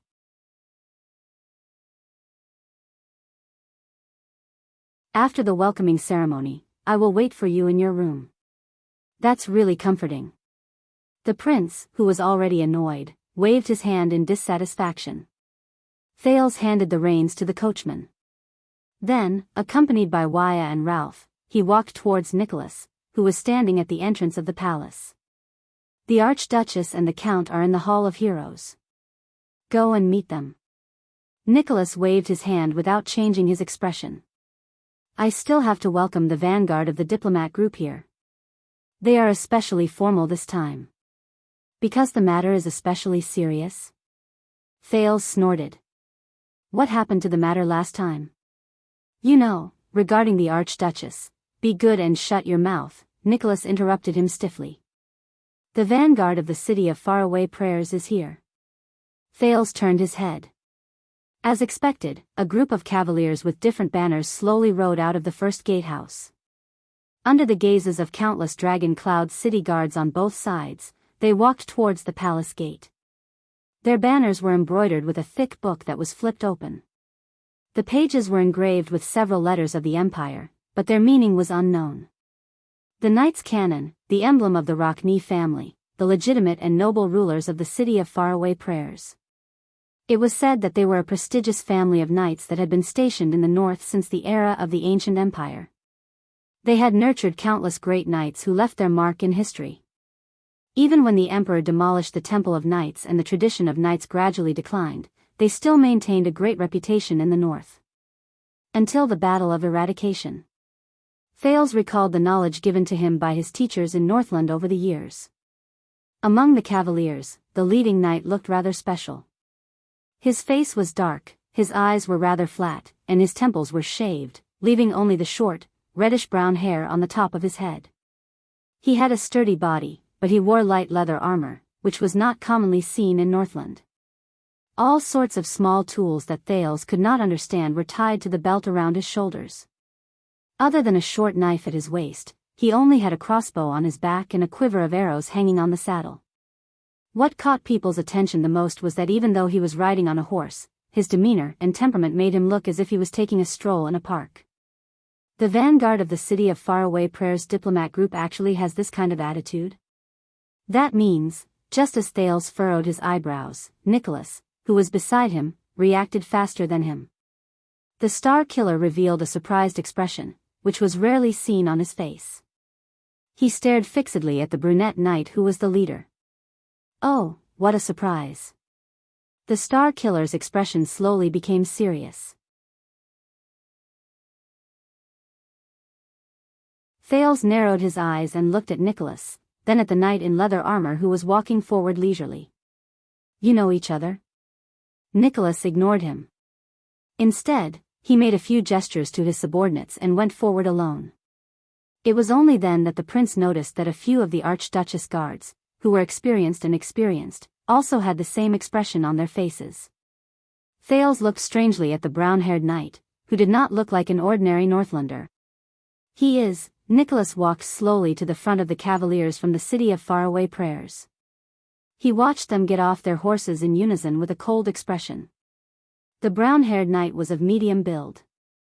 He was even slightly shorter than the slightly skinny Nicholas. He held the belt by his waist and stared straight at the star killer in front of him without flinching. He flashed a malicious smile. Thales sighed. The sin of Hell's river gathered beside his ear and listened to their conversation. Nicholas and the knight stared at each other for a long time. Then, he took a deep breath, pursed his lips, nodded slightly, and snorted coldly. How could it be you? His tone was cold and blunt. Thales' heart clenched. It looks like they don't have a good relationship. In the upcoming storm, the relationship between the city of faraway prayers and Dragon Cloud City will probably depend on the outcome of this diplomatic mission. And now, as he listened to Nicholas' unfriendly greeting, the brown-haired knight grinned and revealed an inexplicable roguish air. It was only then that Thales noticed that the knight's lips were extraordinarily wide. A special person. The prince said quietly and rejected Waya's suggestion for him to leave first. The brown-haired knight tilted his head, opened his mouth, and let out a voice that sounded like a gong. He said to Nicholas, "Have you heard a joke?" Nicholas furrowed his brows. There was a man who ran around doing business all year round. He was very worried that his wife in his hometown would be unfaithful to him. The brown-haired knight shook his head and chuckled. So, he snuck home one night. Fortunately, aside from his wife who was sleeping soundly, the man did not find any traces of his adulterer. So, he was gratified and became in the mood to have fun with his wife. Nicholas' brows furrowed even tighter. The brown-haired knight snorted and raised his finger to point at the unhappy Nicholas. After that, his wife lit up the lamp and saw her husband's face clearly. She could not help but exclaim in surprise. The knight widened his eyes, and with an exaggerated expression, he repeated Nicholas' words. How could it be you? The entire place fell silent. In the next second, the brown-haired knight burst into laughter. He laughed so hard that he rocked back and forth. Ha ha ha ha, it was as if the joke was really funny. But Nicholas' expression did not change.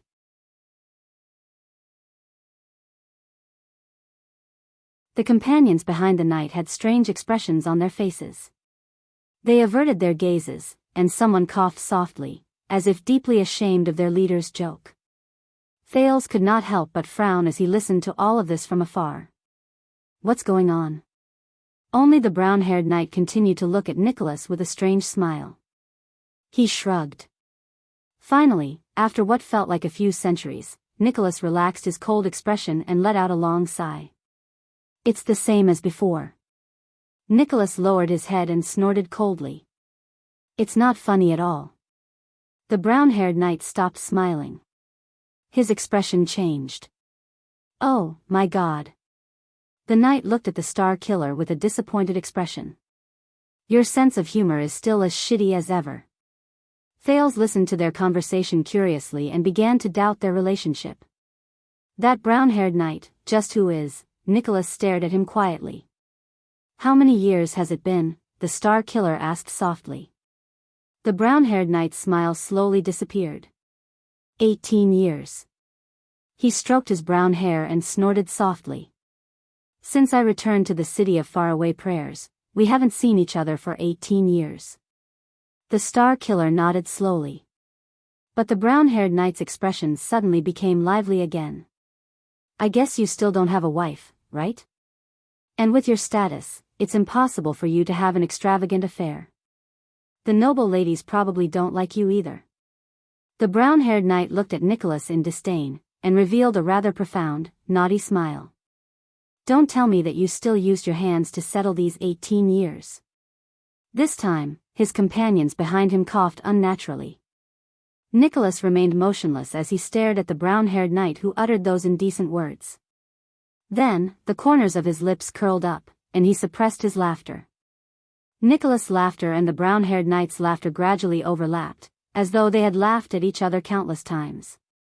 Thales stared at the star killer's smile in puzzlement. Based on what he knew, aside from sneering and sneering, Nicholas, who could be said to have a dead face, rarely smiled. In the next second, Nicholas and the brown-haired knight swung their right hands almost at the same time. They struck each other. What? At the moment Thales narrowed his eyes, the two palms violently clasped together in the air, as though they had cooperated with each other thousands of times. Asterisk slap. Asterisk Nicholas held the other person's palm tightly, and a rare smile appeared at the corners of his lips. It's good to see you, big mouth. Ha ha ha ha. The brown-haired knight threw his head back and laughed, making his mouth even wider. Same to you, Spiky. Thales watched their actions in surprise. It seems like my previous guess was wrong. Their relationship is very good. After all, not everyone can mock and tease the famous star killer without any qualms.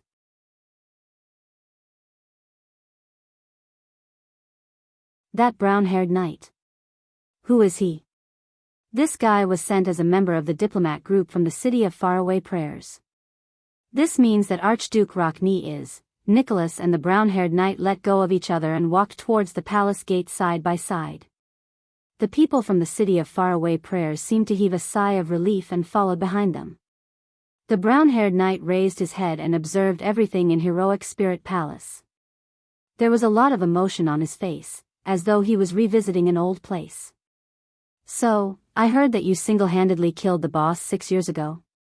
The star killer's expression instantly turned cold. You can say that, with some help from Byrne and you, Nicholas said softly.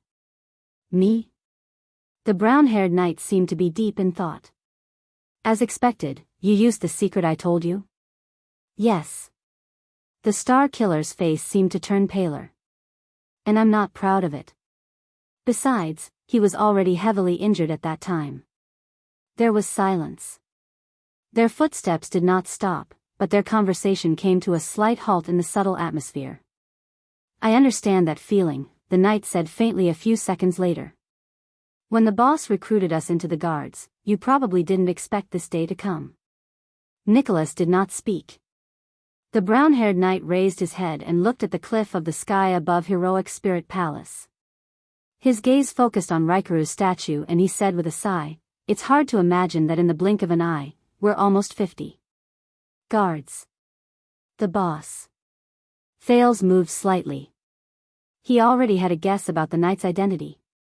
Everyone will grow old, Nicholas said softly, seemingly with a profound meaning. Be it the king or the commoners. Speaking of this, for the past year, my chest will hurt whenever it rains. The brown-haired knight seemed to be a chatterbox. Even though Nicholas was a man of few words, he still chattered endlessly. Do you have a similar problem? Nicholas shook his head. I guess it's because you stayed in the snow pit for too long when you were young.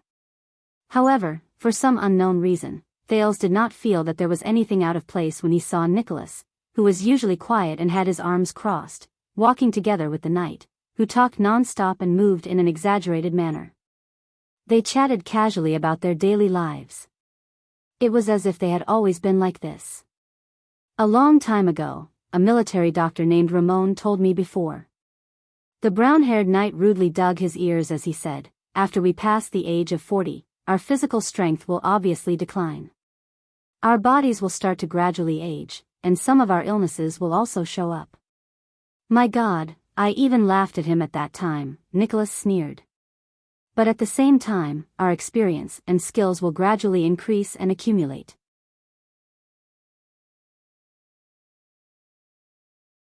Our emotions will gradually become stable, and we will get rid of impulsiveness and madness to make up for the deterioration of our bodies. So, compared to those young people in their 20s and 30s, we, who are 40 years old, have a balance in our experience and physical strength. This is the most powerful and terrifying stage of a veteran. The star killer shook his head. Don't belittle yourself just because you listen to some liars. No, no, no. That military doctor said that once we pass 50. The brown-haired knight disagreed. No matter how much we increase our skills and experience, we will never be able to make up for the defects in our physical strength and physique. Every time we get injured, it's a heavy blow that's difficult to recover from. The problems left behind when we were young will follow us like a curse. From the moment we wake up to the moment we lie down and close our eyes, it will never end, Nicholas snorted softly. They were getting closer to the palace gate. The knight's gaze swept across the Archduchess guards on both sides of the palace gate. Even though most of them are newbies, I see Gala and Lum. What about Byrne? Isn't he the one with the best official luck among us, aside from you and Isaiah? Lord Merk, Administrator Merk? He knows Merk, and he also knows the veterans who were once White Blade Guards, Thales thought quietly. The knight's identity is already obvious. Byrne left, Nicholas said faintly. 6 years ago, he was injured too badly and could no longer work. The brown-haired knight moved his eyes slightly. His expression was amused. Is that so? Is it that serious? 6 years ago, Dragon Cloud City didn't just lose a king, the Star Killer said casually. Sometimes, mental wounds are harder to heal than physical ones. The brown-haired knight stopped in front of the palace gate. I have a feeling, Spiky. He looked at Nicholas with great interest. You're not quite the same as before. You don't seem so annoying anymore. And you're still as annoying as before, Nicholas retorted mercilessly. The knight laughed out loud. Only then can we live up to our reputation as the double disgraces of the White Blade Guards. Thales listened to their conversation with a frown. It's hard to imagine that someone can actually chat with Nicholas. While Thales was distracted, the brown-haired knight and Nicholas had already walked up to him without him noticing. So, this is our dear Prince of Constellation? The brown-haired knight looked at the prince with great interest. Thales exhaled. Hello, I am Thales Jadestar. The brown-haired knight lowered his head and sized up the prince carefully. However, the moment the brown-haired knight's light-colored eyes stared at Thales, the prince suddenly shuddered. A sense of danger spread from Thales' spine to his shoulders. The sin of Hell's River began to surge non-stop. Thales stared back at the brown-haired knight with a solemn expression.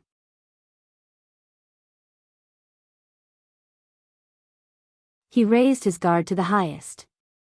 This is a feeling I don't even have when I'm fighting against Nicholas. What's going on? It's like I'm being targeted by a terrifying hunter. Could it be that this guy, who talks about strange things, is even more, a long time ago, I told Spiky that the Empire's royal family is the god's favorite, so their blood is golden. The brown-haired knight looked at the nervous prince and laughed out loud. He patted Nicholas beside him. He didn't believe me, and said that he would help me verify it when he has the chance. Thales furrowed his brows. He remembered his unpleasant first meeting with the Star Killer. Nicholas coughed. Prince Thales is the Archduchess' esteemed guest. He is staying here temporarily on the king's invitation. The Star Killer interrupted the knight without hesitation. Maintain the necessary respect, Monty. The brown-haired knight named Monty shook his head in dissatisfaction. All right, Archduchess. My God, he averted his gaze from Thales, but the man was obviously not done yet. So, hey, boy. Monty bent down towards the prince and put on a passionate, naughty smile. He arched his eyebrows 3 times. That Archduchess, hee, have you slept with her yet? At that moment, Thales froze on the spot. What? Monty. Nicholas shouted angrily. Watch your mouth. The Star Killer pressed his palm on Monty's shoulder. His expression gradually turned cold, and he no longer looked as indifferent as when he met his old friend again. Especially when you represent the city of faraway prayers. The brown-haired knight exhaled. All right, I take back what I said. Monty shrugged and freed himself from the Star Killer's hand. His expression was amused. You haven't changed. Nicholas snorted softly again. As the vanguard, I believe you still have work to do. My subordinates will bring you to meet the Archduchess. Of course. Monty smiled and shook his head. I'll leave Sir Ian's hospitality to you. Once he finished speaking, Monty turned his head and cast Thales a profound glance. He then strode forward and walked towards Heroic Spirit Palace with his companions. Thales was left behind, staring at his back speechlessly. That's... The prince scratched his head. He could not imagine that such a strange person had come to the city of faraway prayers. Nate Monty, Nicholas answered briefly. He used to be a White Blade guard, and is now a lord under the city of faraway prayers. As expected. A former White Blade guard. Grand Duke Rockney sent him here to make use of his friendship with you? Nicholas shook his head. If that's the case, I'm afraid they'll be disappointed. Nate Monty. Thales mulled over the name and narrowed his eyes. Is he very powerful? You mean, other than that stinky mouth of his? Nicholas snorted softly. You can say that.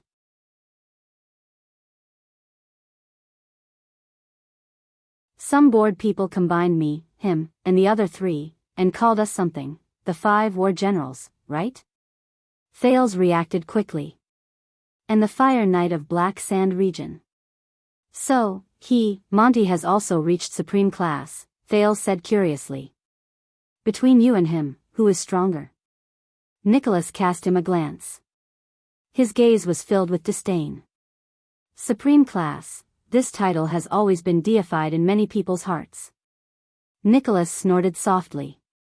But only when you're on the battlefield will you know that in a battle where there are surging tides of people, the effect of a supreme class will be greatly reduced. So, supreme class is more suitable for another type of job where there are fewer people. The Star Killer turned his head and narrowed his eyes slightly. Assassins. Thales remembered the assassin who fell from the sky while waiting for an opportunity to make his move 6 years ago. I feel the same way, he answered gloomily. What does this have to do with Monty? Nicholas stared at Thales. There was a profound meaning in his words. Even though Monty is a warrior, the job he is in charge of is the closest to that of an assassin in the army. Thales moved a little. You mean, back then, he was recruited into the White Blade Guards as an elite sniper crossbowman. Later, Caslin thought highly of his talent and trained him to be a scout. Nicholas nodded. Soon, Monty became the most terrifying scout in all of Extet. Our job is to face our enemies head-on and fight bloody battles. Monty, on the other hand, is better at hiding his tracks and launching sudden attacks. 20 years ago in White Mountain, on the eve of the Battle of the Deep Valley, he snuck into the ancestral altar of the Elven Court alone to spy on the enemy. He left behind countless corpses along the way. It was only when the crow caw he learned was seen through that he escaped from the encirclement and left. From then on, Monty received the nickname Raven of Death. The Star Killer ended his speech. Thales was deep in thought. Raven of Death. That's really not a nice nickname. You haven't told me yet. Both of you are 5 war generals, Thales continued to ask. Between you and him, who is stronger? Him? Monty? Nicholas looked as if he had heard the funniest joke. He stared in the direction Monty left and sneered. Within 10 steps, I can snap his neck in 5 seconds. Thales felt a chill in his heart. That's not right. Then. Thales understood the hidden meaning in his words. With the principle of not letting the dead face be happy, he asked in a considerate manner, what about beyond 10 steps? As expected, in the next second, Nicholas put on the most unpleasant expression he had ever shown Thales, who was like a curious baby. The Star Killer crossed his arms and turned his head to the side. He snorted in dissatisfaction. Humph, Thales widened his eyes and scratched his head. As he watched Nicholas turn around and leave, he had a rough idea of the answer. So, he sighed in resignation and walked towards the Hall of Heroes. At that time, Thales thought that Ned Monty was probably the strangest and most unique person he had seen that day. Then, an hour later, he and Saroma met their real guest in the Hall of Heroes. The heir of the Knights Cannon family, and the official envoy from the city of faraway prayers, Ian Rockney.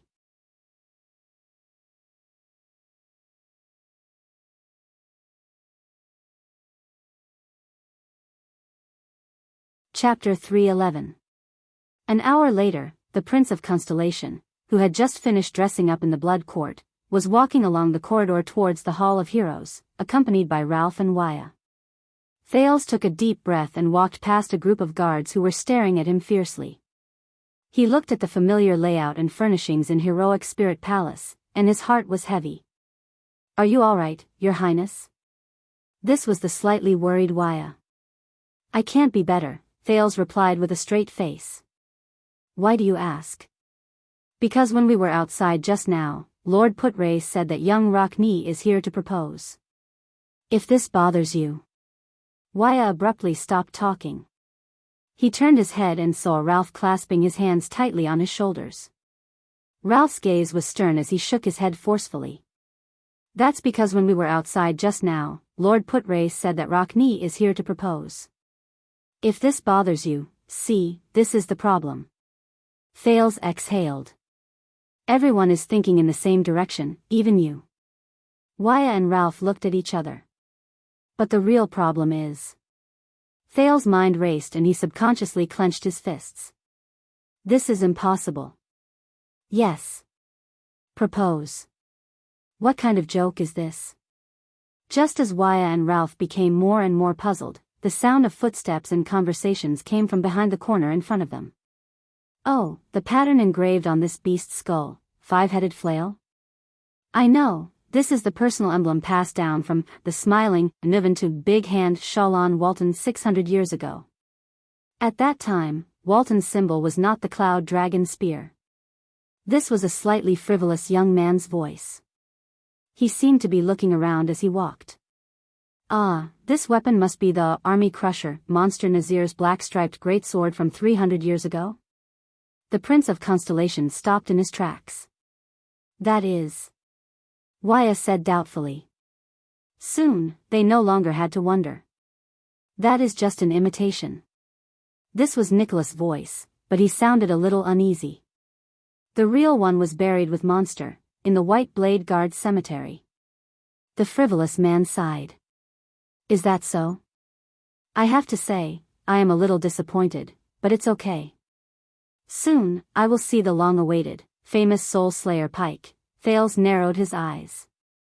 Nicholas and a group of Archduchess guards accompanied another group of strangers as they walked out from the corner. The moment he saw Thales, the Star Killer furrowed his eyebrows in a barely noticeable manner. "This is..." Nicholas coughed. Thales focused his gaze and looked at the eye-catching and unique young noble among the strangers. He had the emblem of the Knight's Cannon embroidered on his shoulder. "Thank you, Your Lordship, but I know very well who I am dealing with." Among the diplomat group from the city of faraway prayers, the young man dressed in neat and simple clothes also turned his head around and looked at Thales with a spirited gaze. He was very young, in his early 20s at most. He had curly hair that went past his ears. Compared to the long-haired Archduke Thales had met before, his face appeared much gentler, and there was a strange smile in his eyes. So, it was him. The man who claimed to propose to Selma. The young man's hidden smile turned into an obvious one. He took a resolute step forward and extended his palm under his outer robe. "Nice to meet you, Prince Thales. I have heard a lot about you." As soon as he said this, the people in the diplomat group from the city of faraway prayers turned their gazes to the prince in front of them. Their gazes contained all sorts of emotions. Thales chuckled in his heart. "So, I have a reputation to speak of as well." "Thank you." Thales suppressed the worries in his heart and shook the young man's palm with a smile. "Then, you must be Archduke Rockney's son." The young man's palm was very strong. There were thin calluses on his perlicue and 4 fingers that Thales could not be more familiar with. He was a well-trained noble warrior, perhaps just like his father. "But, Ian Rockney, I am the Viscount of Dual Wind City under the City of Faraway Prayers. I have specially come to Dragon Cloud City as an envoy." The young man named Ian interrupted him with a smile and introduced himself. "My father once said that there were many things that left a deep impression on him during his trip to Dragon Cloud City 6 years ago. One of them was none other than that young and witty prince." Thales thought of something. Aside from the pleasantries, he caught the main point: the Viscount of Dual Wind City. Ian Rockne. He has his own title and fiefdom. Even though he is so young. Even though he is already the heir to the Archduke of the City of Faraway Prayers. This more or less means something. Thales let go of the young man's hand. Please thank your father for me. Thales suppressed the strange feeling in his heart and said without batting an eyelid, I also have a deep impression of Archduke Rockne, especially his fearlessness and fortitude. After hearing this, Ian's expression suddenly became very strange. He sucked in a breath and stared at Thales from the corner of his eye. He had the ghost of a smile on his face. Thales narrowed his eyes. He. Finally, the young Rockne laughed out loud. He shook his head with an amused expression and opened his mouth to say something. This sentence was spoken very quickly, and his enunciation was sharp and piercing. Thales could not understand it at all. But, forgive me? Thales said doubtfully, I didn't hear what you said clearly. Oh, sorry. Ian seemed to have just come to his senses. He spread his hands with an apologetic look on his face. No, please forgive me. I inherited my accent from my mother, so sometimes I am not used to speaking with a Northland accent. Thales felt a chill in his heart. Not used to a Northland accent, but, Ian laughed. And what I said just now was, thank you for your magnanimity. That's why you described my father's stubbornness and stupidity as fearlessness and fortitude. Thales was slightly stunned. Stubbornness? Stupidity? The Prince of Constellation was not the only one who reacted this way. Many of the nobles in the City of Faraway Prayers diplomat group behind them had unpleasant expressions on their faces. An old noble who was more experienced coughed loudly to remind their Viscount. Ah, we all know that you have a cough, old Barney, Ian said loudly and rudely without turning his head. But since you're in Dragon Cloud City, restrain yourself a little, okay? That's what I wanted to say, young Ian, the old noble retorted bluntly, especially in front of the Prince of Constellation. The young Rockne snorted nonchalantly. Nicholas frowned as he watched the interaction within the City of Faraway Prayers. He did not say a word. That's really a novel comment. The Prince of Constellation smiled a little awkwardly and pretended not to see the internal conflict in the diplomat group. And it came from his son. That's not surprising.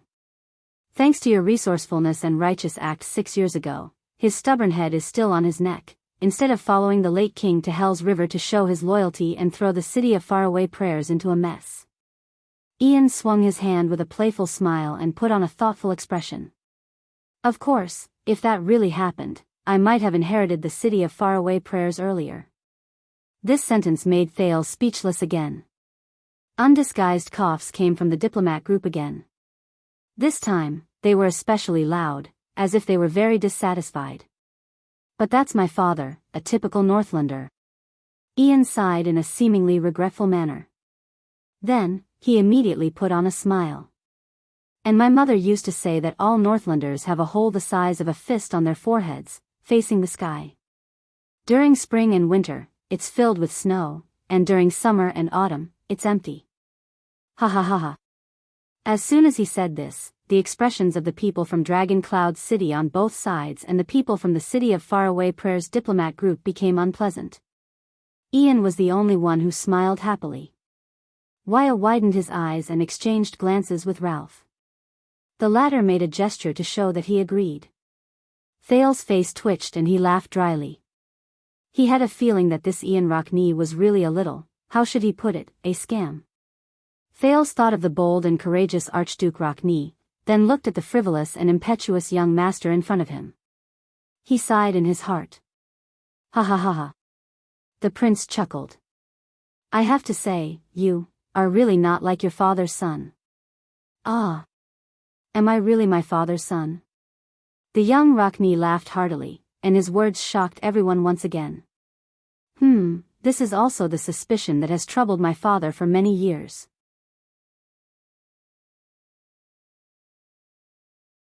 I say, no wonder my mother died so early. Could it be that she was trying to cover up? Thale's smile froze on his face. A rude and low shout came from the diplomat group, Ian. Ian lowered his head slightly. The light cast a shadow on his face. Then, he flashed a smile again. Ha ha ha ha ha. The young Rockney laughed and waved behind him. I was just joking. Look at your expressions. At that moment, Thales knew what that slight feeling of incongruity was. Ian Rockney, this man, the way he speaks and the way he does things are, not like a Northlander. Sirs. As the receptionist, Nicholas looked warily at the two people who were chatting happily, at least on the surface. Perhaps we shouldn't let the Archduchess wait for too long? Ian looked at Nicholas and shrugged. Come, Prince. The young Rockney ignored the prince's awkward expression and put his hand on the latter's shoulder. Let's talk as we walk. I believe we will become good friends. Thales instinctively wanted to break free from his hand, but Ian only smiled. Trust me, Prince Thales. He looked elated, but there was a profound meaning in his words. There are many things we can talk about. For example, the Archduchess marriage. Thales was stunned. Nicholas frowned. His expression was unhappy, but he did not say anything in the end. Also, Ian pushed Thales and moved forward with him. He smiled happily and said, what's more, he smiled happily and said, when facing Northlanders. I think we will definitely get along well. No, Thales gave up on getting rid of Rockney's arm around his shoulder. He sighed. Based on the current situation. Someone who can get along well with you, probably only Ida. Thales gave Waya and Ralph, who had worried expressions on their faces, a reassuring look before he walked forward. Based on what you said just now, your mother is a foreigner? The prince recalled the scene just now and asked keenly, from Camus Union? Oh, no, of course she is an extension, the young Rockney answered briskly. And she is a local from the city of faraway prayers. A local from the city of faraway prayers? Thales frowned slightly. But you just said that her accent is not Northlander. The young Viscount of Dual Wind City raised his eyebrows slightly and put on an expression that said, I knew it. They followed behind Nicholas and slowly approached the Hall of Heroes. You have never been to the city of faraway prayers, have you, Your Highness? I have not had that kind of honor. No wonder. Ian shook his head in a slightly profound manner and clicked his tongue. He sighed. When everyone talks about Ekstedt, they always say that it is Northland, the kingdom of Northlanders, as if extensions are Northlanders. Thales' interest was piqued by the follow-up question in this sentence. But they have all forgotten. Ian turned his head and smiled faintly.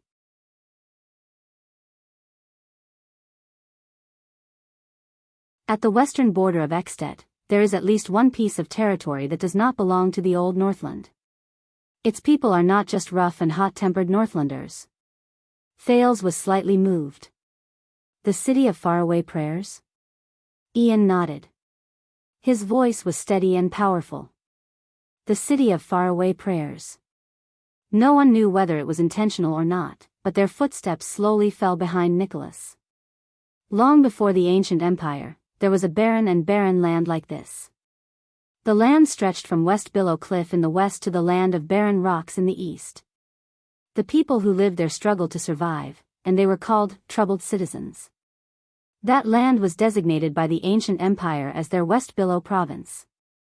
It is very different from Northland province in the east and Toto province in the west. The difference is obvious. The young Rockney raised his head and gently touched the emblem of the knight's cannon on his shoulder. After the Battle of Eradication, Kulgan Rockney, the truth seeker, one of the 9 knights and a capable general under Riker the hero, brought his sword and axe to the land called West Billow. He went on a punitive expedition, expanded the territory, built castles, and finally announced to the troubled people on the conquered land that from that moment on, they were all extensions. He was the first Archduke of the city of faraway prayers, Ian said with a chuckle. He was different from the other Archdukes. The truth seeker was a Northlander. With the way of Northland, he ruled over countless troubled people of West Billow. I see. Thales seemed to be deep in thought. I don't often hear about this in the great unity of Northlanders classes. Ian shook his head and sneered. Of course, outsiders rarely care about this difference. Even the extensions from other places are the same. He raised his head with great interest and looked at the decorations around him that were full of Northland style. It's no wonder. Among the 10 great territories of Extet, the Sentinel region and Defense City are on guard against the oldest line of defense of mankind in the north. Glacier Sea and Elefure City have to worry about the threat from the east coast. There's no need to mention the 3 territories in the south, which are near the northern territory of Constellation. Dragon Cloud City and Beacon Illumination City have been the center of Northland since ancient times. They can be said to be the heart of the kingdom. In comparison, the city of Faraway Prayers, which is located in the west, has a vast territory and is sparsely populated. It can only deal with desert bandits and merchants. It seems especially insignificant, doesn't it? Nicholas turned around and gave them an indecipherable look. Ian immediately responded with a bright smile. But you are still a member of Extet. Thales shrugged. You even had a common elected king. Ian snorted softly.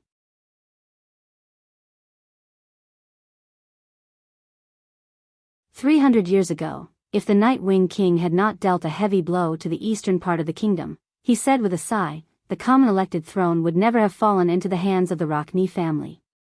They would not have been able to wait for King Lesar Rockne's coronation in the City of Faraway Prayers. You can tell a lot from the name, City of Faraway Prayers, praying, far away." The young Rockne patted the prince's shoulder and said with a resigned expression, "To Extet, the City of Faraway Prayers is just a faraway part of their territory.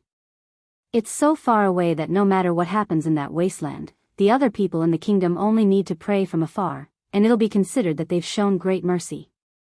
Thales did not speak. But his judgment of the situation and his estimation of the City of Faraway Prayers' intentions had changed many times. But in the next second, Ian lowered his head and moved closer to Thales' ear. He whispered, "Most importantly, since it's not the land of the Northlanders, why would the Northlanders pay attention to it? Why would they care about whether the troubled citizens of West Billow are dead or alive?" Thales shuddered a little. They only need to know that it still belongs to Extet. When they boast to outsiders, they can still use that huge territory to show off Extet's national strength. That's enough, isn't it? Ian still had his hand on Thales' shoulder. He raised a finger and said in a low voice, "So, many people of West Billow can't help but think that perhaps the Northlanders only care about the City of Faraway Prayers on the map. And this is the City of Faraway Prayers. This is the problem that the Rockne family, as Northlanders, has faced for the past 600 years. It sounds very troublesome," the prince said in a low voice. "Presumably, your father often has to worry about the doubts of the people under his rule, the so-called troubled citizens of West Billow?" Ian smiled faintly. "It's just like Dragon Cloud City, isn't it?" Thales did not say a word. But he could already tell what was going on. The young Rockne raised his head again and raised his voice to a normal level so that everyone could hear him. "The heavens have taken pity on us. For more than 600 years, we have been taking care of ourselves." Ian turned his head. His smile was gentle. "Therefore, 20 years ago, the born king did not hesitate to give the order to aid the West in the name of the king and with the power of the entire city. Only then will the Rockne family remember this kindness forever, hence, a loyal alliance can be formed." The young Rockne blinked lightly. "So, as vassals, we are willing to follow a king like that until the end of his life." Thales raised his eyebrows and said in a low voice, "I understand." The prince pondered over Ian's intentions.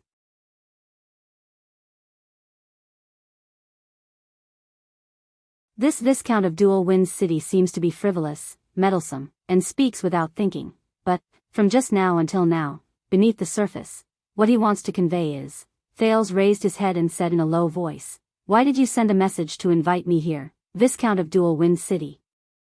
I am just a prince of a foreign country." Ian lowered his head and revealed a mysterious smile. "As I said, in order to propose to the Archduchess, I need a reliable witness." Thales' expression did not change, but he glanced at the people around him and deliberately walked faster. He frowned slightly. How do you know that I am reliable? Ian snorted through his nose. Ian chuckled and said, because if you are not reliable, you would not have come. Thales was speechless for a moment. A few seconds later, the prince said, what if your estimation is wrong? What if you are looking for the wrong person? I may be wrong. Ian maintained his mysterious smile. But Black Sand region is definitely not wrong. Thales fell silent. Are you serious about proposing to the Archduchess? The young Rockney shrugged. Of course. Otherwise, if the Archduchess marries someone else, what will happen to us? Thales frowned. Us? Ian snorted softly and looked at him meaningfully. He stretched out his voice and repeated the two words softly, us. Thales pondered for a while. Ian let go of his shoulder and looked around with interest. I understand. Thales pondered for a while and said in a low voice, is there anything important that will take up a lot of time in the audience later? Let me think. The young Rockney scratched his forehead. Other than the hypocritical greetings to each other, there will also be a personal letter from my father written in the style of an ancient knight, and a crying plea for Dragon Cloud City to be merciful and send troops to save us, who are in a terrible predicament. In the end, I will grit my teeth and criticize the king's crimes, and invite Dragon Cloud City to join the camp of justice, that's all. Thales nodded and resisted the urge to ridicule him. Then hurry up and end it. Tonight, I will invite the Archduchess and you to the dining room for a small gathering to discuss the truly important matters. Just the three of us, and perhaps Regent Leespan, if he insists as always. At that moment, Ian's eyes lit up. I look forward to it. The young Rockney curled up the corners of his lips. I promise, it will end as soon as possible. In the next second, they finally arrived at the door of the Hall of Heroes. The members of the diplomat group tacitly stopped in their tracks, tidied up their clothes, and looked at Ian sternly. Their gazes made Thales feel rather uncomfortable. Ian could only exhale and flick the emblem of the knight's cannon on his shoulder. Are you ready? Nicholas narrowed his eyes and observed the group. Then, he waved his hand. Amidst the heavy rumbling, the two guards pushed the door open steadily.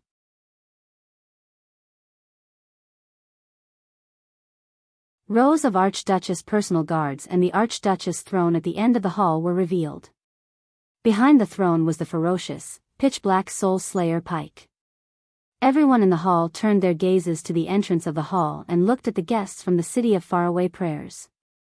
Ian narrowed his eyes and looked at the ancient hall that represented Dragon Cloud City.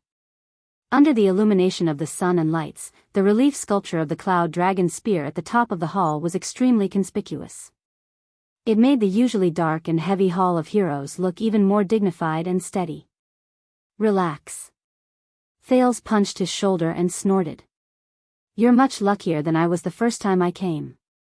The prince looked at the Hall of Heroes and remembered his unlucky first visit. He could not help but lower his head and sigh. Is that so? Ian snorted softly and walked forward into the hall. Asterisk thud, thud, thud. Asterisk the sound of footsteps rang.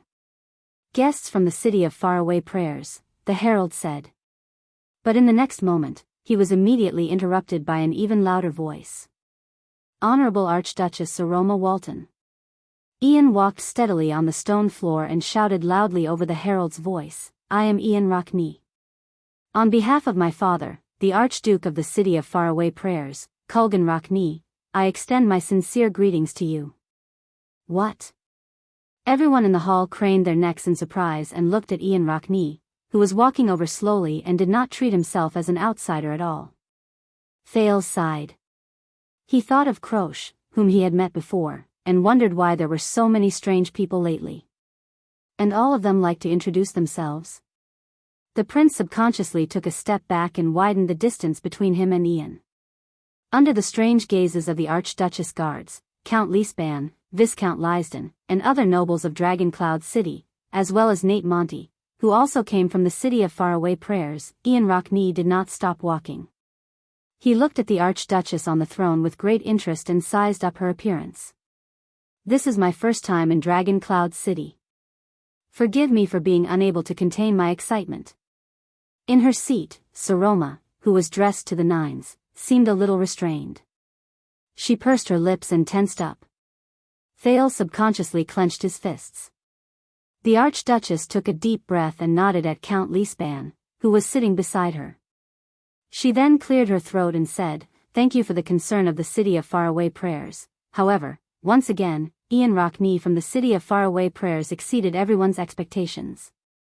Under the astonished gazes of everyone present, Ian Rockney laughed and interrupted Saroma without hesitation.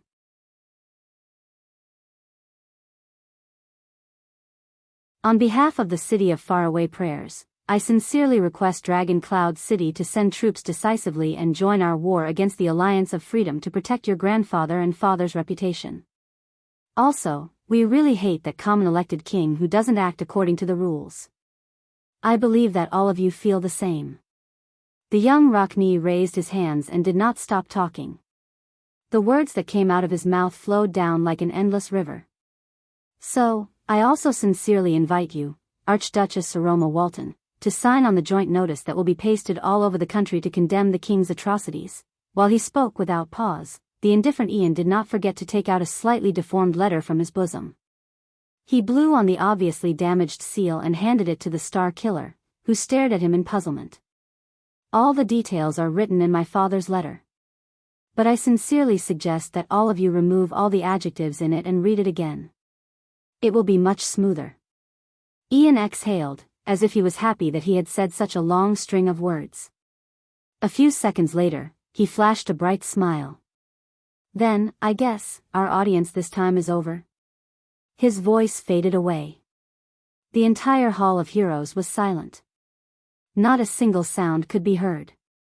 For a few seconds. Over? What does he mean? No one seemed to be able to react. Thales also stared at Ian, who stood in the hall, dumbfounded. Very soon, sighs rose and fell in unison from the City of Faraway Prayers diplomat group behind Ian. Thales even heard the exasperated voice of the old noble from the City of Faraway Prayers suppressing himself. I knew it would be like this. Saroma recovered from her shock. She seemed to be at a loss. She looked at Leespan, who was frowning more and more, as if asking for help. Then, she looked at Thales, who was holding his forehead. I think, just now.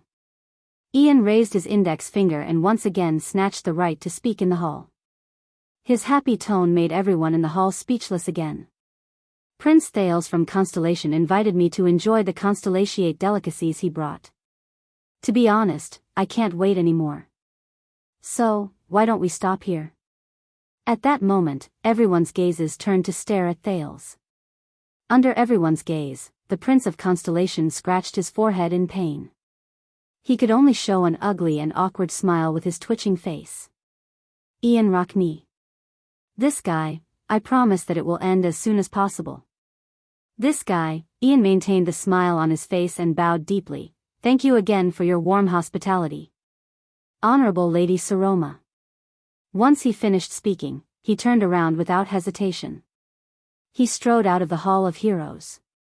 On the way, he did not forget to give Thales a thumbs up, revealing his neat white teeth. Asterisk thud, thud, thud. Asterisk Ian's footsteps gradually faded away, just like how he came. Until he could no longer be heard.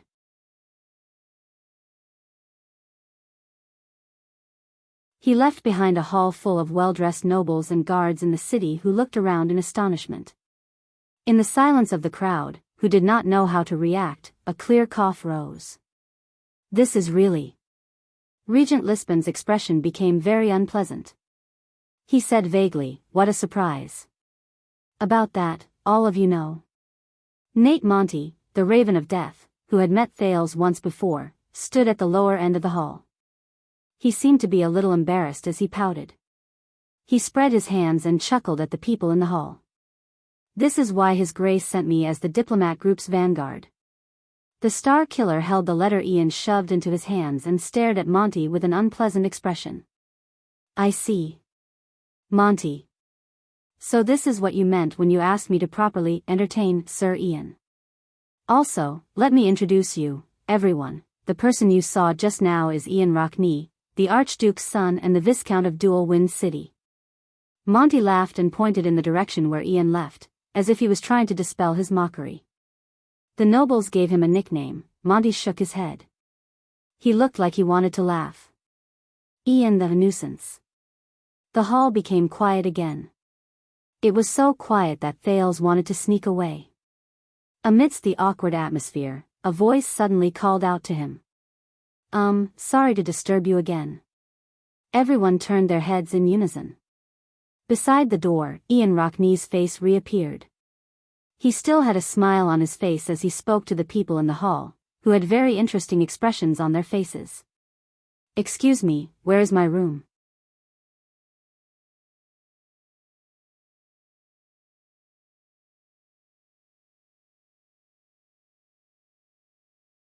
Chapter 312. Heroic Spirit Palace, the Archduchess Dining Room. I need an explanation about today's farce. Saroma stared at the two people in front of her with an unpleasant expression. One of them had a calm expression, while the other had the ghost of a smile on his face. Or both of you can get out of Heroic Spirit Palace now and settle your own food and lodging, both of you. The Archduchess said coldly. Wow. The heir of the city of faraway prayers, Ian Rockney leaned against the back of the chair in his most comfortable position. He watched the angry Archduchess with interest, then turned his head and asked Thales, who was deep in thought, is this what you meant by, she's easy to talk to? Thales took a deep breath. Maybe it's because, that's here. But before he could speak, Saroma's anger rose. You, respected Sir Ian Rockney, the Archduchess said coldly, I remember that you came to ask for help. Ian nodded briskly. Just because of your frivolous, boastful, pretentious, and boorish behavior? Saroma was merciless. And the rare talent that humiliated and angered all of Dragon Cloud City the first time we met? Also, tonight's welcome banquet has been cancelled, because no one is willing to attend unless I agree to their challenge to a duel at the banquet. They're still quite enthusiastic. Look, fortunately I brought Monty. In the face of the Archduchess who was accusing him of something, the frivolous Viscount chuckled and snapped his fingers. Problem solved. Saroma's expression became even more unpleasant when she saw his frivolous attitude. Enthusiastic? Do you know how ugly the scene was after you left? Do you know how many nobles expressed their indignation to me? Thales swore that with his sensitive hearing, he heard the Archduchess grinding her teeth behind her lips. You should be glad that they dropped their weapons before entering the palace. Ian shrugged at Thales with a nonchalant expression. Hypocritical, old-fashioned Northlanders. If you have this kind of energy, why don't you go to Black Sand region and kill the king? Saroma was exasperated. She took a deep breath and glared at the nonchalant Ian. Oh, you also know that the envoy from Black Sand region is in the city. They will know everything that happened today and report it back to Black Sand City and the king? And do you know how many of Dragon Cloud City's vassals will change their attitude towards the city of faraway prayers and Black Sand region because of your actions today? Ian's pupils shrank when he heard the name Black Sand region. He nodded slowly against the backrest. That's a problem. He turned to Thales and focused his gaze. But we will solve it, right? He clenched his fists and rested them on the dining table. From time to time, he cracked his knuckles. This was a habit he learned from the bald Archduke Letko 6 years ago.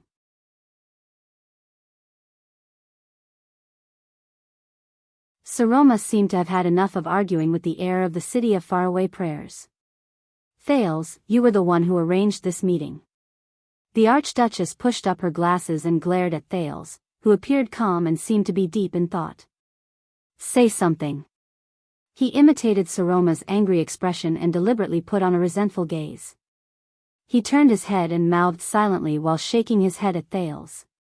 Say something. This made Saroma's anger soar to the peak. If the people from the city of faraway prayers who come to ask for help are like you, Then you can now, Saroma. Thales said softly. He raised his gaze and looked across the table at Lady Saroma, whose cheeks were puffed up because of anger. Calm down. You are an archduchess. There is no need to get angry so easily. Ah, this is the girl who rejected my impulsive suggestion a few days ago. She proposed to stay in Dragon Cloud City and face all the unknown dangers. That little rascal. He misses her, right? The corners of Thales' lips curled up slowly, and he subconsciously smiled. Saroma, who was unable to suppress her anger, felt a little embarrassed by his stare. She remembered the method Thales taught her to calm down and took a few deep breaths. I think. The girl subconsciously averted her gaze and snorted. She glared fiercely at Ian, who was still smiling strangely, but her tone became much gentler. Maybe we shouldn't waste any more time. Ian raised his eyebrows. He looked at the calm Thales, and then at Saroma, who had turned her head away. A look of realization appeared on his face. He yawned and struggled to get up from the back of the chair, as if he had exhausted his entire life strength. He lazily picked up a piece of cheese from the table, and while chewing, he said to himself, I knew I found the right person. Under Ian's sarcastic reminder, Thales snapped out of his daze. The prince coughed and asked calmly, Count Leesband didn't come? Seal said he wanted to appease the nobles. Seal said he's going to appease the nobles. Saroma shook her head. She was still immersed in her dissatisfaction. He also said that he hopes that all of you can still appear so relaxed when you face the counts in the next hearing. Thales' gaze froze. Ian stopped chewing the cheese in his mouth. The next state affairs hearing, so he understood, the prince said softly. As expected of the eye of the dragon. Saroma revealed a puzzled expression. What? Maybe Monty told him something. Ian started chewing the cheese again, but his brows were already furrowed. That loudmouth, on the way here, he heard that I was going to propose. Upon hearing the word propose, Saroma exhaled heavily. Her gaze became dangerous again. What are you two talking about? Thales did not speak, but his thoughts spun faster and faster.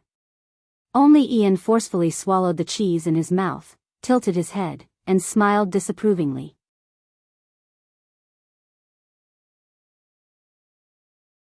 It seems that you are not as smart as you look, my lady. As expected, beauty and wisdom are mutually. Before he could finish his sentence, he angered the Archduchess again. And you are even more annoying than your nickname, Saroma said coldly. Ian was slightly stunned at first, then he smiled and shrugged shamelessly. It is my honor. Thales sighed, determined not to remain silent anymore. Saroma. The prince sat upright and still, looking at the two of them seriously.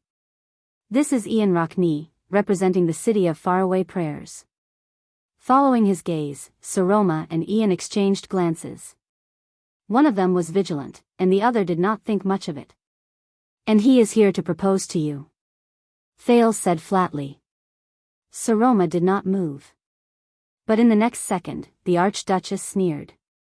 Is that so? Thank you for your introduction. Saroma stared at Thales with an unfriendly gaze. The accusation and anger in her eyes were practically overflowing. She sized up Ian with a gaze that did not hide the disgust in her eyes. She said sarcastically, at least he is about the same age, right? Thales did not speak. The one who answered was Ian. See, she still doesn't understand. The heir of the city of faraway prayers did not even look at the cold-faced Archduchess. He smiled contemptuously, shrugged, and said to Thales, my mother used to say that if a woman was in charge, she would. I don't know what your mother said, Ian. Thales turned his head abruptly and interrupted him coldly. Ian froze for a moment. His raised finger stopped in midair. To be honest, I don't care either. The Prince of Constellation's expression was solemn. But if you still want to complete your mission this time, then show some respect. She is the Archduchess of Dragon Cloud City, and the key to this game.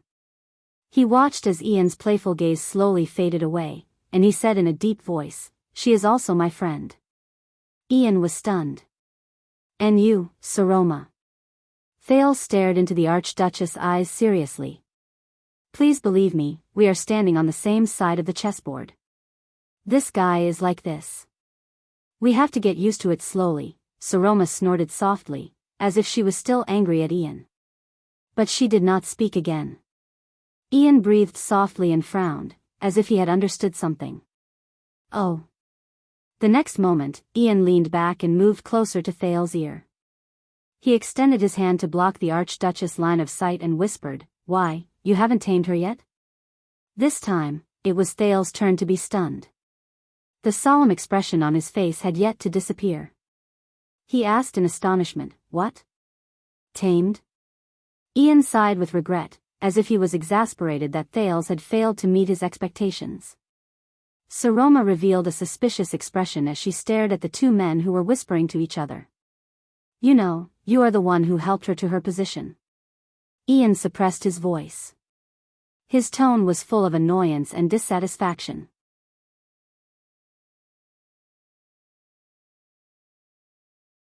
"And it has been 6 years, Your Highness. Even a princess of a country doesn't need to wait for so long, right?" Thales blinked, as if he had understood a little. Men will more or less treat their first woman differently, but... Ian pouted and put on a bitter expression, as if he had been through this before. He continued to speak with great bitterness and resentment. "Unless it's in bed, don't let her climb over your head, thud. A muffled sound was accompanied by Ian's pained grunt. The air of the city of faraway prayers' face was contorted. He hugged his stomach and sat back on his chair. His face was filled with the pain of betrayal. After Ian and Thales, Saroma was also stunned. She looked at them in confusion. He had some stomach pain, but he's fine now." Without changing his expression, Thales retracted his elbow. He did not even look at Ian, who was pale and drenched in cold sweat. "Let's get back to business." Saroma, the prince took a deep breath and leaned closer to the table. He said seriously, "You have to know that even though it's a proposal, it's impossible for him to succeed." Saroma's gaze flickered. There is only one direct ruler left in Dragon Cloud City. In a situation where there is no external force or pressure, it is impossible for you to marry an outsider with considerable power. Thales exerted a little force in his palm and shook off the suggestion Nuven gave him in his mind. Internally or externally, logically or emotionally, it is impossible for you to form a marriage alliance with an outsider who has considerable power. For the vassals of Dragon Cloud City, this is tantamount to attracting a terrifying foreign enemy out of nowhere and taking away power from them. For the Archdukes of Extet, this means that the next heir of Dragon Cloud City and the City of Faraway Prayers is likely to merge the two into one. This is tantamount to an imbalance in the balance of power in the 10 territories. Thales looked at the Archduchess sincerely. And the City of Faraway Prayers is not strong enough to ignore or even suppress these objections. Whether it is the vassals, the archdukes, or even the king, none of them will allow you to marry. As she listened to the prince's words, Saroma's mind wandered for a moment. So, an outsider's proposal. Saroma stared at Thales. Saroma fixed her gaze on Thales. They won't allow it, will they? Will they? Thales felt very uncomfortable under her stare, so he quickly averted his gaze. So, he sent word that he came here to propose to me, to Ian, who was stroking his stomach with a displeased expression, snorted coldly. Of course, it is to lure out the Prince of Constellation, who rarely shows himself, but plays an important role in Dragon Cloud City's politics. If you want to win over the Archduchess, you have to start with Thales Jadestar. Huh? Thales froze for a moment.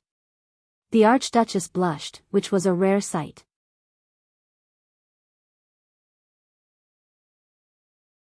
Once he understood, Thales' expression immediately darkened. Is this how the rumors are spreading outside? At least that's what Black Sand region does, isn't it? Ian sighed and said in a joking manner. What did the king give you in order to win you over? 20 virgins? Thales automatically ignored Ian's joking tone. His nerves tensed up in an instant. What did he give me? It was as if King Chapman's victory was within his grasp and he had him firmly in his palm appeared before his eyes again. Thales resisted the urge to look at Saroma. Damn it. I can't let my guard down against this seemingly frivolous young master. Why? The second prince asked in return without batting an eyelid. Are you going to be generous and say, I'll give you double? Ian flashed an indecipherable smile. I'd be happy to. Ian shook his head with his usual expression before he slowly added the last sentence, I'll be happy to. He then added slowly, if they give you a slap. The Prince of Constellation responded with a cold snort in annoyance. But when he thought of Lampard's words, his heart turned cold. Although it's not a slap. But it's almost there. Saroma sighed softly. Let's get back to the main topic. So, the marriage proposal is just an excuse? It's not just an excuse, it can also explain a lot of things. The smiling Ian had an understanding look on his face. He clicked his tongue at Thales and moved his hands in an exaggerated manner. Look, the moment we mention the Archduchess marriage, with a bang, a living Prince Thales appears. Thales rubbed his forehead and exhaled in pain. How old are you this year, Ian? 19. Ian's smile remained. I'm just 1 year older than the Archduchess. No, 4 years older. Thales quietly added. He exchanged a glance with Saroma in tacit understanding. Is that so? The prince said faintly, I feel like you've just turned 9. Ah, in view of your glorious deeds when you were 7 or 8 years old, Ian knocked on the table, picked up another piece of buttered bread, bit into it, and said with a muffled voice, I'll take this as a compliment. Thales exhaled. He gradually grasped the way to converse with the Viscount of Dual Wind City. Thales' thoughts raced as he recalled the conversation just now. From the moment he saw Saroma, Ian deliberately showed disdain for the Archduchess, but unknowingly asked about the Archduchess' relationship with the vassals of Dragon Cloud City, and probed about her control over the territory. He deliberately made the situation go out of control, but in truth, he looked at Thales many times. Perhaps he was observing when Thales would speak up to mediate, and from there, observe his influence on the Archduchess. He also indirectly probed about his actual relationship with the Archduchess. Twice. Both times, he tested Black Sand Region's attitude towards Thales, and Thales' attitude towards Black Sand Region.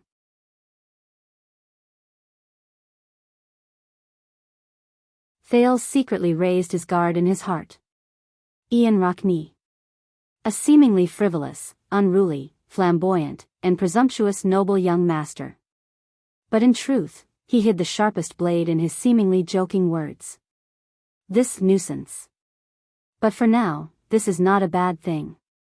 Thales cleared his throat. Back to the topic at hand. Ian specifically told me that he wants to propose to you. Saroma's expression was still unpleasant, but she had already begun to listen to Thales' words. But as I said, a proposal is an impossible task. I guess he has other matters that he wants to discuss with me and you outside of normal diplomatic channels, in a reliable and trustworthy private setting. So I went to Heroic Spirit Palace in advance. Saroma looked at Ian with a doubtful expression. Ian blinked and swallowed his buttered bread. After we met, he told me that the city of Faraway Prayers is different from the other Northland archdukes. Their position is special, their politics are special, and any assistance from the interior of Extet is of great significance to them. Not only that, but he also constantly hinted to himself that as the future heir of the city of Faraway Prayers, he was like the Prince of Constellation, a foreigner who was forced to live among the Northlanders. Thales sighed. And he also hinted to me that he knows that the reason Dragon Cloud City sends troops to assist the city of Faraway Prayers is none other than the conflict between the vassals and the Archduchess, starting from your marriage. At that moment, Saroma's gaze was fixed on Ian. Trust me. The Viscount snorted softly and disapprovingly. When it comes to the struggle between the archdukes and their vassals, his gaze became fierce. In all of Extet, I'm afraid that there is no place more affected than the Rockne family in the city of Faraway Prayers. Saroma looked at Thales thoughtfully, and then at Ian. So, what do you want, the Archduchess asked faintly after she calmed down. Ian smiled. He has a suggestion. Thales stared at Saroma with spirited eyes. An unusual way to solve the crisis. The Archduchess bit her lower lip lightly, seemingly more interested in the food on the table. But Thales knew that she was thinking. This is why we don't have time to waste on those boring and unnecessary ceremonies and banquets. The cynical look on Ian's face disappeared. He became solemn and no longer paid attention to the food on the table. This matter requires us to discuss in secret, make a joint decision, and plan ahead. And we are pressed for time. I apologize to you, Your Grace. Everything that happened in the afternoon until just now was just a superficial test. Ian enunciated his words firmly. Please believe that the city of faraway prayers is not just a supplicant who came to beg for help. In fact, I came with sincerity, and I also know your current difficulties and predicament.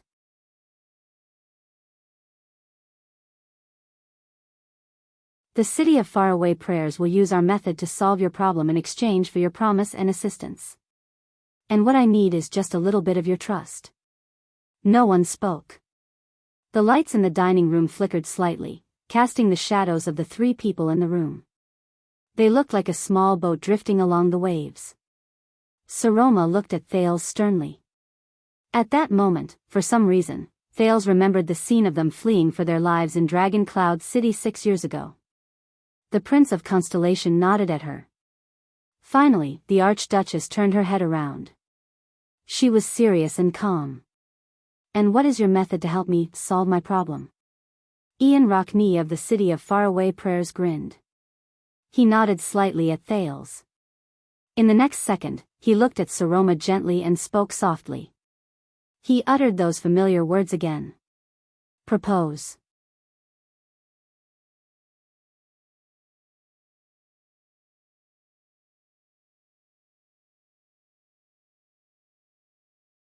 Chapter 313.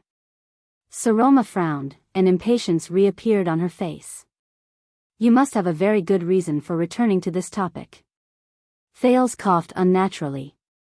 Saroma, but before he could finish his sentence, Ian chuckled. I mean no offense. Don't think too highly of yourself, my lady. The heir of the city of faraway prayers raised a finger and shook his head slightly. You have to know that not everyone will cry, fight, and fight to the death to marry you. Saroma's expression changed. Ian abruptly turned his head and looked at Thales with a mysterious expression. Am I right? Thales became embarrassed. He coughed unnaturally again.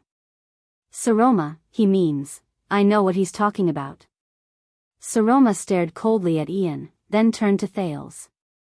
A slight contortion appeared on her fair face. He's right, isn't he? Obviously, I can't make people who don't like me fall head over heels for me. I'm not the main character in a legend. Oh my God. Thales lowered his head stiffly. As if he had discovered a new world, he suddenly realized that the food on the table was delicious. Ian curled up the corners of his mouth. He looked at her, then at Thales, and smiled. Neither of us is the main character in a legend. Unless we write our own legends. Thales retracted his outstretched hand, which was reaching for the food. Saroma exhaled, suppressed the displeasure in her heart, and looked at the rude guest. The Archduchess raised her eyebrows. And that is? However, Ian only smiled meaningfully before his expression turned solemn. My lady, your highness, we are now facing the same problem. Ian looked particularly special when he was serious. His facial features, which were slightly different from the traditional Northlanders, made people unable to help but stare at him.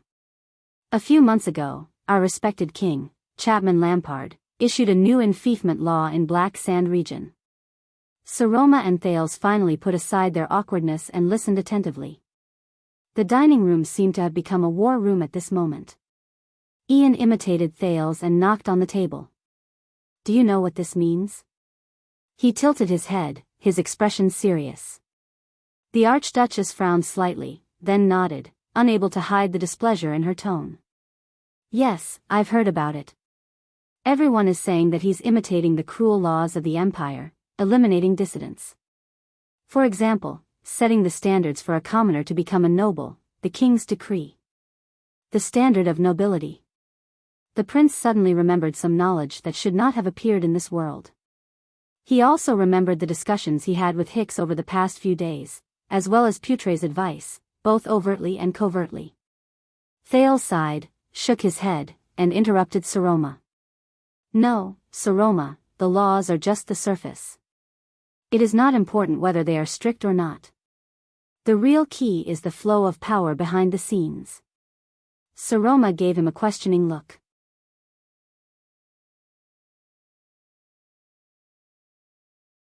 King Chapman wrote all the traditional noble rules that have been passed down since before the joint ruling pledge, whether they are obscure or not, written or unwritten, habitual or not, compromising or not compromising, secret or not, and placed them in front of his own city gate. The prince remembered Lampard's words on the carriage. He remembered the courage and will of the terrifying King Chapman, who held the chess piece called Extet in his hand and played a game of chess with the Sage of Constellation from more than 100 years ago. He could not help but feel sentimental. He tried to superimpose the authority of the king on the autonomy of the nobles, and put the interpretation and implementation of the joint ruling pledge in his own hands. He offended the old nobles and vassals who have a long history and supported the Lampard family to rule Black Sand region since the beginning of the kingdom's establishment. If the decree comes into effect, it means that Chapman's will overshadow the traditional customs and rules. The lives and power of the vassals will no longer belong to them, and they will no longer be shared with the king. They will only belong to the king. Saroma did not say anything. Ian sneered and shook his head. The corners of his lips curled up. In other words, he made a huge mess. He made him face the most difficult situation since his coronation. He looked at Thales. There is always a price to pay for change. He wanted to challenge the natural rights of the vassals, but he was also shaking his own natural rights and eroding the foundation of his rule. The old nobles and vassals in Black Sand region objected in unison. Count Mend made a public announcement and fiercely rebuked his suzerain. The de Venson family said that as long as the king did not revoke the decree, the tax resistance of all the vassals in their county would be extended indefinitely. Count Peruno went to Black Sand City to confront the king in a high-profile manner. The Ika family even recalled the 900 warriors who were stationed at the border to guard Broken Dragon Fortress according to their duty. All of Black Sand region became King Chapman's enemy overnight. The heir of the city of faraway prayers smiled faintly. This is his miscalculation. The second prince had lived in Heroic Spirit Palace for a long time. Although he had heard that Lampard had encountered a lot of trouble, this was the first time Thales heard the specific predicament Lampard faced. It sounds terrible. He recalled the king's complicated gaze in the carriage again, and his sentimental words. All the decrees I tried to implement were met with many difficulties. Even in Black Sand region, there was a lot of resistance. My vassals' accumulated resentment is boiling, and they are ready to make trouble. Thales thought of something. He was about to speak, but the Archduchess spoke first. How strange. Saroma furrowed her brows.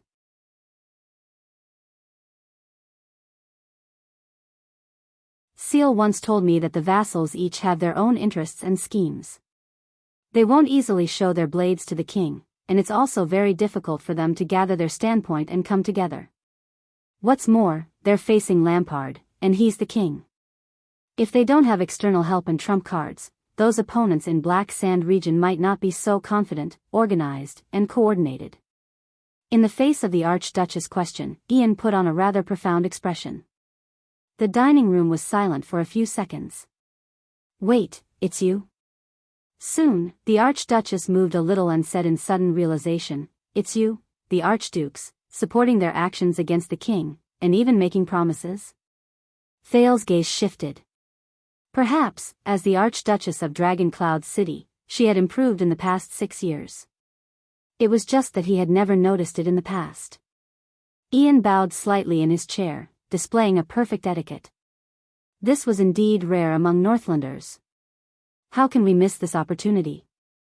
Ian straightened his back, looked at the frowning Saroma, and chuckled. It's not just us, Defense City and Elefir City are also helping. The Viscount nodded complacently. Other than the Archduke of Beacon Illumination City, who has just inherited the throne, and the Stustel family of Sentinel Region, who remains neutral as usual, the Archduke of Glacier Sea has also expressed his willingness to join us. Soon, Prestige Orchid Region and Reformation Tower, who are also in the south, will also send a reply. This is a collective conspiracy. The king in Black Sand Region, who is different from the rest, is our target. Looking at Saroma's unmoving expression, Thales knew that she was thinking of that day 6 years ago. That black ring. That blood-stained crown. That howling girl. Thales' heart was filled with an inexplicable emotion. In the dining room, Ian was like a hunter with a bow and arrow in hand. He flashed a confident smile. The arrow has left the bow, and the sword has been unsheathed. Lampard's bargaining chips are disappearing. His vassals are dissatisfied, his people are suspicious, his taxes are decreasing, and his army is loosening. The prestige and inheritance left by the King of Rebellion, Quisso, and one of the 9 knights, Holt, Boiling Blood, for the descendants of the Lampard family, whose name is known throughout Northland, is gradually diminishing. The Prince of Constellation carefully recalled Lampard's character and methods. Suppressing his subconscious disapproval, he listened to Ian in silence. Before long, perhaps half a year, or even a few months, the king's rule will be shaken.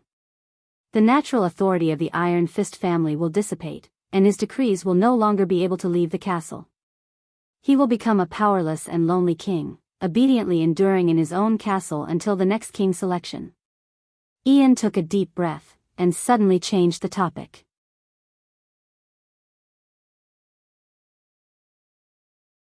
However, when everything was going according to plan, and he was only one step away from success, a small accident happened, he said, somewhat vexed. Saroma lowered her head and pondered. You mean, a crisis broke out in the Alliance of Freedom, and they tried to break away from Extet? Ian flashed a smile of approval. And the city of Faraway Prayers happened to be the first to bear the brunt of this accident, the Archduchess said slowly. Was this really an accident? It is understandable. Reaching the top is imminent, and there will be obstacles. Ian exhaled and nodded. A cornered beast will still fight. Even a half-breed orc on the verge of death has the power to fight back, much less a usurper who killed his elder brother and the king. Hearing Ian's words, Thales could not help but frown. During these few minutes, Thales did not interrupt. He quietly watched the conversation between Saroma and Ian, and suddenly felt an inexplicable sense of unfamiliarity. That little rascal who hid behind me and wiped her tears, Saroma, who has been sitting on the Archduchess seat with fear and trepidation all these years. When did she become an existence who can play chess with her opponent at the negotiating table, and conspire with her ally? Sentimental, gratified, disappointed, frustrated. Complicated thoughts formed by countless emotions surged into his heart. Why didn't I realize it in the past 6 years? Why now, when I'm about to? But Thales immediately clenched his fists. No, this is not enough. Her opponent, her ally, this is far from enough. It is precisely because of the archdukes led by the city of Faraway Prayers and their external support and guarantee that the old nobles in Black Sand region can rebel against the king without hesitation. Ian sighed. But we cannot turn a blind eye to the Alliance of Freedom. To be honest, based on the information I recently received, the situation in the Alliance is already irreversible. A peaceful solution is impossible. But if the army of the city of Faraway Prayers is busy on the campaign, and the Rockney family's hands are tied to the stake known as the Alliance of Freedom, he spread his hands and shrugged. Then, to the king's opponents, the promise of the city of Faraway Prayers will not be so reliable. Thales snapped out of his thoughts and quietly took over the conversation. At the same time, it will be easier for the king to suppress the opponents who are isolated and helpless, get through the crisis, and even further consolidate his authority and reshape Black Sand region that belongs to him. Clap. Ian clapped his hands softly. If Lampard gets through this storm. Believe me, for us, it won't be as simple as a failed hunt. Ian put on his most sincere expression, sweeping away the frivolity and deliberate provocation from before. He slowly said, "That is something we do not want to see."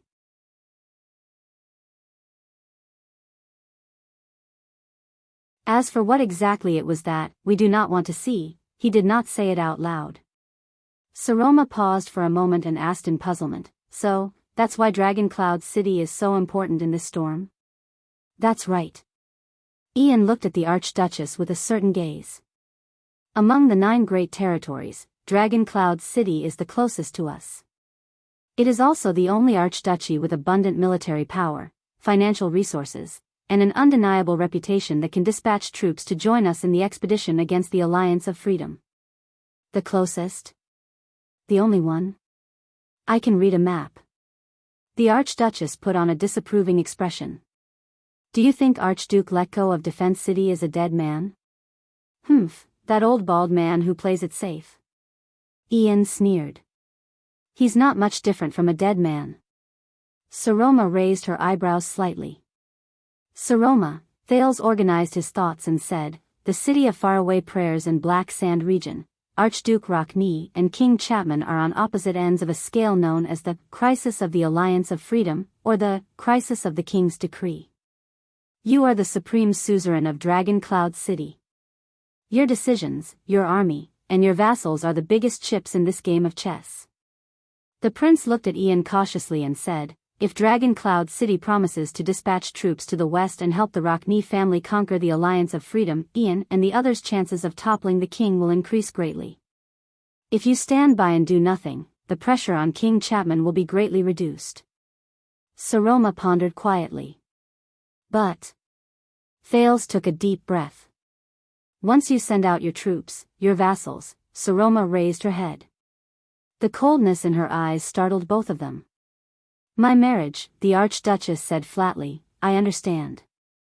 Ian and Thales exchanged glances and nodded. "Lampard must have done something. That's why your vassals are revealing their desire for power and disrespect for the Archduchess at this moment. Once you decide to dispatch troops, they will use this as a threat and force you to marry." Thales' expression became more and more solemn. "And you will be forced into a dilemma because of your family's honor. If you want to dispatch troops, you must agree to their request and marry. But after you marry, Dragon Cloud City will sink into a vortex of power imbalance. Who knows what kind of trouble will be waiting for you? A suzerain and vassals threatening each other." Ian snorted coldly. "Truth be told, this is nothing new in the city of faraway prayers. At the same time, King Chapman will use all sorts of methods to eliminate and get rid of his opponents in his territory." Thales sighed. "One by one, day by day, until no one dares to oppose him and the king's decree. This is what Lampard is thinking. This is also the reason why I came here." The heir of the city of faraway prayers sat up straight and waited solemnly.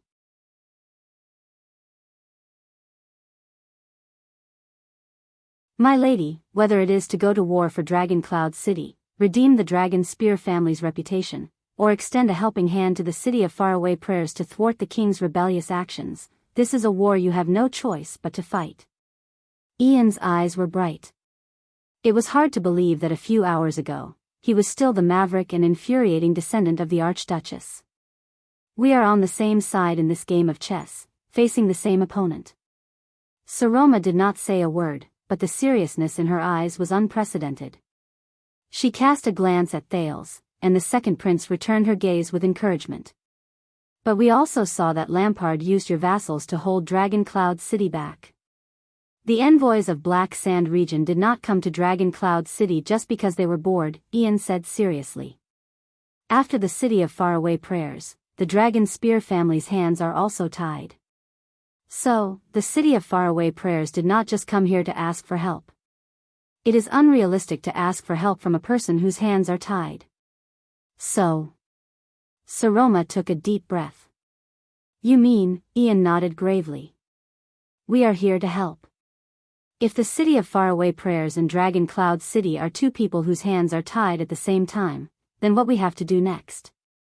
He made a knife-like gesture with his hand. "I will first help you untie your hands, then you will help me cut the rope."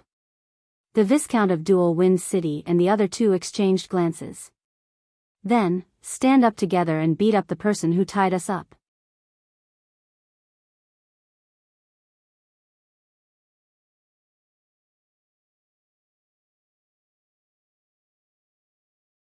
Chapter 3:14. The dining room fell into silence once again. Until the girl broke it. So, you deliberately provoked Dragon Cloud City this afternoon and let everyone see your rudeness. Saroma furrowed her brows tightly.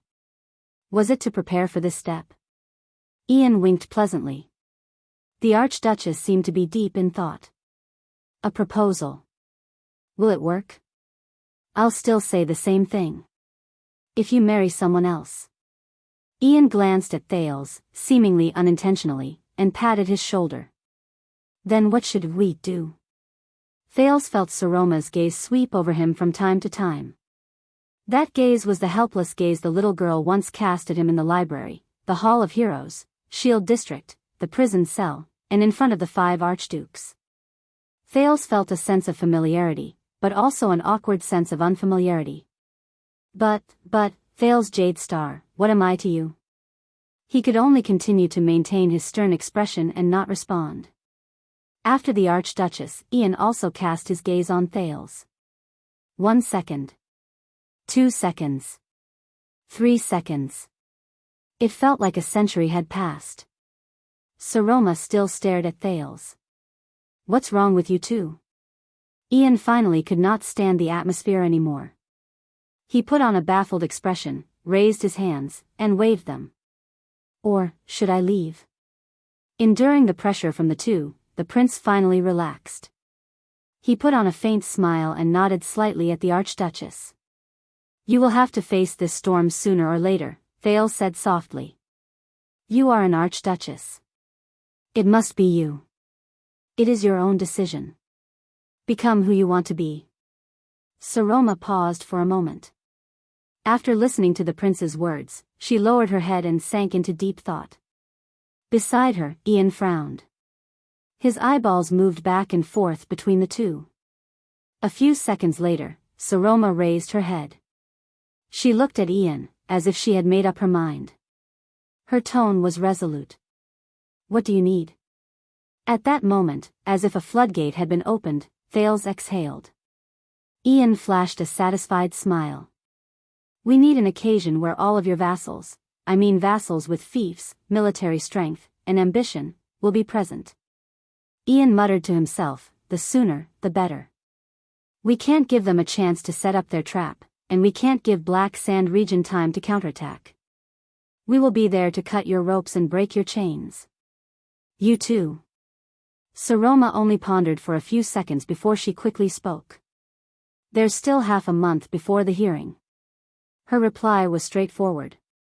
But I'll discuss it with Charles. It should be pushed to a few days later. Under normal circumstances, the earls would send their administrators to attend, but I can send a letter to invite them to discuss the matter of dispatching troops. This was the first time Thales saw Saroma's swift and decisive side. He was quite surprised. So. Ian's eyes shone with a strange light. He tilted his head slightly. Have we reached an agreement?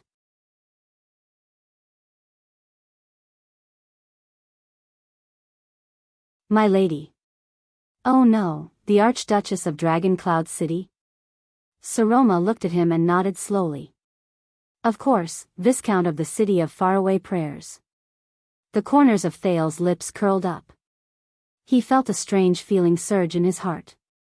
It was as if he had lost something. Very well. Ian put away his expression and stood up slowly. At that moment, Thales had the misconception that the Viscount's temperament was slowly changing. Ian raised his right hand, stretched it across the table, and put his fingers together to form a palm. Ian Rockney. At that moment, there was no extra playfulness on his face, nor was there any deliberate seriousness on his face. There was only a simple indifference. For our alliance. Thales stared at him silently. He stared at Ian, who had an indifferent expression. Perhaps. This is the real him. The real Ian Rockney. The Archduchess took a deep breath and stood up with a stiff expression. She extended her palm towards Ian. "Sir Roma Walton," the young girl said coldly, "for our goal." But when her palm was about to touch Ian, it paused in midair. Ian was slightly startled. Sir Roma slowly turned her head and looked at the only person left in the hall. That foreign prince with a complicated expression. Ian came to his senses. He smiled in realization and looked at Thales as well. This time, it was Thales who raised his eyebrows. "I want it too," he asked in astonishment. "You are the witness of this covenant, Thales." "Don't underestimate yourself," Ian said with a chuckle. "Or do you want to be an indifferent outsider who listens to the entire conspiracy?" Sir Roma stared at the prince expressionlessly. Although her gaze was complicated, it did not leave for even a moment. Thales sighed and stood up helplessly. Thales' jade star. The prince followed his memory of the 5 archdukes' action of swearing an oath of alliance.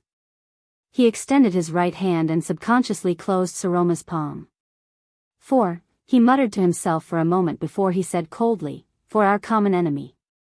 Ian stared at the 2 tightly clasped palms and raised half of his eyebrows. He sighed and shrugged, closing the back of Thales' hand from the outside.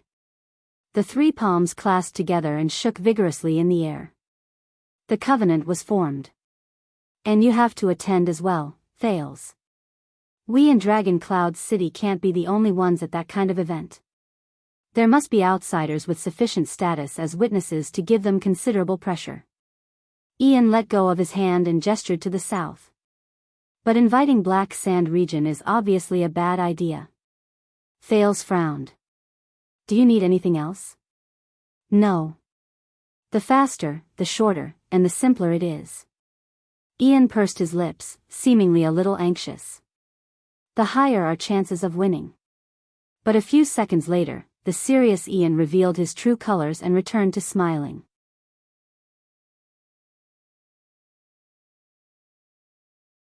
"Of course, our Prince of Constellation can also write a letter and ask Constellation to dispatch troops from Western Desert Hill, cross the Great Desert, and attack the Alliance of Freedom from the south.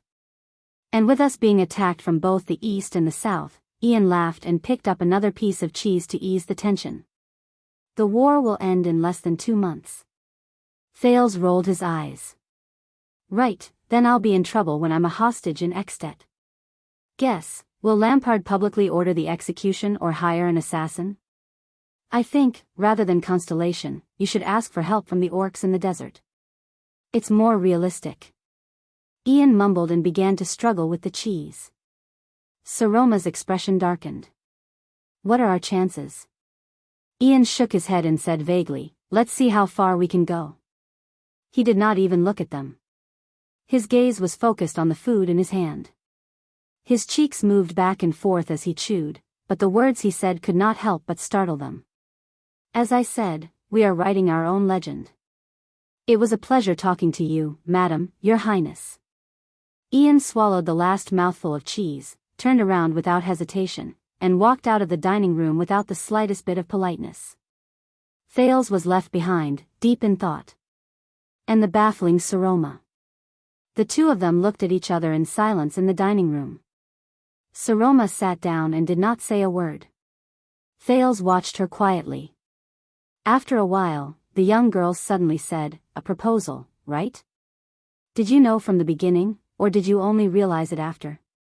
There was no need for anyone to remind them. The atmosphere instantly became awkward. Thales exhaled and said awkwardly, "That was just a tactic, Sir Roma." But the Archduchess immediately interrupted him. "You believe him?" She looked outside the door, her emotions indiscernible. Thales looked at the young girl's side profile and forced a smile. "No. But I believe you." Sir Roma's expression changed slightly. Thales walked to the window and looked out at the lights outside Heroic Spirit Palace. 6 years. Dragon Cloud City. What is this city to me? The second prince closed his eyes and shut Dragon Cloud City out of his sight. He sighed. "Promise me, Sir Roma. On the next day of the council hearing, no matter what happens, don't do anything stupid. Saroma was stunned. What? Don't care about others. Don't care about anything else. Don't hesitate or hesitate. Just choose the path that suits you and the Archduchess best. That's enough. Thales turned around. His expression was as cold as ice, as if he was about to face the most difficult test in the world. I will solve the rest of the problems. Saroma looked at him, wanting to say something but hesitating. But in the end, she closed her mouth and did not say anything. Thales forced a smile. He nodded slightly, turned around, and walked out of the dining room. The young girl behind him was left behind.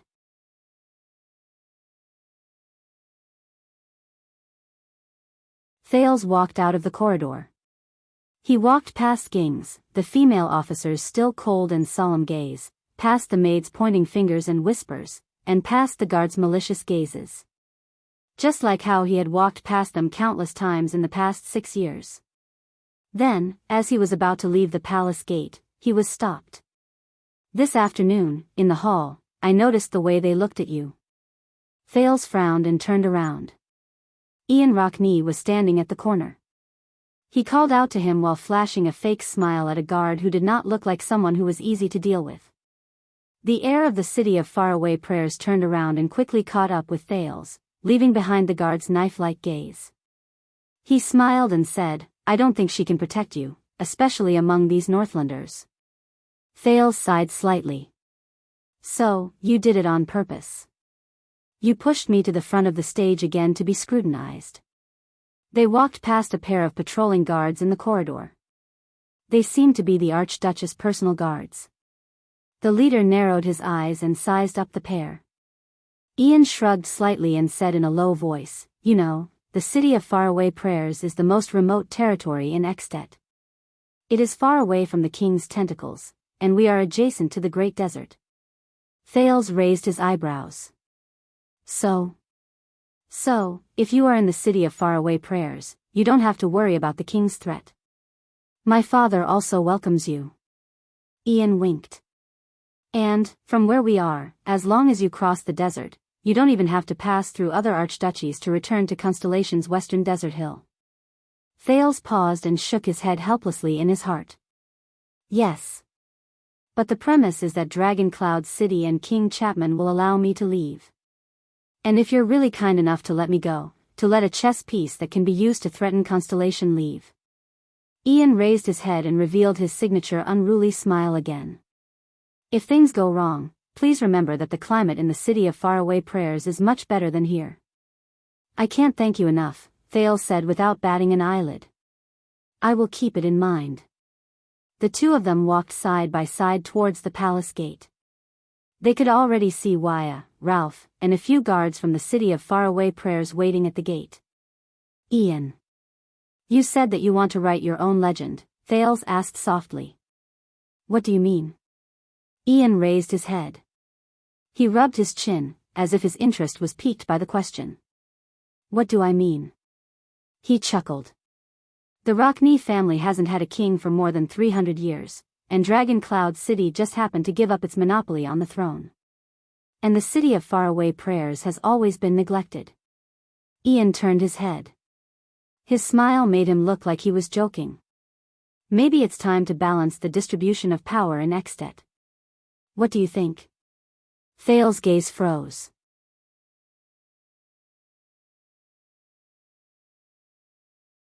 He understood what Ian meant and thought of the long-haired, resolute warrior. Archduke Rockney intends to fight for the throne? Ian shook his head. Ha. He lowered his head and flicked the knight's cannon emblem on his shoulder. He hid his gaze in a corner where Thales could not see. Of course not. Ian raised his head. His eyes shone with an indecipherable light. With a rhythmic tone, Ian said softly, At least it's not him. Thales stopped walking. Waya bowed respectfully to him from a distance when he was still more than 10 meters away from the palace gate.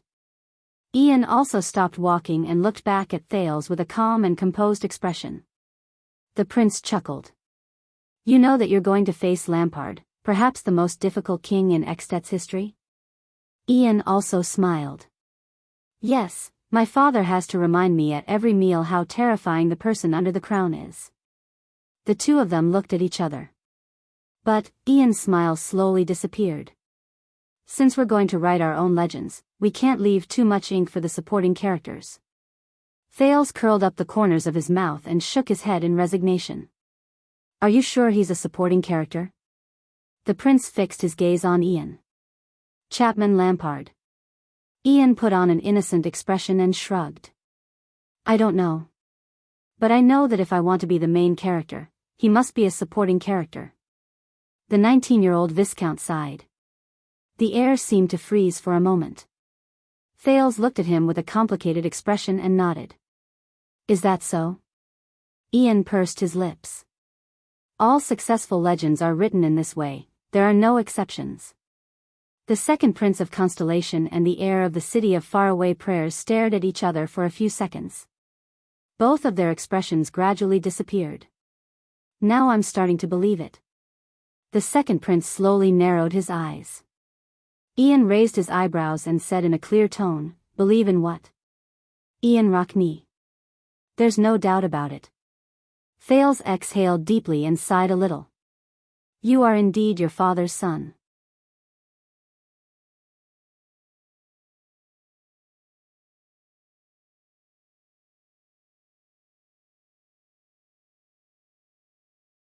Chapter 3:15. Saroma frowned, and impatience reappeared on her face. You must have a very good reason for returning to this topic. Thales coughed unnaturally. Saroma, but before he could finish his sentence, Ian chuckled. I didn't mean to offend you. Don't think too highly of yourself, madam. The heir of the City of Faraway Prayers raised a finger and shook his head slightly. You have to know that not everyone will cry and fight to the death to marry you. Saroma's expression changed. Ian abruptly turned his head and looked at Thales with a mysterious expression. Am I right? Thales became embarrassed. He coughed unnaturally again. Saroma, he means, I know what he's talking about. Saroma stared coldly at Ian, then turned to Thales. A slight contortion appeared on her fair face. He's right, isn't he?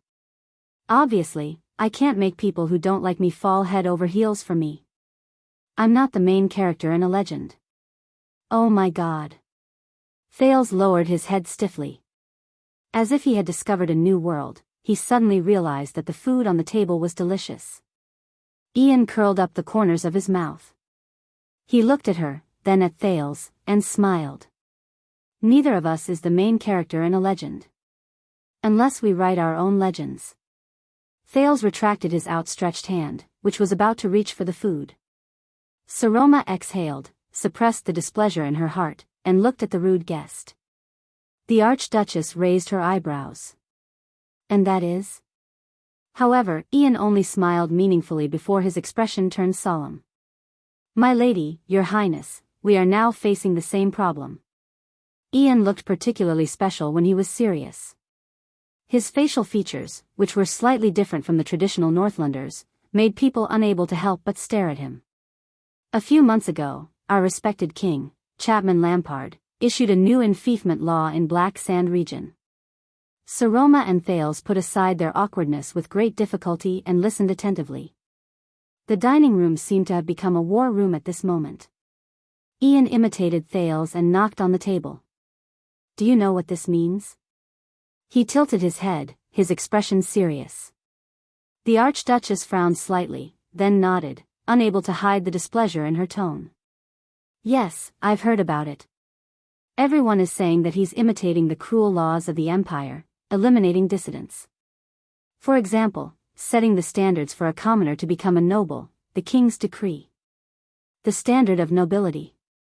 The prince suddenly remembered some knowledge that should not exist in this world. He also remembered the discussions he had with Hicks over the past few days, as well as Putre's advice, both overtly and covertly.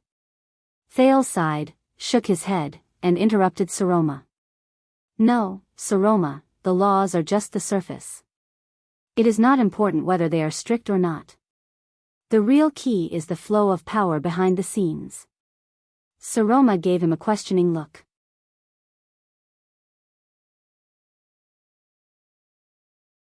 King Chapman wrote all the traditional noble rules that have been passed down since before the joint ruling pledge, whether they are obscure or not, written or unwritten, habitual or not, compromising or not compromising, secret or not, and placed them in front of his own city gate. The prince remembered Lampard's words on the carriage. He remembered the courage and will of the terrifying King Chapman, who held the chess piece called Exted in his hand and played a game of chess with the Sage of Constellation from more than 100 years ago. He could not help but feel sentimental. He tried to superimpose the authority of the king on the autonomy of the nobles, and put the interpretation and implementation of the joint ruling pledge in his own hands.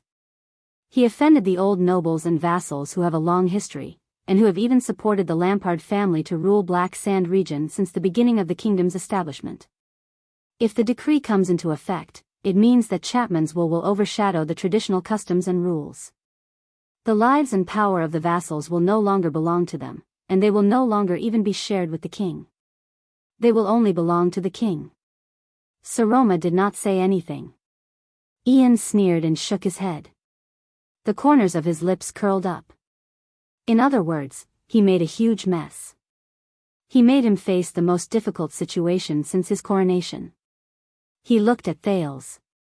There is always a price to pay for change. He wanted to challenge the natural rights of the vassals, but he was also shaking his own natural rights and eroding the foundation of his rule. The old nobles and vassals in Black Sand region objected in unison. Count Mend made a public announcement and fiercely rebuked his suzerain. The de Venson family said that as long as the king did not revoke the decree, the tax resistance of all the vassals in their county would be extended indefinitely. Count Peruno went to Black Sand City in a high-profile manner to confront the king. The Ika family even recalled the 900 warriors who were stationed at the border and guarded Broken Dragon Fortress according to their duty. The entire Black Sand region became King Chapman's enemy overnight. The heir of the city of faraway prayers smiled. The second prince had lived in heroic Spirit Palace for a long time. Although he had heard that Lampard had encountered a lot of trouble, this was the first time Thales heard about the specific predicament Lampard was facing. It sounds terrible. He recalled the king's complicated gaze on the carriage, and his sentimental words. Thales thought of something. He was about to speak, but the Archduchess beat him to it. How strange. Saroma furrowed her brows. Seal told me before that the vassals each have their own interests and schemes. They will not easily show their blades to the king, and it's also very difficult for them to gather their standpoint and come together.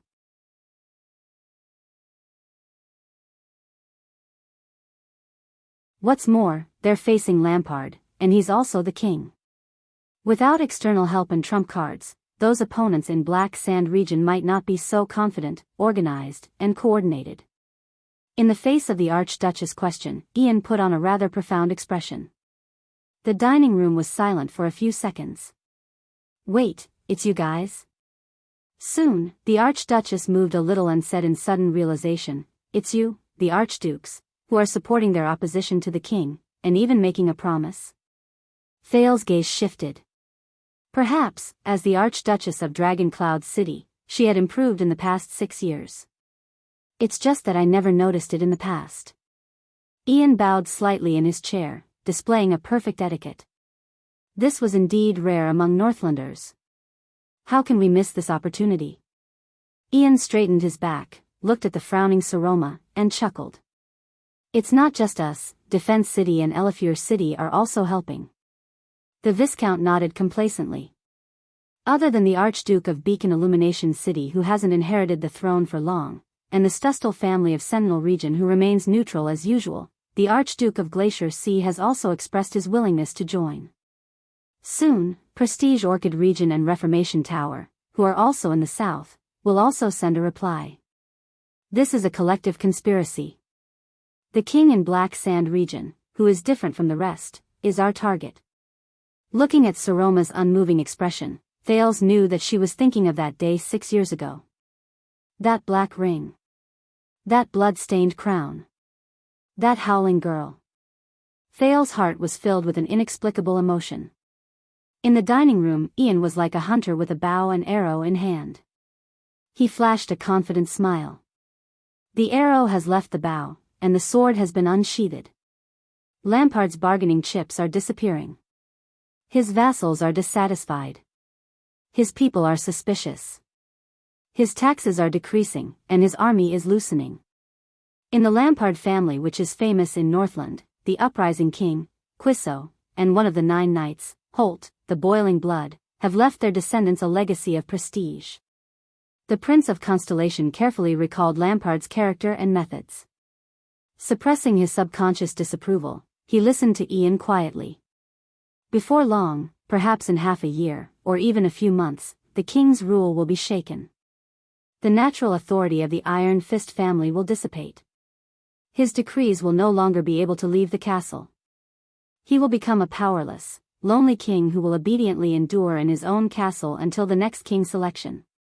Ian took a deep breath and suddenly changed the topic.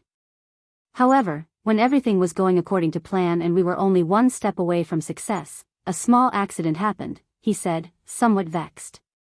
Saroma lowered her head and pondered.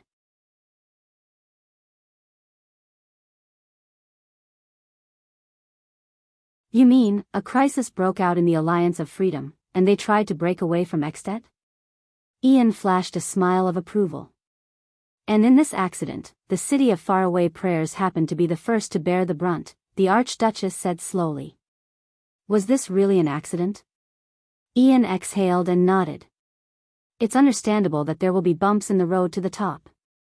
Even a mongrel orc who is on the verge of death has the power to fight back, let alone a usurper who killed his elder brother and the king. Ian sighed and nodded. Hearing Ian's words, Thales could not help but frown. During these few minutes, Thales did not interrupt. He quietly watched the conversation between Saroma and Ian, but he suddenly felt an inexplicable sense of unfamiliarity. That little rascal who hid behind me and wiped her tears, Saroma, who has been sitting on the Archduchess seat with fear and trepidation all these years. When did she become an existence who can play chess with her opponent at the negotiating table, and conspire with her ally? Sentimental, gratified, disappointed, frustrated. Complicated thoughts formed by countless emotions surged into his heart. Why didn't I realize it in the past 6 years?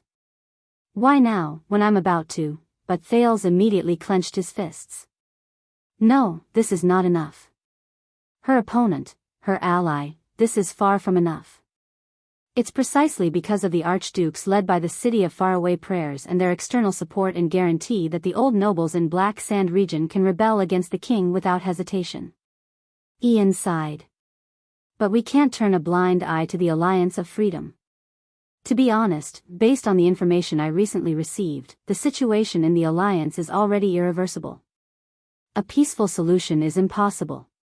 But if the army of the city of faraway prayers is busy on the campaign, and the Rockney family's hands are tied to the stake known as the Alliance of Freedom, he spread his hands and shrugged. Then, to the king's opponents, the promise of the city of faraway prayers will not be so reliable. Thales snapped out of his thoughts and quietly took over the conversation. At the same time, it will be easier for the king to suppress the opponents who are isolated and helpless, get through the crisis, and even further consolidate his authority and rebuild Black Sand region that belongs to him. Clap. Ian clapped his hands lightly. If Lampard gets through this storm. Believe me, for us, it won't be as simple as a failed hunt. Ian put on his most sincere expression, sweeping away the frivolity and deliberate provocation from before. He slowly said, that's something we don't want to see. As for what exactly it was that we don't want to see, he did not say it out loud. Saroma paused for a moment and asked in puzzlement, so, that's why Dragon Cloud City is so important in this storm? That's right. Ian looked at the Archduchess with a certain gaze.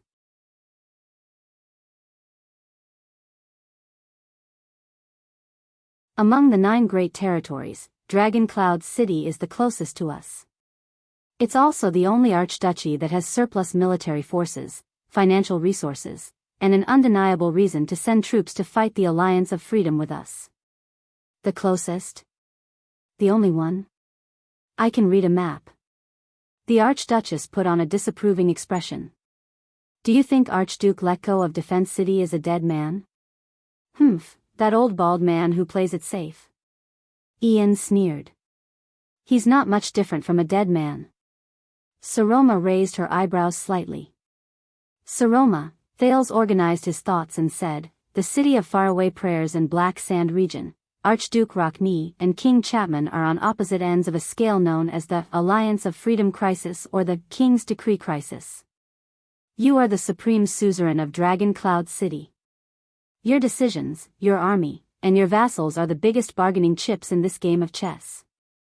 The prince looked at Ian cautiously and said, if Dragon Cloud City promises to send troops to the west and help the Rockney family conquer the Alliance of Freedom, Ian and the others' chances of toppling the king will be greatly increased. If you stand by and do nothing, the pressure on King Chapman will be greatly reduced. Saroma pondered quietly. But Thales took a deep breath. Once you send out your troops, your vassals, Saroma raised her head. The coldness in her eyes startled both of them. About my marriage, the Archduchess said flatly. I understand. Ian and Thales exchanged glances and nodded. Lampard must have done something. That's why your vassals are revealing their desire for power and disrespect for the Archduchess at this moment. Once you decide to send troops, they will use this as a threat and force you to marry. Thales' expression became more and more serious. And you will be forced into a dilemma because of your family's honor. If you want to send troops, you must agree to their request and marry. But after you marry, Dragon Cloud City will fall into a vortex of power imbalance. Who knows what kind of trouble will be waiting for you? A suzerain and vassals threatening each other. Ian snorted coldly. Truth be told, this is nothing new in the city of faraway prayers. At the same time, King Chapman will use all sorts of methods to eliminate and get rid of his opponents in his territory. Thales sighed. One by one, day by day, until no one dares to oppose him and the king's decree. This is what Lampard thinks. This is also the reason why I came here. The heir of the city of faraway prayers sat up straight and waited solemnly. My lady, whether it's to fight for Dragon Cloud City, redeem the Dragon Spear family's reputation, or lend a helping hand to the city of faraway prayers to thwart the king's rebellious actions, this is a war you have no choice but to fight. Ian's eyes were bright.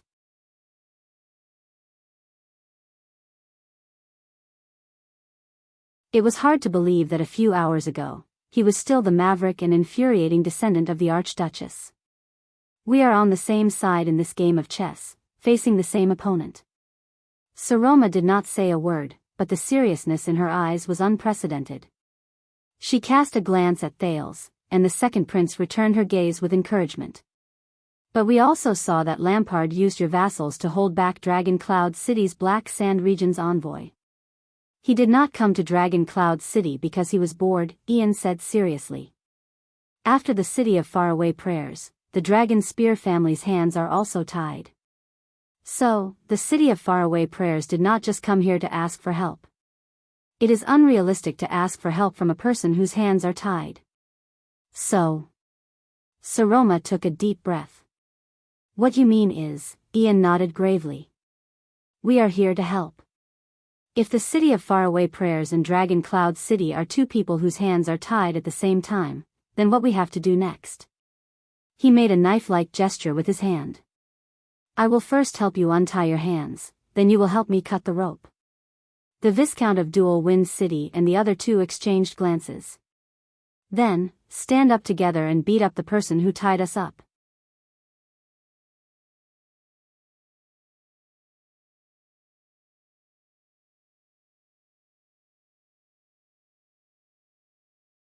Chapter 316.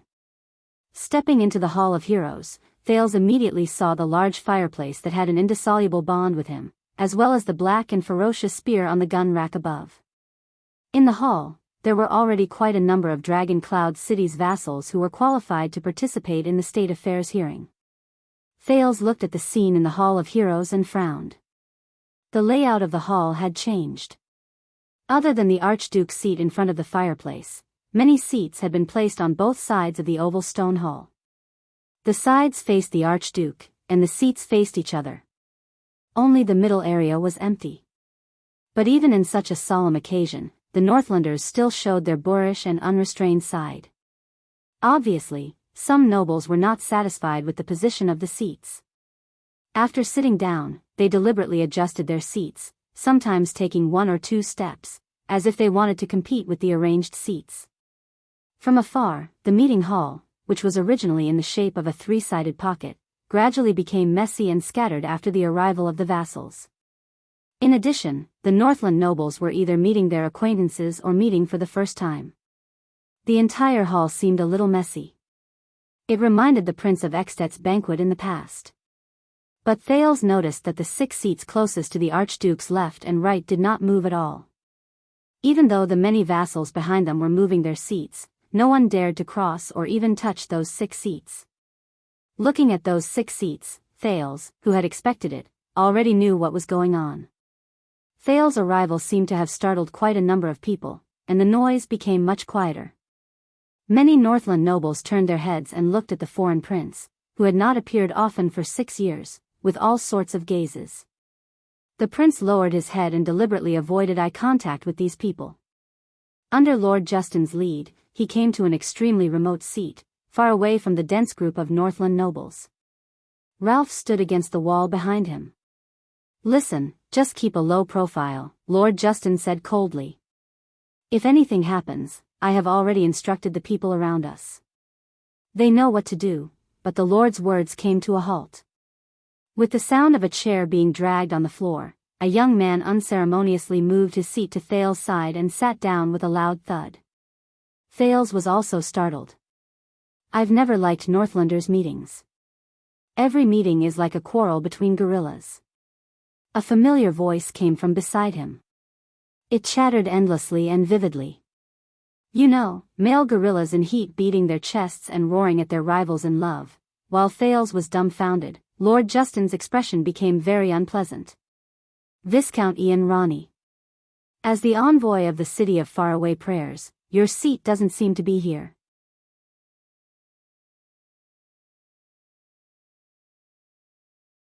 Beside Thales, Ian, who was beating his chest like a gorilla, closed his mouth, which had formed an O shape. He retracted his hands and nodded nonchalantly. "I know, my seat is over there." Thales turned to the other side of the hall, following the direction of his finger. The Raven of Death, Nate Monty, whom he had met a few days ago, sat boldly on the chair belonging to the City of Faraway Prayers diplomat group. He laughed loudly. Behind him, a group of nobles from the City of Faraway Prayers diplomat group glared at him with ashen faces. They stared at their theoretical leader, Ian Ronnie, from afar. I promised to introduce him to a few beautiful widows who were bold and unrestrained in Wind City, so Monty agreed to help me hold back those old men. Ian sighed. But I didn't tell him that in Wind City, the people of West Billow actually have a different aesthetic standard from ours. Thales sighed as well. He no longer wanted to ridicule this indecent air of the City of Faraway Prayers anymore. As the Prince of Constellation and the people from the City of Faraway Prayers took their seats, the hall regained the noises unique to Northland. Then, a loud shout rang through the hall. Thales recognized the voice. It was the herald's shout. As he shouted, a few nobles, who were obviously of high status, entered the hall in a few short minutes, as if they had agreed on it beforehand. Some of them were fast, some of them were slow, some of them were early, and some of them were late. The Count of Phelan Castle, Shalon Cotterson. As the herald announced their names, the first man who walked in was about 50 years old. He was actually dressed in a military uniform. His eyes shone with a sharp light, and Thales could not help but frown. The Count of Rubble Hill and Harding County, Holt Nazir. This was an old noble. He walked forward slowly with the help of his attendants, but the nobles beside him subconsciously made way for him. The Count of Wild Woodland, Stone Liner. Count Liner did not seem to be much younger than Cotterson. He was dressed strictly, and his expression was stern. He looked steadily forward, as if he was ready to rush to the battlefield at any moment. The Count of Hunt and Origami County, Con Kirkegel. This middle-aged guest was of medium stature. His expression was calm, and he walked slowly. He came alone without any attendants, as if he was not affected by external objects. But the most eye-catching thing was that his left sleeve was empty. This was a one-armed count. The Count of Flatiron County, Brookinghurst. This guest was the youngest. He was in his 30s, and he had a full beard with a golden luster. He wore a smile on his face, and his chiseled facial features left a deep impression on people. The 5 men walked into the hall one after another.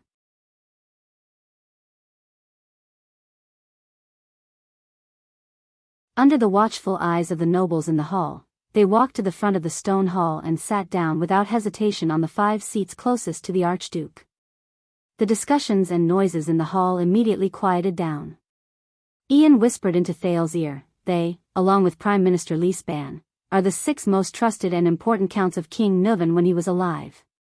It is said that the strength of each of these 6 families is comparable to that of a country, and they can summon more than 20,000 warriors without hesitation to go to war, almost twice the number of the Walton family. They seem to be experienced rulers," Thales said softly. Ian shook his head. King Nuvan did not allow his subordinates to have people who held positions without doing anything, or those with low abilities. That's why the people you saw were all heroes who served under him for decades and helped him spread his fame in Dragon Cloud City and even in Extet, unlike the people from the City of Faraway Prayers. Forget it, let's not talk about it. In short, this is one of King Nuvan's legacies. It also made Dragon Cloud City the strongest and most terrifying force in Extet.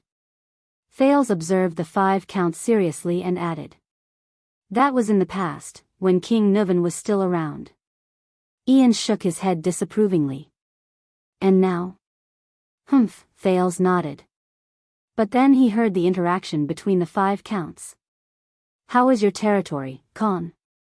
Count Khatterson, who was dressed in martial attire, said in a voice that was as hard as iron, "Ever since His Majesty broke the neck of their previous Archduke, the bastards in Beacon Illumination City no longer dare to provoke you, right?" "Cut the crap." The one-armed Count Khan Karkagel did not give Khatterson any face. His expression did not change, and he looked as if he was 1,000 miles away from him. "We all know why we don't bother with small talk here." Khatterson, who had asked for a snub, snorted coldly and turned his head away. "The Soul Slayer pike is still as sharp as before." Count Nazir, who seemed to be the most senior among them, fixed his gaze on the Soul Slayer pike behind the Archduke's seat and sighed. "But the person sitting under it, the person we are loyal to, is no longer here." These words caused the expressions of the 5 earls to sink. Nazir shook his head. His gaze was melancholic. "When was the last time we gathered together?" 6 years ago, Count Liner, who was as stern as ice, answered coldly behind him. He shifted his seat forcefully, as if everything around him was an eyesore. First it was Constellation, then the Calamities, then the Dragon, and finally Black Sand region. When we arrived with our men, there was only His Majesty's funeral left. The 5 of them were silent for a moment. "Humph," before Liner could finish speaking, he shook his head coldly. "A ridiculous king selection."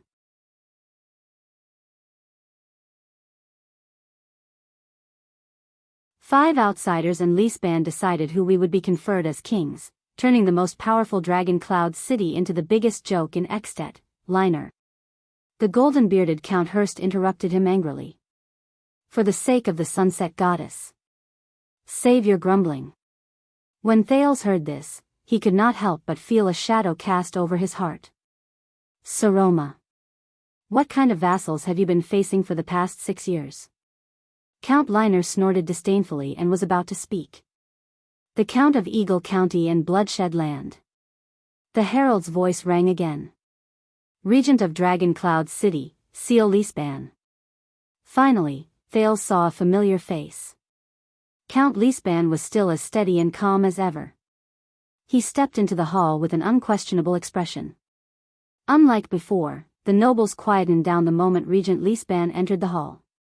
Only the 5 counts stared at him without showing any signs of weakness. Count Liner even snorted softly. Regent Leespan walked in front of the 5 counts with an indifferent expression. Everyone, it is my honor to welcome you with your presence.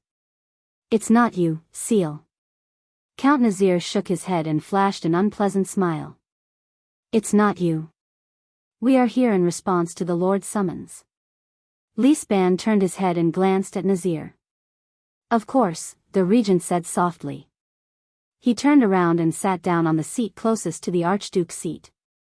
As for the other 4, they did not even look at Leespan.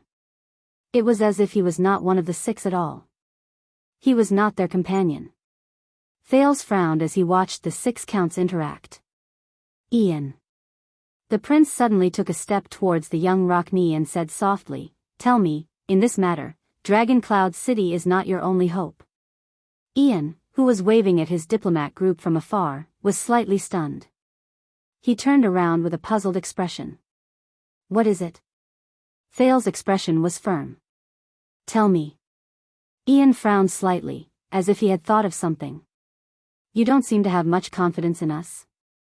Thales shook his head. No emotion could be seen on his face. Just tell me. Ian narrowed his eyes. Of course not. In the end, the air of the city of faraway prayers still snorted softly. Dragon Cloud City is just one of them. His expression darkened slightly. At this time, my sister has probably already arrived at Defense City with a mission. Thales pondered for a while. Defense City, Archduke Lekko. He remembered the bald old Archduke and the scene of him roaring in this hall 6 years ago. Of course, 20 years ago, they were also among the reinforcements. The prince raised his head with a worried expression. But what you can think of, Lampard can also think of, just like how you came to Dragon Cloud City. Ian whistled and waved his hand nonchalantly. My sister will find a way. God knows how she'll use her big legs to tempt that old baldy to send his troops. Or maybe she'll use her mouth, who knows which one. Thales frowned.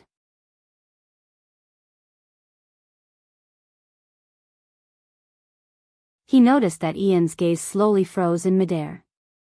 He seemed to be deep in thought. You don't seem to like your sister very much.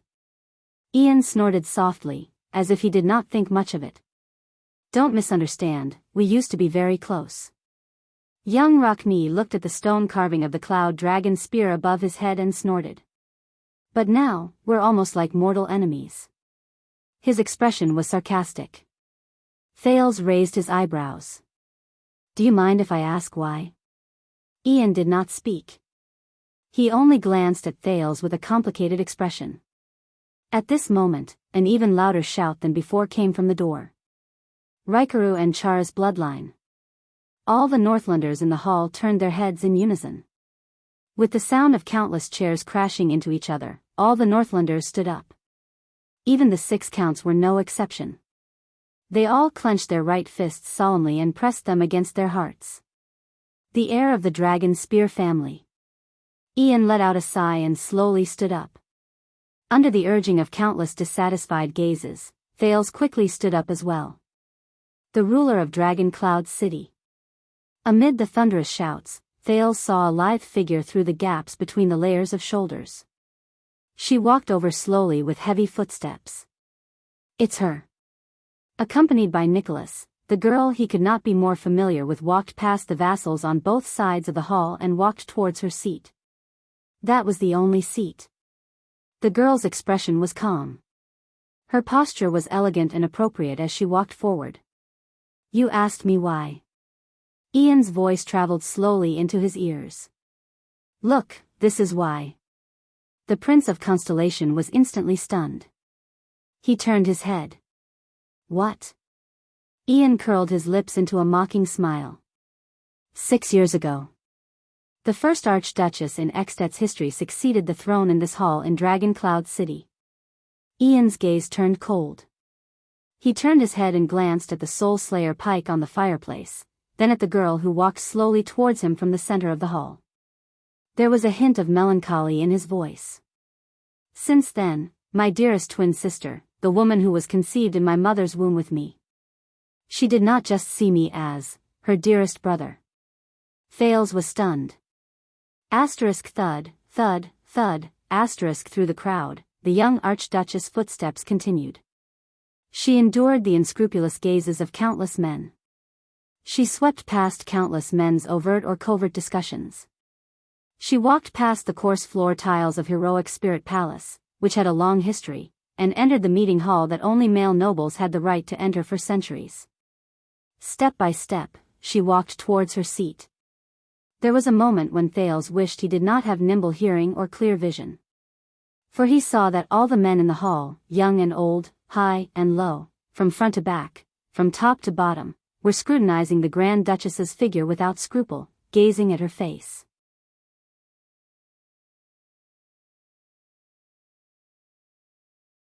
He even heard them laughing, teasing, and obscene comments about the Archduchess' figure, face, and even her. An inexplicable anger surged in his heart, causing Thales to clench his fists subconsciously. He clenched his fists tighter and tighter. But the girl still moved forward. Asterisk thud, thud, thud, asterisk her footsteps made crisp sounds as she stepped on the centuries-old floor tiles of heroic Spirit Palace. The floor tiles of heroic Spirit Palace were still as sturdy and indestructible as they had been for years. But the girl still moved forward.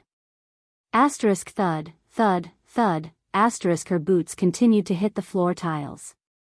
Even though the floor tiles had never been broken or shaken, she did not stop. She did not retreat either. You know, from then on, my sister's eyes shone with a dangerous light. Ian's voice continued to travel into Thales' ears. The air of the city of faraway prayers' eyes shone with a dangerous light. That pair of beautiful eyes no longer stared at makeup and clothes, dowries and money, but at the handsome young men who might become her dependents and homes in the future. She stared at the things that women are born to care about. Instead, she looked at my father. She looked at me. Thales did not speak. The girl's figure was light, and her expression was calm. But her footsteps were still heavy. It was as if she was carrying a heavy burden. You changed the rules, Thales. Ian spoke at a steady pace, but it was filled with melancholy that could not be dispelled. You and Lampard. There was an unsettling look in his eyes as he stared at Thales. It was you. You took my sister away from me. The girl finally walked up the steps that belonged to the Archduchess. Nicholas stood still on the first step of the stairs. As her most important bodyguard, he had to stop here. He could not take another step forward. The girl could only walk up the steps alone. She walked up to her seat. She was alone. As the girl walked up to her seat, the herald's deliberately prolonged call came to an end. Archduchess, Saroma Walton. Under countless people's gazes, Saroma slowly sat down. She could not hide the paleness on her face. All the vassals of Dragon Cloud City under the steps lowered their heads and bowed. They showed their respect to their lords. But Thales heard it. With the help of the Sin of Hell's river, he heard it clearly. The vigorous and powerful pulses in the Archduchess' chest traveled into his ears continuously. It was Saroma's heartbeat. It was lively and powerful. Even the messy sounds of the people sitting down in the hall could not cover it. Thales heaved a long sigh. I see. Thales sat down on his seat and looked at Ian, who was beside him. He seemed to be deep in thought. For the crisis of the Alliance of Freedom, you came to Dragon Cloud City, and your sister went to Defense City. If you fail, no, Ian interrupted him coldly.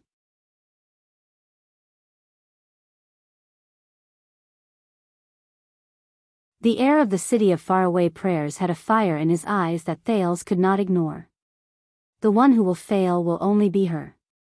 It can only be her. Thales turned his head and looked at Ian. The second prince nodded slowly. There was a profound meaning in his words. Just now, you said that I took your sister away. Ian frowned. Thales heaved a long sigh and slowly clenched his fists. You're right. I took her away.